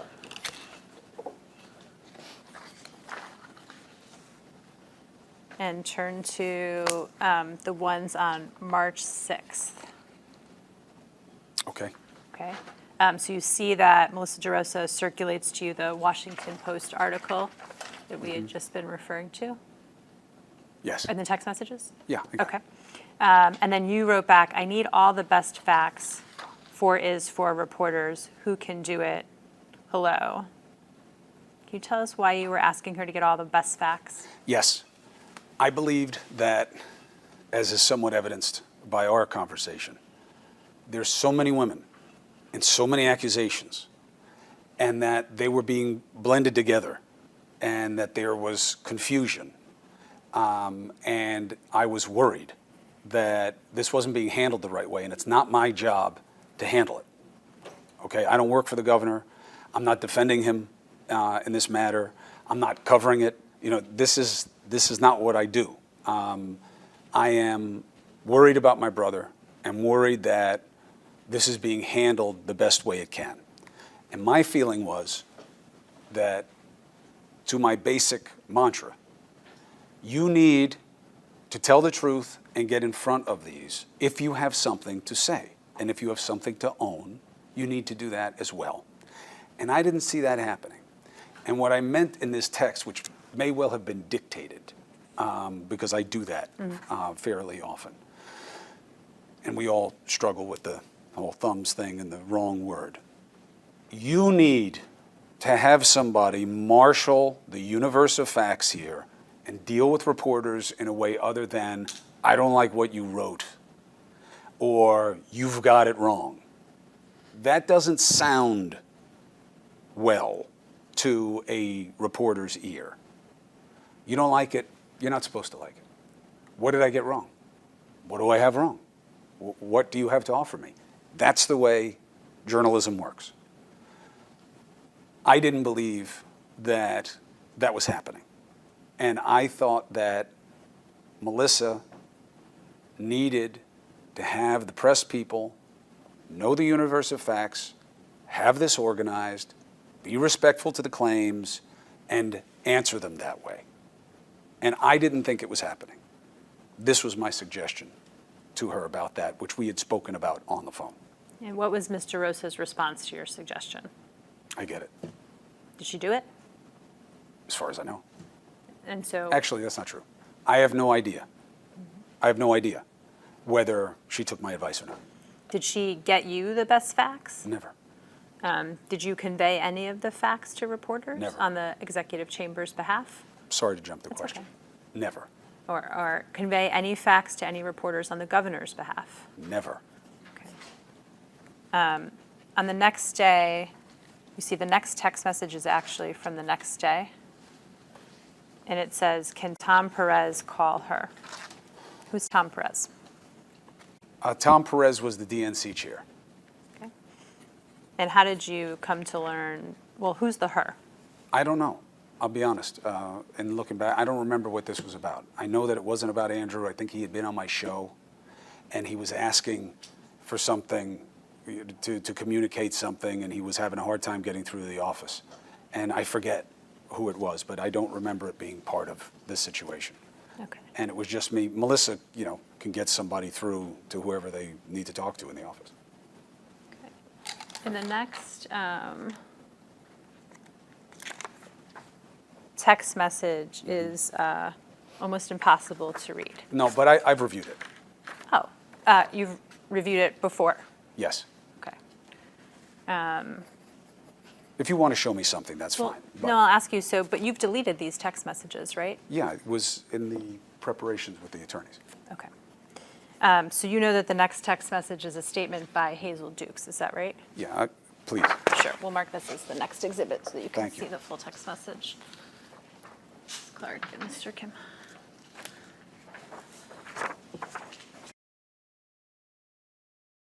You said it's almost impossible to read. I take issue with the almost. I got a few words. And Melissa DeRosa sends you this statement. You see that, right? And then in response in the text message, you write, Hesty used our language at least. What do you mean by our language? The language that the governor and his team were hoping for in terms of embracing process. Okay, and so was there language or discussion about politicians embracing process that you were a part of? Yes, And tell us about those conversations. that, I believe that was the only course, was once you had credible allegations, there has to be process. There has to be investigations. They have to be looked at. And that's the best thing that a Democrat can ask for. And that this was, at that point, somebody who matters politically saying there should be process. To your understanding, was actual language prepared and provided to politicians for use in statements? I've never heard anything like that. Okay. Were you involved in discussions about who should be called and who shouldn't be called? Never. I don't even know the players. I do now, but I didn't then. If you turn to the next page on the same, in the text messages with Ms. DeRosa, this is still on March 7th. She writes, hey, rumor going around from Politico, 1 to 2 more people coming out tomorrow. Can you check your sources? And you wrote on it. Did you check your sources? I was frequently in contact when we would hear word that there were other people coming out or there was more to be learned about somebody. I would talk to other journalists to hear what they had heard. And on this occasion, do you remember what you heard? No, I believe that I didn't hear. As you wrote in the text, no one has heard that yet. Oh, I apologize. Why don't we go off the record? Okay.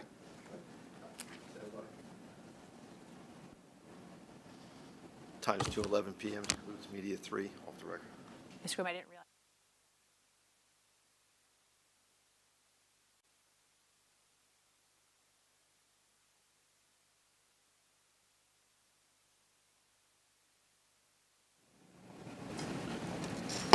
Time now is 2:23 p.m. This begins media 4 on the record. Mr. Cuomo, if you can put the text messages in front of you that are contained in the separate binder, the ones between you and Mr. Rosa, we'll continue talking about those. Okay. If you look on March 7th at 9:29, Mr. Rosa shares an article in the Daily Mail related to Alec Baldwin discussing cancel culture. You see that? Yes. And then you wrote back, my friend asked him to do it, very close to him. Can you explain what you meant by that? Yes. This is a little inaccurate. I know Alec Baldwin. So does Andrew. I have a very good friend who's named here who called me and said, Alec wants to talk about cancel culture or political correctness. I asked him not to. I said, tell him stay out of it. It's not necessary. He said, well, he's going to do it. And I think it's a good idea for him to do it. He wants to talk about these things, fine. I said, all right, well, that's my take on it. And that's what it was. And when Melissa then told me that it had happened, I was not aware, but I did know its origin. And what was your perspective on why it shouldn't have been done? Sorry, it's not. Shouldn't count against my time. Okay. What was your perspective on why it shouldn't be done? You okay with my answer? Did you pick it all up? Okay. I wasn't in favor of it happening because I didn't think that Alec Baldwin weighing in on this one way or the other was necessarily helpful or respectful to the situation. And I was trying to help my brother, and it just didn't seem that helpful to me. Did you have any conversations with Governor Cuomo in relation to the allegations of sexual harassment made against him about cancel culture? Yes. And tell us about those conversations. I think cancel culture is real. So does my brother. And I advised him that you cannot ignore these, that it's not going to go away, not in our society, not in our media culture, and not in your party, that they're going to come on this, and you have to be aware of that. And that's why you can't go after your accusers. It's not right, it's not allowed. The only path is process. That's the only path. Have things investigated, have somebody independent who looks at this, and let people judge what they find. What did Governor Cuomo say in response to your perspective on cancel culture and the relation of it to the allegations of sexual harassment made against him? He believes a much larger version of this, that it's not just generally cultural, it's specific to him in politics, and that this is an entire string theory of people coming out to get him, head to toe, soup to nuts. And that they are all connected in some way?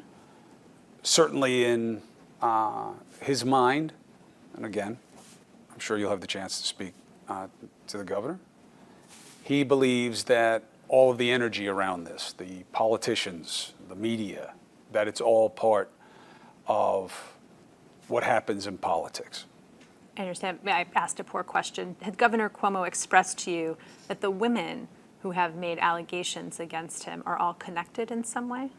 Not specifically. That it's more about once it had been made okay or popular to come out against him and that people would get attention for it, he believes that that drove allegations. Was there any discussion you had with Governor Cuomo about whether multiple women coming forward made it safer for women to come forward with allegations? No. If you turn to the next page in the tweets, text, sorry, there's a screenshot that Mr. Rocha shared with you. You see that? Yes. And then you respond, why do you guys like this so much? What do you remember about that? Counselor, as I've said, I was often out of the loop. And this had been sent to me by more than one person. And I didn't understand why they were sending this around. I didn't understand. Please understand my sensitivity to these things. To me, this was devastating, what was happening. And it was embarrassing, and it was hurtful, and it was shameful. And I just didn't understand any kind of preoccupation with what's being said by somebody about something else in this political insider yip yap. I didn't understand why they'd be paying any mind to any of that. That's what that was. But then Melissa DeRosa writes back, brush back, and you wrote week late. What did you mean by week late? Week late meaning, you know, you're like indicating a state of play that is way past you already. The idea that this was going to go away or that it wasn't that significant and that I was exaggerating it, that it meant more to me because of my own personal feelings or because I'm too close to my brother and my sensitivity, which is not true. Not true. Do you remember being on the phone with either Governor Cuomo or Mr. Rosa on March 7th? No. And then you texted, no resign, no resign, no resign, and then she said, no resign. Do you remember what the context was for those texts? Yes. What was the context? Whether he should resign. But was there some conversation that you were a part of where resignation was being discussed? Yes. Tell us about that conversation. There were politicians calling for my brother to resign, and he was considering that. Tell us about your conversations with Governor Cuomo about his consideration of resignation. I told him, if you have done nothing that you believe was wrong, don't resign. Because resigning is you saying that you did something wrong. Don't do it. What did Governor Cuomo say to you or his thoughts at that point in time about resignation? He went back and forth. Did he ever say to you in words or in substance that he believed he had done something wrong? Not that warranted him no longer holding office. Right. Regardless of whether it warranted him holding office or not, did he convey to you in words or in substance that he believed he had done something wrong? Not in that way. What way did he convey it? He had regret. What did he convey regret about? Anything that people took in a way that he didn't intend. Was there anything specifically that he said that he regretted saying or doing? I don't remember it specifically that way.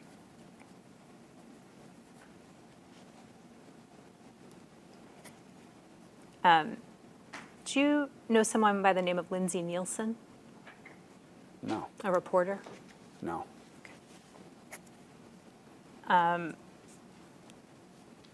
On March 9th, the texts continue, and your eyesight and mine is probably not going to be good enough to read what that says. But if you look at the third page of this little handout that I gave you, we've just blown up what is in that text box from March 9th. And here it goes. It's page 3.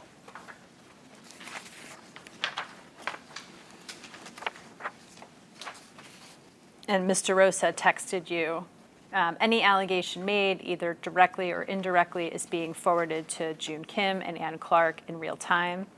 We are grateful that the AG has chosen two experienced and diligent prosecutors to lead up this review and look forward to cooperating fully so that New Yorkers have all the facts and at its conclusion. The governor's previous statement that he has never touched anyone inappropriately stands. You see that? Yes. She wrote thoughts, and you wrote lose last. What did you mean by that? I believe that lip service to allegations is disrespectful. So if you have something that you want to say it. But the governor's previous statement that he has never stands. Well, either you're telling us the truth or you're not telling us the truth. And to me, that sounds like political speak, like media speak. And I don't think that that's the right way to behave in those situations. I had said that many times. Did you suggest that statement, that sentence come out of the statement because you had concerns that perhaps the governor had touched someone inappropriately? No. Did you ever have that concern? Yes. When was that? Every time I'd hear an allegation.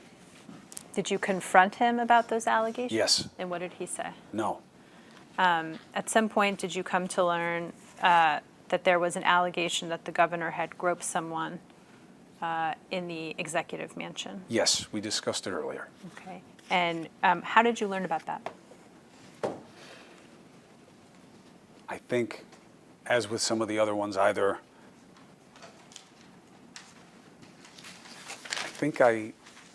I think I heard it from the team that this was going to come out.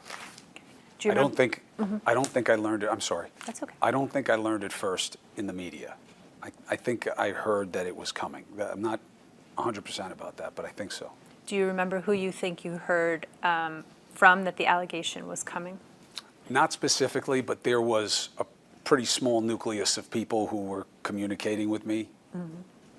Liz, sorry. No, I was going to ask you who. Go ahead.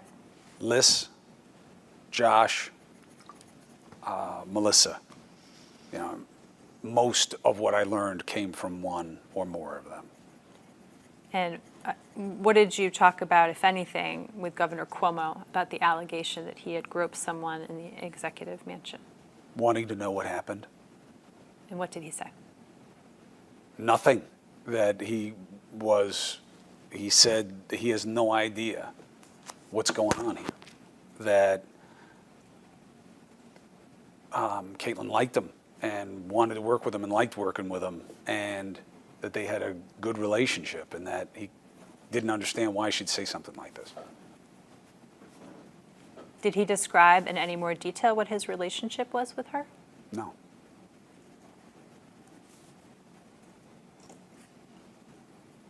Were you part of any conversations with the senior staff or consultants where her allegations were discussed?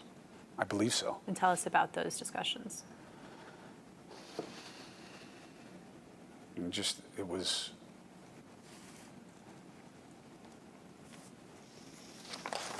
their general belief that this is very serious. This qualified as a potential crime.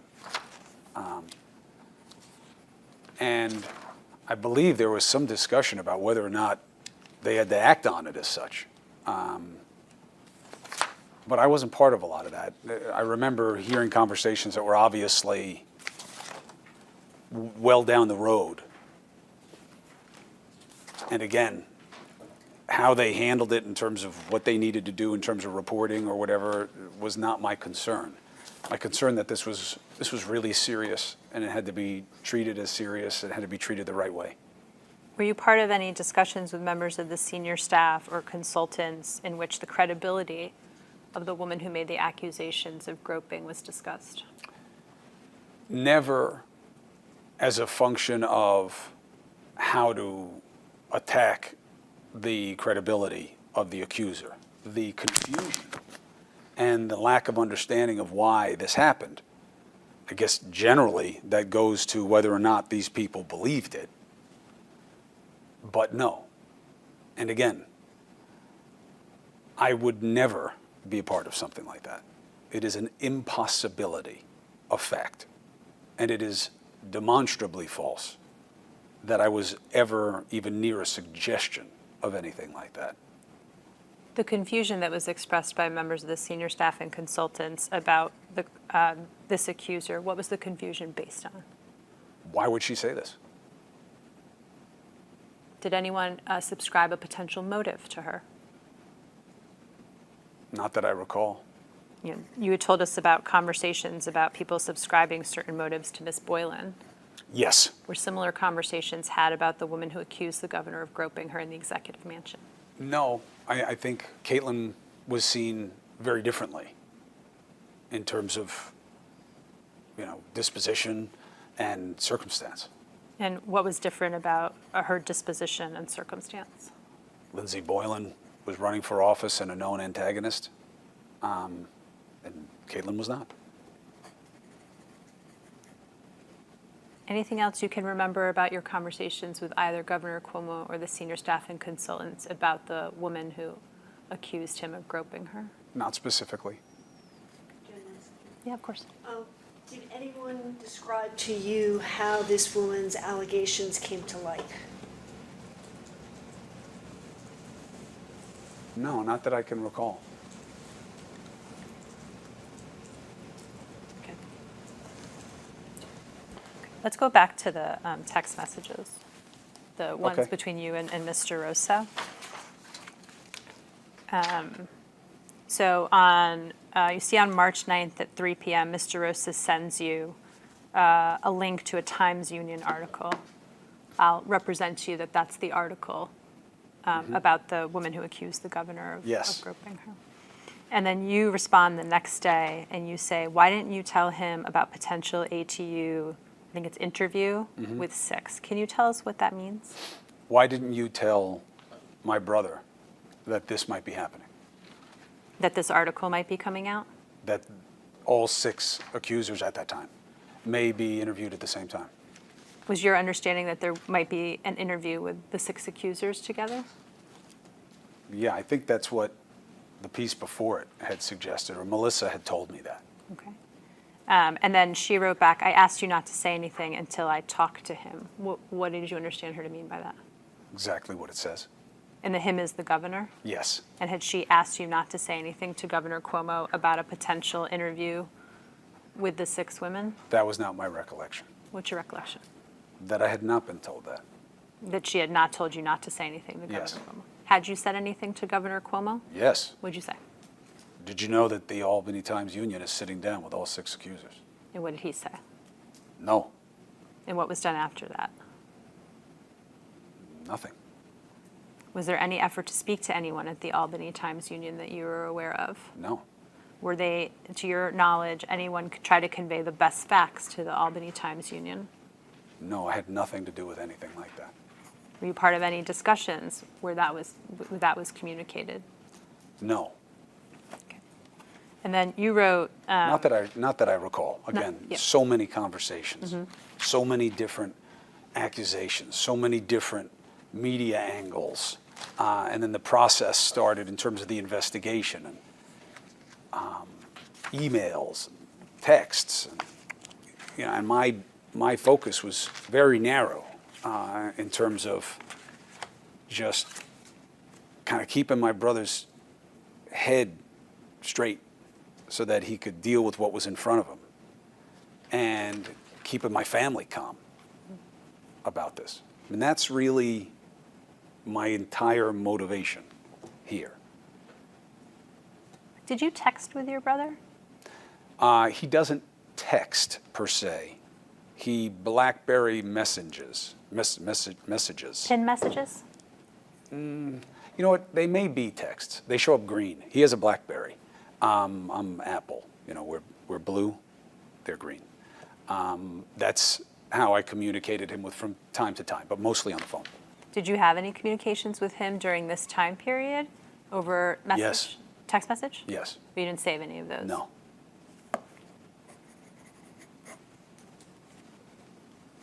You have to understand, Counselor, I've had people take my phone in airports. I've been sent very sophisticated hack software. I've been told that there are people trying to get it. I have this 2 SIM card thing with different phone numbers, to try to alleviate that. I don't do cloud backup. I don't, it is one of the most frightening propositions for me is that somebody is going to get this or get into it. And people who I told, now you can tell me it's okay. And now they're exposed. Mr. Cuomo, I appreciate that. I'm just trying to find out what exists and what doesn't. I That's my understand. job here, okay? I understand. So then you wrote, if you go back to the text messages, that was a day ago. Stop hiding shit. What did you mean by stop hiding shit when you said it to Mr. Rosa? Don't not tell Andrew things. Were there other things that you believe Mr. Rosa was not telling Governor Cuomo that he needed to know about? Not specifically, but there were conversations that he wasn't a part of that I thought it was important for him to stay very locked in on these and what's being said, what it means, and how to act, I thought. Can you give me an example of a conversation that you thought he should have been a part of that he wasn't? This one, media appearances that were being planned or solicited for accusers. He should know about the level of interest in the stories and where it was coming from. Are there any other examples? Not that I can think of specifically. 2 texts after that, you wrote, you need to trust me, Liz, and Jeff more. I assume you mean Liz Smith and Jeff Pollack, Yes. not these other people. Who are the other people you're referring to? This is this big, this is expanding universe of lawyers, lawyer types, and no disrespect. No offense taken. I'm a lawyer also. My point was this. I was very concerned that this was being handled the right way with the right sensitivity. And I don't know why Josh isn't on there because that, he was very much, I thought, important in understanding the right way for this to be. And I was very, very, and I am, to this moment, very, very worried about the implications of this. And this goes to my sensitivity. Did Mr. Vlasto ever convey to you that he could no longer be involved in advising you or the group or Governor Cuomo about the allegations of sexual harassment? He never advised me. Or advise the governor, or be part of the group of people who are advising the governor? Never. He was very involved all along. I believe at one point they were going to have his firm become the governor's PR representative. And I don't know what happened with that. But Josh Vlasto was very involved, and involved on every level of strategy, starting at the beginning, because as I said, I believe he had some kind of connection to Lindsey Boylan. And I know that he felt some sense of guilt about it. When was the last time you spoke to Mr. Vlasto about the allegations of sexual harassment and surrounding circumstances? A while ago, months, March, April? maybe. Do you have an understanding as, well, why haven't you been communicating with Mr. Vlasto? Because once this process started to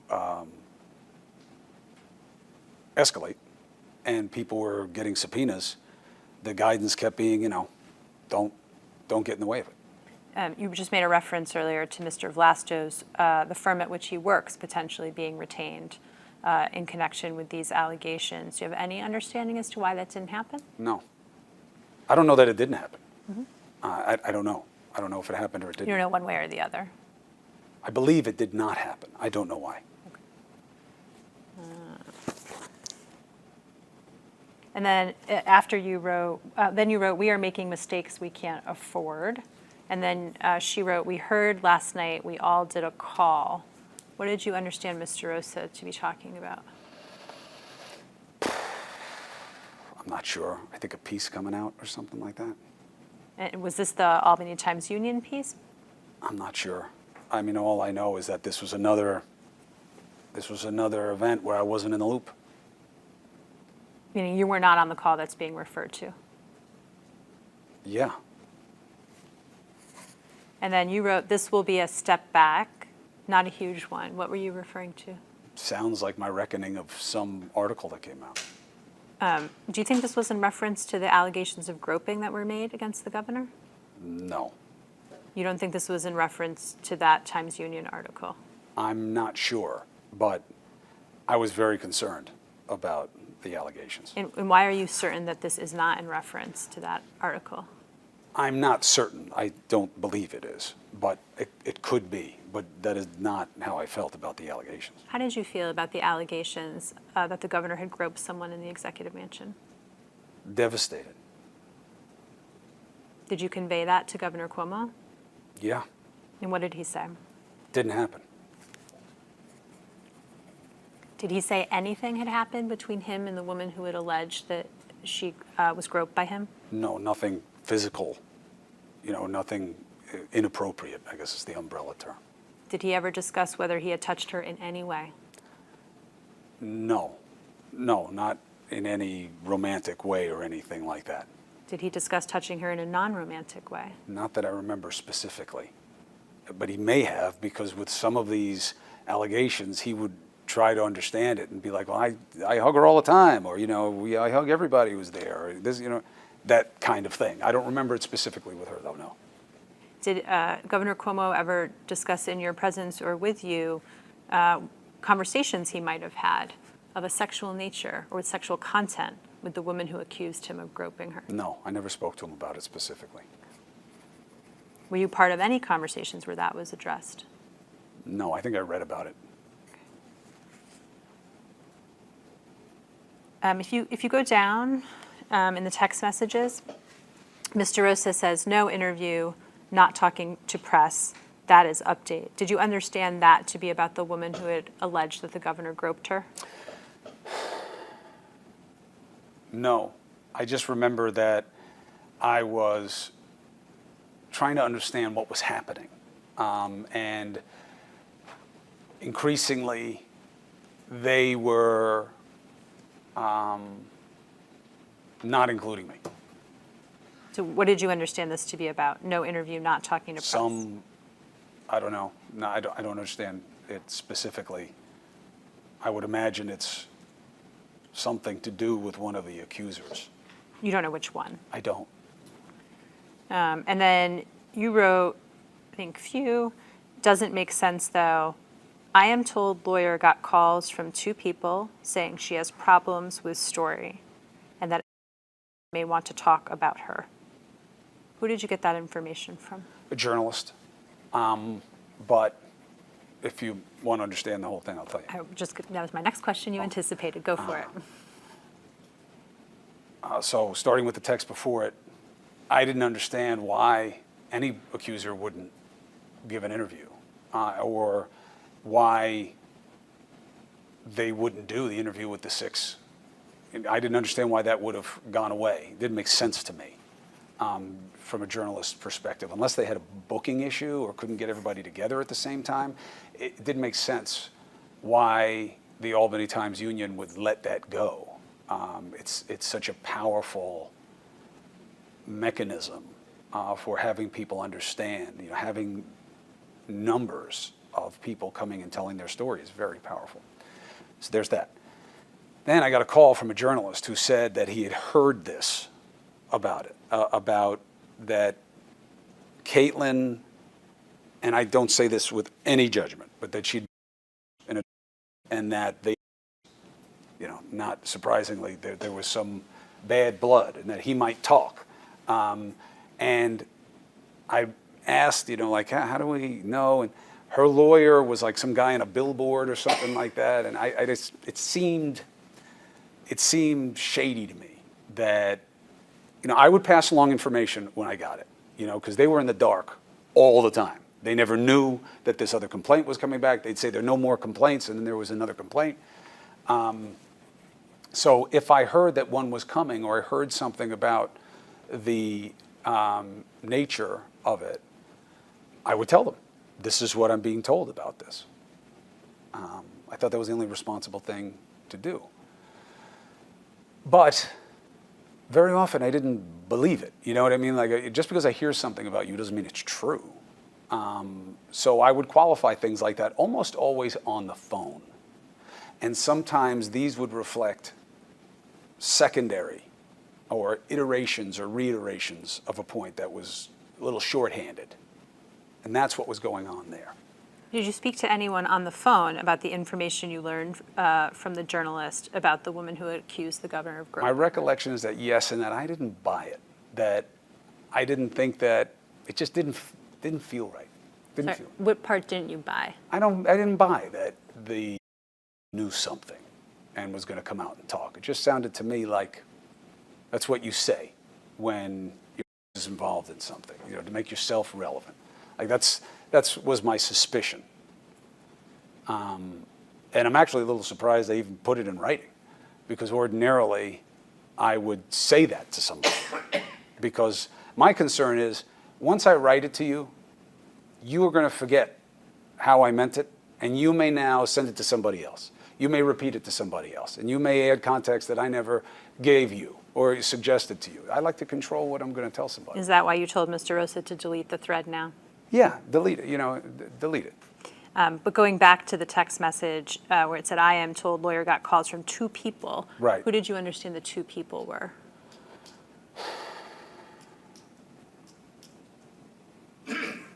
I didn't know. Did Not like journalists, you know, that this was just stink, you know, this was stink. And, you know, to my earlier suggestion, nobody from the governor's office ever said anything about this accuser or any of the other ones.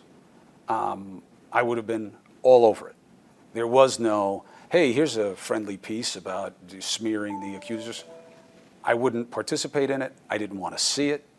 I was constant in my insistence on that.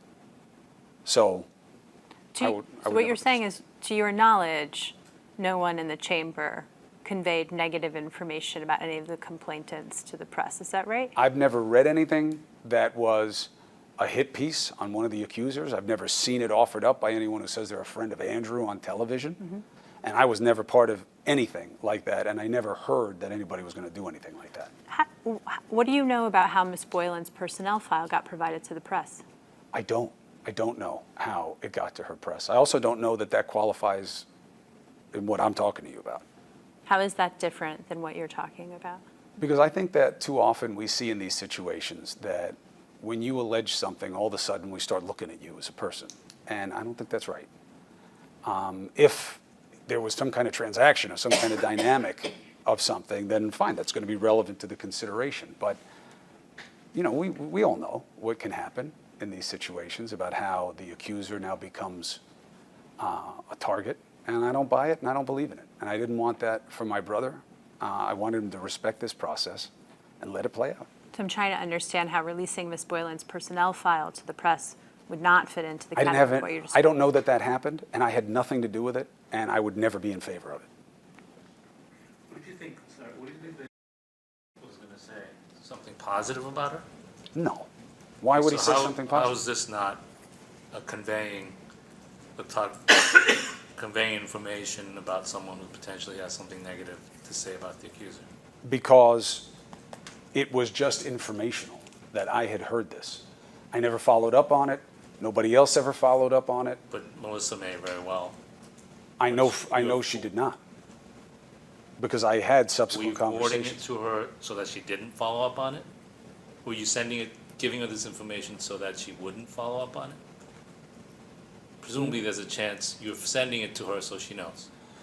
I was relaying information that I had gotten in real time from a journalist. I was not doing it with any expectation of action. And I know for a fact there was no action. In fact, I later learned that there had been another iteration of this, that there might be a recording or something like that of this, and I told them to stay away from it and just focus on the process. And I've always been consistent on that, and I would never be any other way, and I would never be part of any other way. Well, wouldn't the best way to make sure that they stay away from it is not to actually convey this information?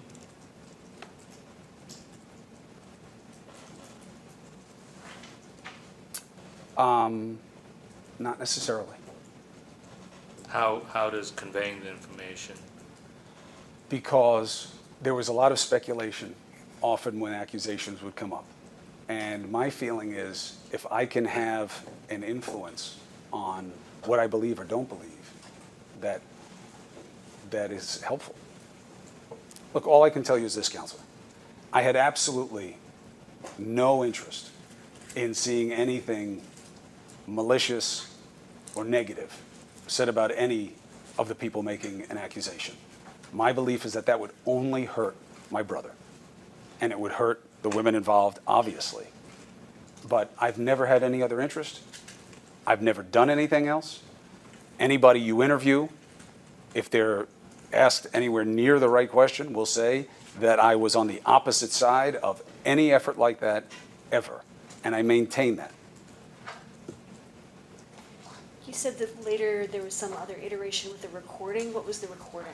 I don't really know. It didn't come from me, but that there may have been some type of,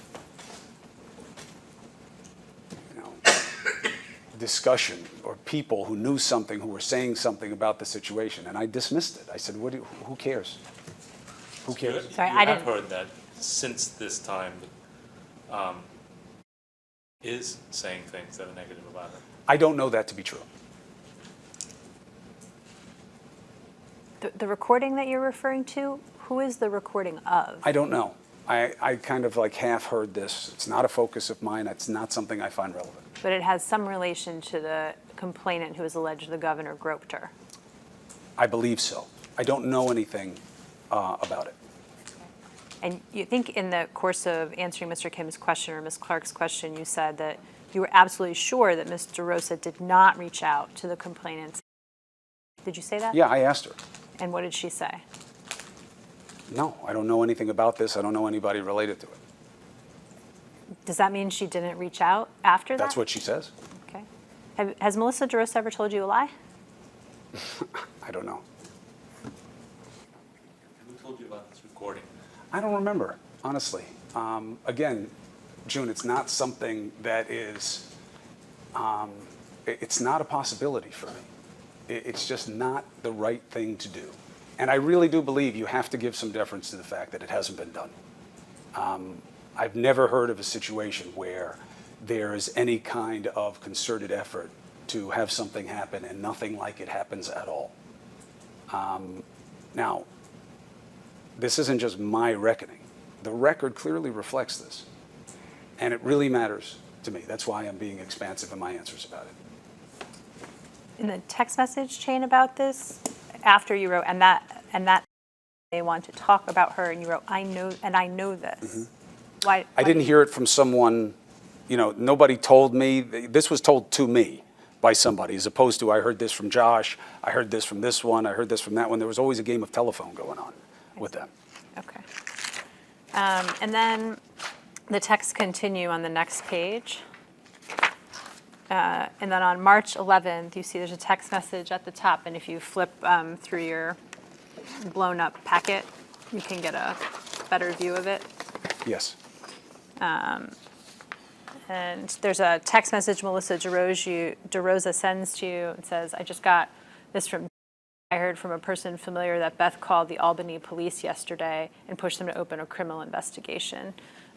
Did you speak to anybody about the criminal investigation being opened in Albany regarding the complainant who said that Governor groped her? No.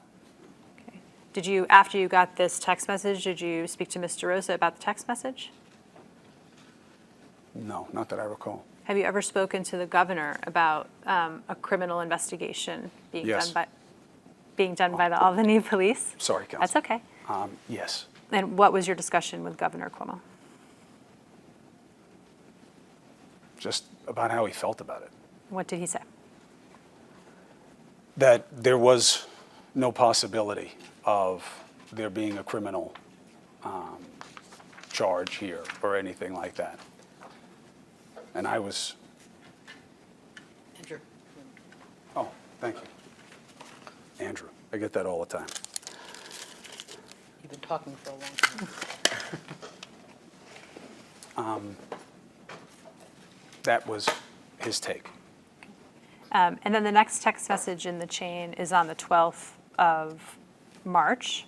And you wrote, read this, and there's a long recitation that appears to be something Governor Cuomo might say. What is that text message?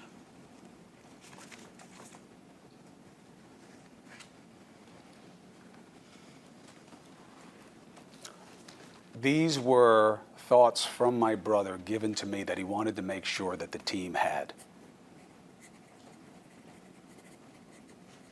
This was already what was being worked with in the universe of possibility of what to say within the team. As I remember, this had come off him not liking what was happening on the phone call in terms of the urgency that he thought the situation demanded. And he asked me to call him, and I spoke to him. And he was just saying, look, these are the points. These are the points. So there was some sort of statement being prepared for the governor. Andrew was exerting so much pressure to answer that I was, not that I really mattered that much, but I was very much against. Any idea of litigating this, I think, was and is a mistake. The pressure was so constant that eventually the response was, so write it up, Gov. Give us what you want to say. Let's see it. And this happened consistently throughout, where drafts would be done. Op-ed, this is what I'm going to say, this is what's going to come out, this is what I'm going to write. And this was part of that dynamic. This never came out, to my understanding. Nothing ever did.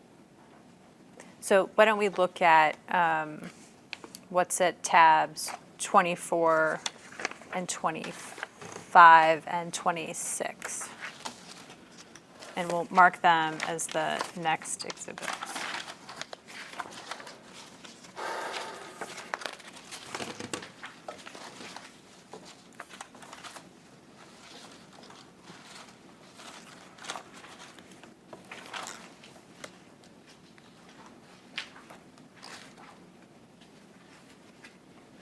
Okay. Are these similar, what you were talking about, having the governor draft up what he would say? Yes, in sum and substance, but I don't know that they all came from him. He could also ask one of the other people on his team to advance this, in the way I was doing that with the text, that he wanted these ideas put into the mix. And that's what I think these are also, at least in part. I see. So for 24, 25, and 26, you're not sure if any of these came from the governor, but what's in your text message to Mr. Rosa, that came from the governor? Yeah, in I know. substance. I know that just because I had the conversation. I don't think any of these emails are from me, or, And then or to me directly. you're included in them, if you want to Right, look but at I the mean- two-line. If it was about you, you were first. You know what I mean? Like you were. It would be just to you. Other people would be CC'd. This was just a courtesy, putting me on these. And you said nothing like this ever came out, but can you look at what is at, we're going to have to give it to you in a different document.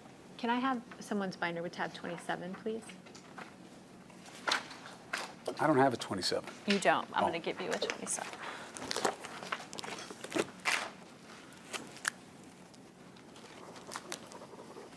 We'll redact that up later. We're going to mark this as the next exhibit, and maybe we can give. That's okay. Okay. So this Governor's is a conference call with the media. transcript that we've prepared of Governor Cuomo's conference call on March 12th.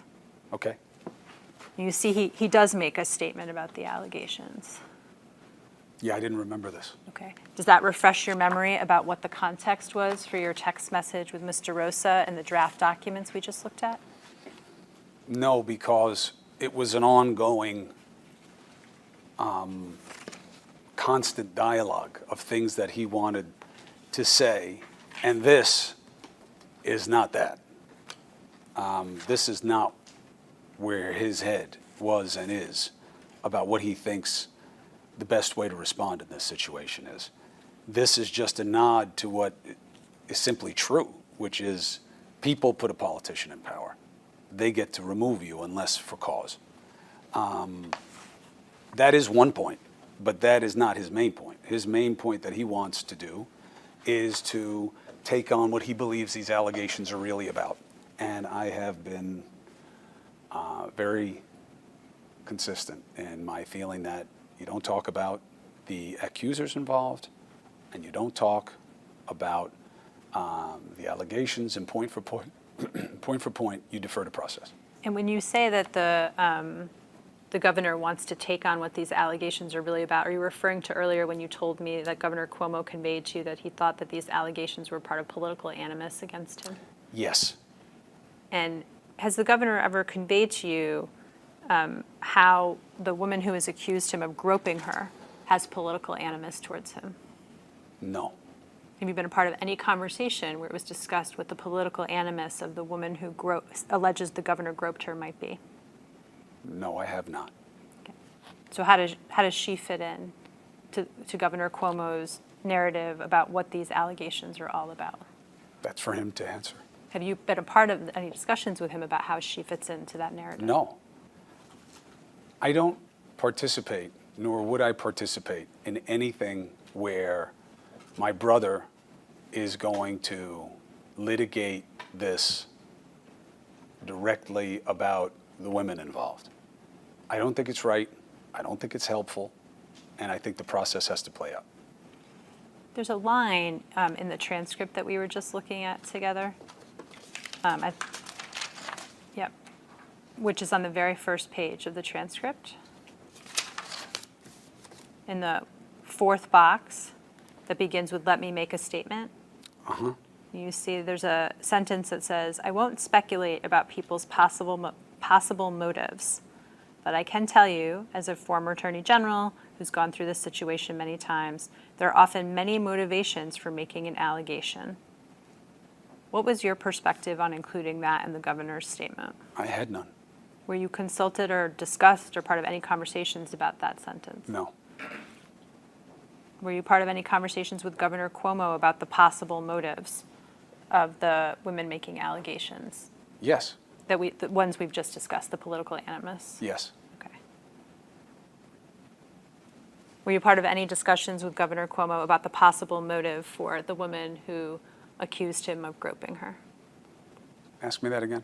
Were you part of any conversations with Governor Cuomo about the possible motive for the woman who alleged he has groped her? Yes. And tell us about that. My brother speculates that it could be about money, that the divorce didn't give her the money that she felt she needed, and that this could be an act of desperation. And what did the governor convey to you about what he understands about her financial situation? Just what I said, That she may need money? because the divorce settlement or whatever, however it was resolved, as a function of that. Did he tell you who he got that information from? No. Did you ever discuss the possible motive for the woman who alleges the governor groped her with members of the senior staff and the consultants? No, not that I have any recollection of. Again, that is not a relevant discussion for me.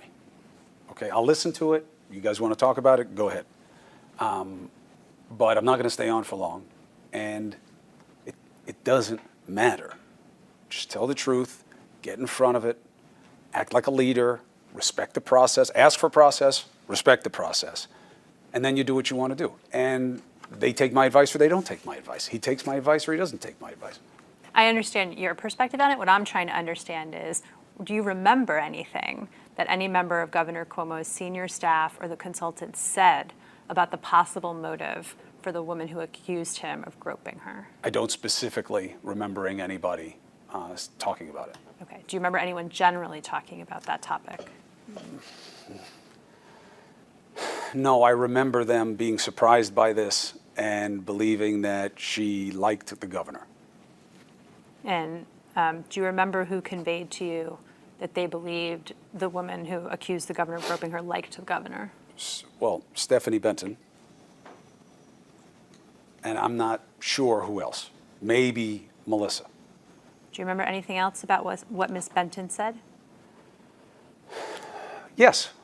I remember her saying that there was, in fact, a dynamic where Caitlin wanted to work more and needed money and volunteered to work weekends with Andrew.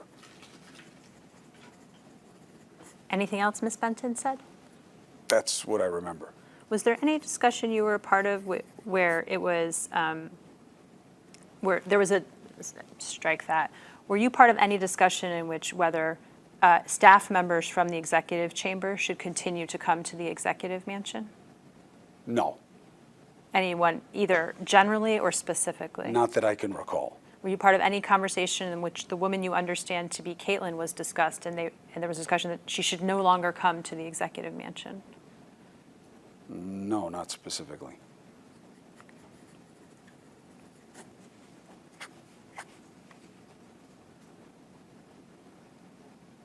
Do you recall that there was? Wait, hold on a second. Sorry. No, please. I vaguely remember there being some discussion about what happens now. You know, she came out with the complaint, but I think she was still working. Bless you. Bless you. If you don't do it every time, it doesn't count. You don't really mean it. She was still working. Mm-hmm. And I do remember that, but it, you know, like that was not relevant to me. I think that was with Stephanie and Melissa. Do you remember before the Times Union article about the groping allegations came out, there being any discussion about changing the way staff came to the executive mansion? Who came, who didn't come, when they came, why they came? No.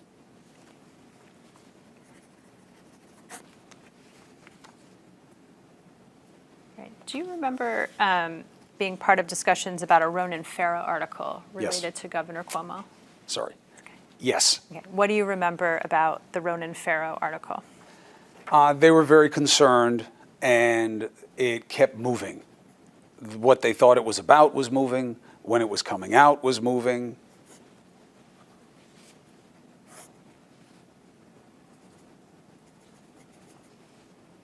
And what was the ultimate result? He wrote an article. Okay. And did you discuss that article with anyone?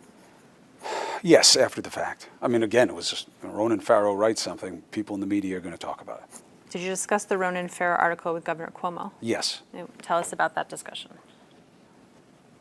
Just asking him, how he felt about what was in it, and him asking me what did I think the impact of it was. Can you tell us the substance of the conversation?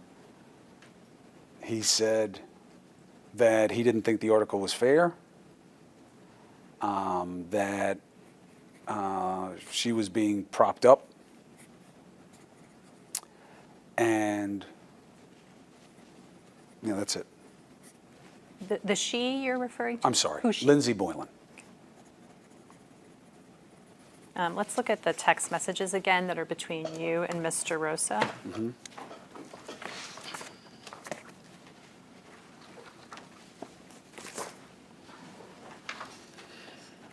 So if you look on March 13th, at the very top, you say, Biaggi all but admitted they wanted to cancel him. What was that about? Ms. Biaggi saying on TV that they wanted Andrew out. They wanted him canceled. Was there any discussion you were a part of with Governor Cuomo about allegations Ms. Biaggi had made about her interactions with the governor? I've never, to my memory, discussed Ms. Biaggi with Andrew. Were you part of any discussions with his senior staff or his consultants about Ms. Biaggi? I remember hearing Melissa say that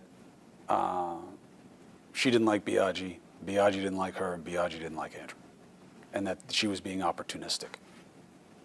Anything else? That's all I remember. If you go down a few texts on March 14th, you write, if Ronan has nothing better than Boylan, that's a great sign. Yeah. What do you mean by that? The concern was that Ronan almost always has more people. You know what I mean? That's part of his currency as a journalist, is that people come to him to expand understandings. I know he has his critics, but to me, that's when he's at his best. So the assumption was he must have new people if he's waiting so long to have written about this. And then he didn't. So what the context is specifically is I had heard that all he was writing, the only person he was writing about was Lindsay Boylan. So that means that he didn't find more people to complain that once again I would have to experience this team being shocked that there was another person, which was this never-ending cycle that was very hard for a family member. That was the context. And then there's a dial-in circulated, and it's to discuss Ronan Convo. What do you remember about that call? I don't even know that I was on it. The allegations that are in the Ronan Farrow piece about Ms. Boylan, do you remember them being additional allegations Ms. Boylan made about her interactions with the governor in that piece? I don't recall. Okay. You don't remember any conversation with anyone about additional allegations she made in the Ronan piece? No, I don't recall. And then on March 15th, she wrote to you, did you get any more intel? And you wrote, story not ready for tomorrow. She wrote, can you talk? What was that about? They didn't know when the Ronan piece was coming out. Mm-hmm. So I just asked people, do you hear anything about when the Ronan piece? We do this with him all the time. It's a really good device that he has, that his people let you know that something's coming but they don't tell you when, so that there's this constant speculation game. It's really effective in driving interest for his articles. Who did you get the information from that the piece wasn't ready for? I called a fellow journalist who works with Ronan a lot, and I didn't want to contact Ronan directly. I know him. He's been good to me. He's been on my show, but I didn't want to push up on him like that. It's not right.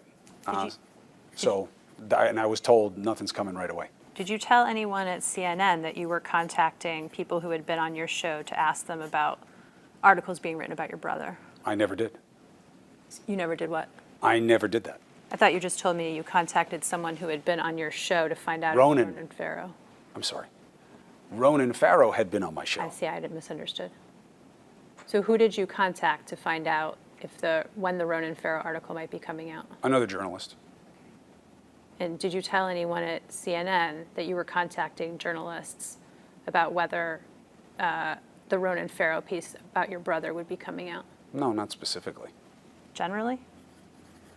No, that's not something that would be out of the ordinary. Did you tell it wouldn't be out of the ordinary? To call other reporters about when reporting is coming out? Right, for you to make calls on behalf of the executive chamber or behalf of your brother to learn information, is that out of the ordinary? Well, I didn't see it that way. How did you see it? I wanted to know. And why did you want to know? Because there was going to be an article about my brother, so I'm interested. I wasn't going to call the person writing it. I wasn't going to try to influence any of the stories. And we know that that's true because you would have read about it, had I. It's not exactly a loyalty-based business. If I had tried to influence any of the reporting at CNN or anywhere else, I guarantee you people would know. And so would a lot of others. So the idea of one reporter calling another to find out about what's coming down the pipe is completely business as usual.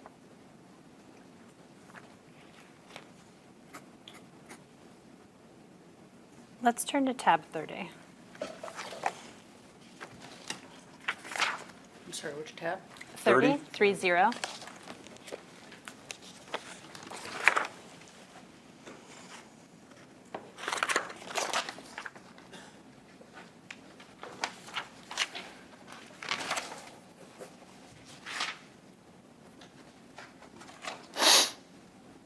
What is this? I don't know. I mean, it's me reaching out to them about something that I had seen or someone had sent me, and I was asking what I'm asking. This is what you're sending is someone sent to you. Is that right? Oh, that may be true. I don't know. I don't remember. Let me look at the second page. Oh. The text says,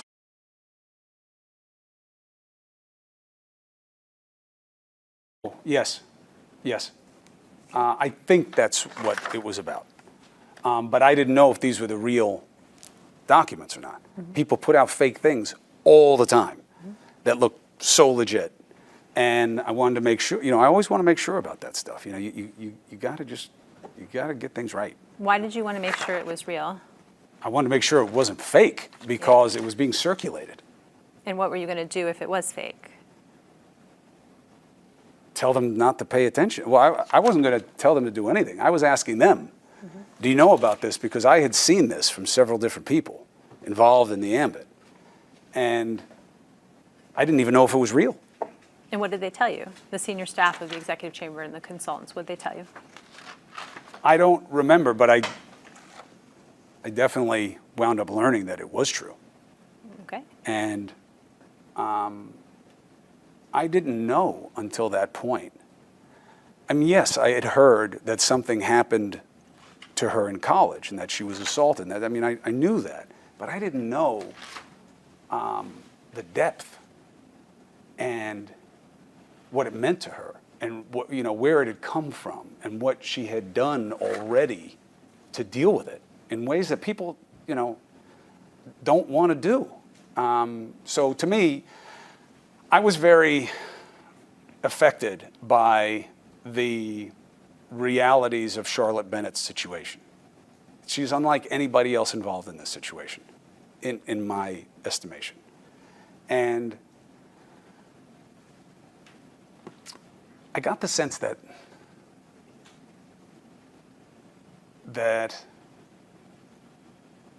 I wasn't sure that was shared.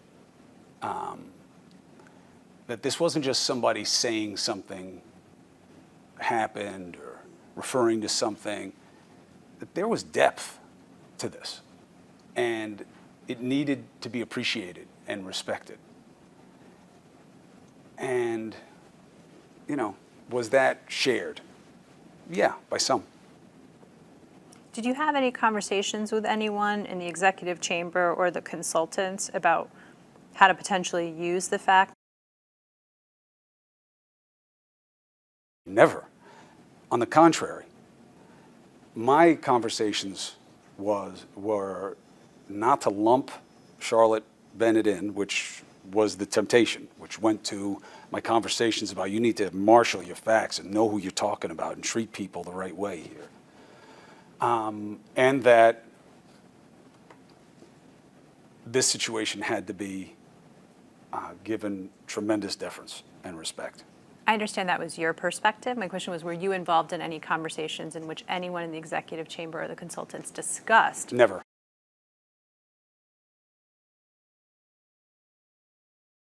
Once again, sorry to jump the question. No. No one ever raised in any conversation you were a part of? No. No. Or anyone, this text says, is that language that was used by people in the executive chamber? I never heard it, and I don't agree with it, and I don't believe it to be true. I don't have any more questions about that, but do Ms. Clark. forwarding this? I wasn't forwarding it. I was asking, is it fake? Like, I couldn't believe that it existed. Like, this had never been told to me before. You know what I'm saying, June? This had never been shared with me about how. The question is, have you seen this? Is it fake? Presumably, a natural reading of this is, check this out. No. The natural, that may be yours. That's a Counsel. reading of it. No disrespect. My actual reading of it was shock. Shock. That the situation, the context, the history. Look, these are not good answers for my brother that I'm giving you right now. I understand that. But it happens to be the truth, okay? I didn't know this so much so that I said, is it fake? Because I thought maybe this isn't true, that this is just being brought up the way a lot of other stupid stuff does. And that's what it was about. Did any of your sisters ever discuss with you using this information?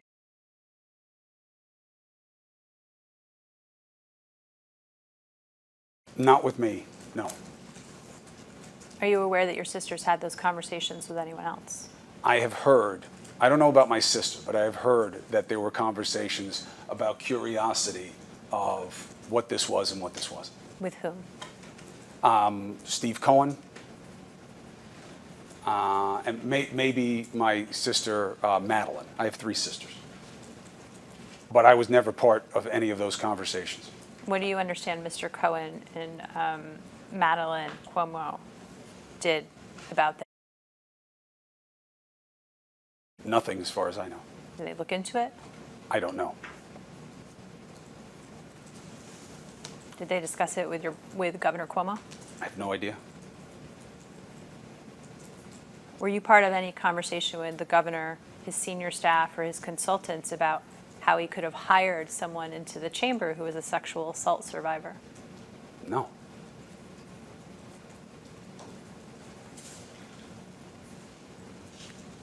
I'm going to move past March 15th unless you have more questions. Okay. You can put the binders aside. Were you a part of any conversations with Governor Cuomo about a complainant named Alyssa McGrath? Not by name. I'll describe for you her. She is someone who works in the executive chamber and alleges, among other things, that the governor looked down her blouse. I'm vaguely familiar with it. Okay. And what do you recall about discussions you had with Governor Cuomo about that complainant? Nothing. You didn't talk to him. You don't remember him denying it, him saying it's true, anything? No. What about with the Well, that's not fair. Sure, go ahead, apology. please. He's said that he never did anything that he believes was inappropriate. So, in as much as that, he never said it to me specifically about this allegation. You never specifically discussed with him Ms. McGrath's Not that I allegation? recall. Okay. What about with the senior staff or consultants? Did you discuss her with them? No. Are there any complainants that you discussed with Governor Cuomo that I haven't asked you about today?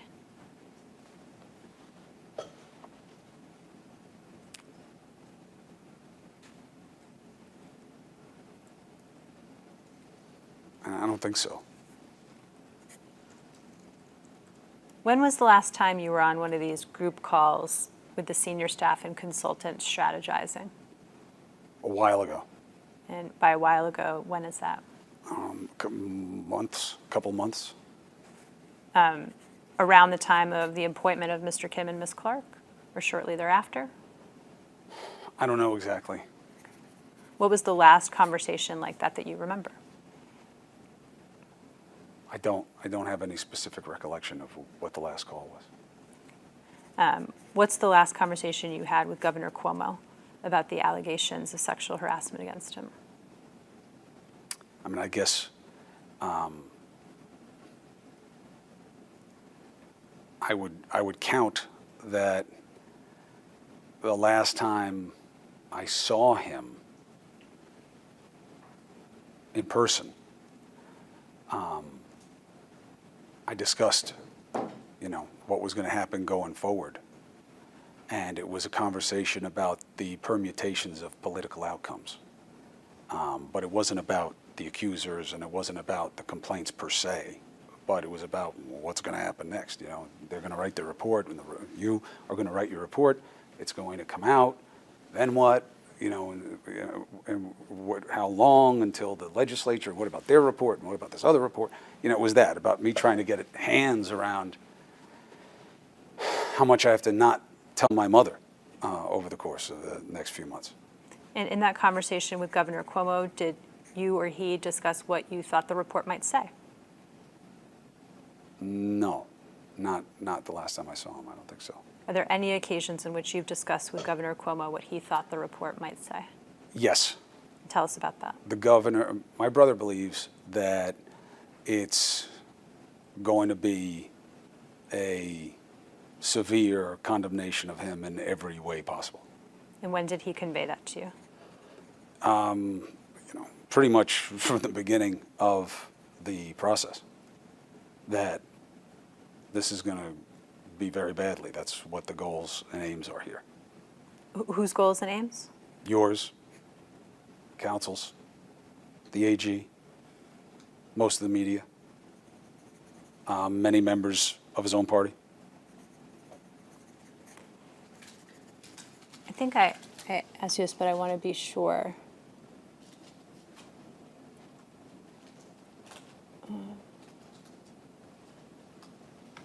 Are there any other We have 2 more minutes.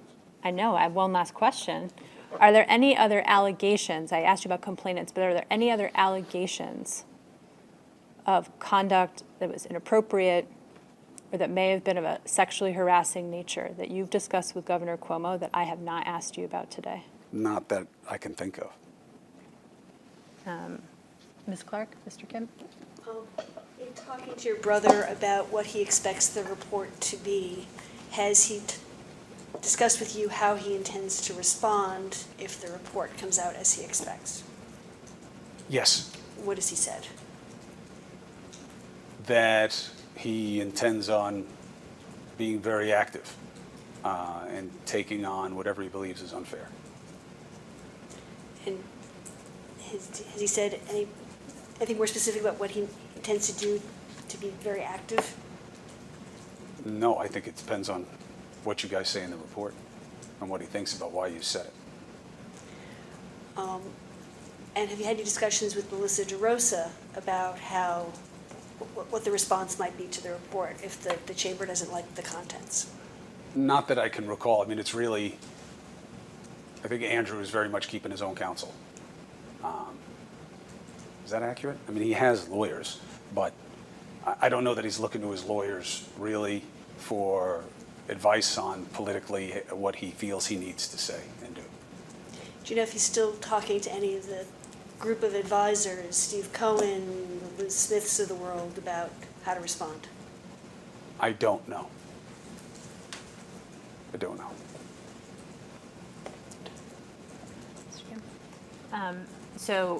As I told you at the beginning, I was going to offer you at the conclusion of our examination an opportunity to make a brief statement while you're under oath. Would you like that opportunity, or would you like a break to consider that with your counsel? No, I have no statement to make, Okay, all right. other than to, thank you for the consideration. Appreciate your thoroughness. And I hope that you don't see it as a sign of disrespect that I relay what my brother believes about the process. No disrespect taken, and thank you for being with us today. Thank you for doing it on very short notice and turnaround. I'll just remind you of what I told you at the very beginning, which is that because this investigation is being done under Executive Law 63-8, that law makes it a misdemeanor for you to discuss with anyone the contents of what you've discussed with us here today, including the questions we've asked you here today. Do you understand that? Yes. Thank you. No questions, no content. Thank you. We can close the testimony. Time now is 2:36 p.m. Thank you. Please continue to for this examination. Thank you. You can just leave it.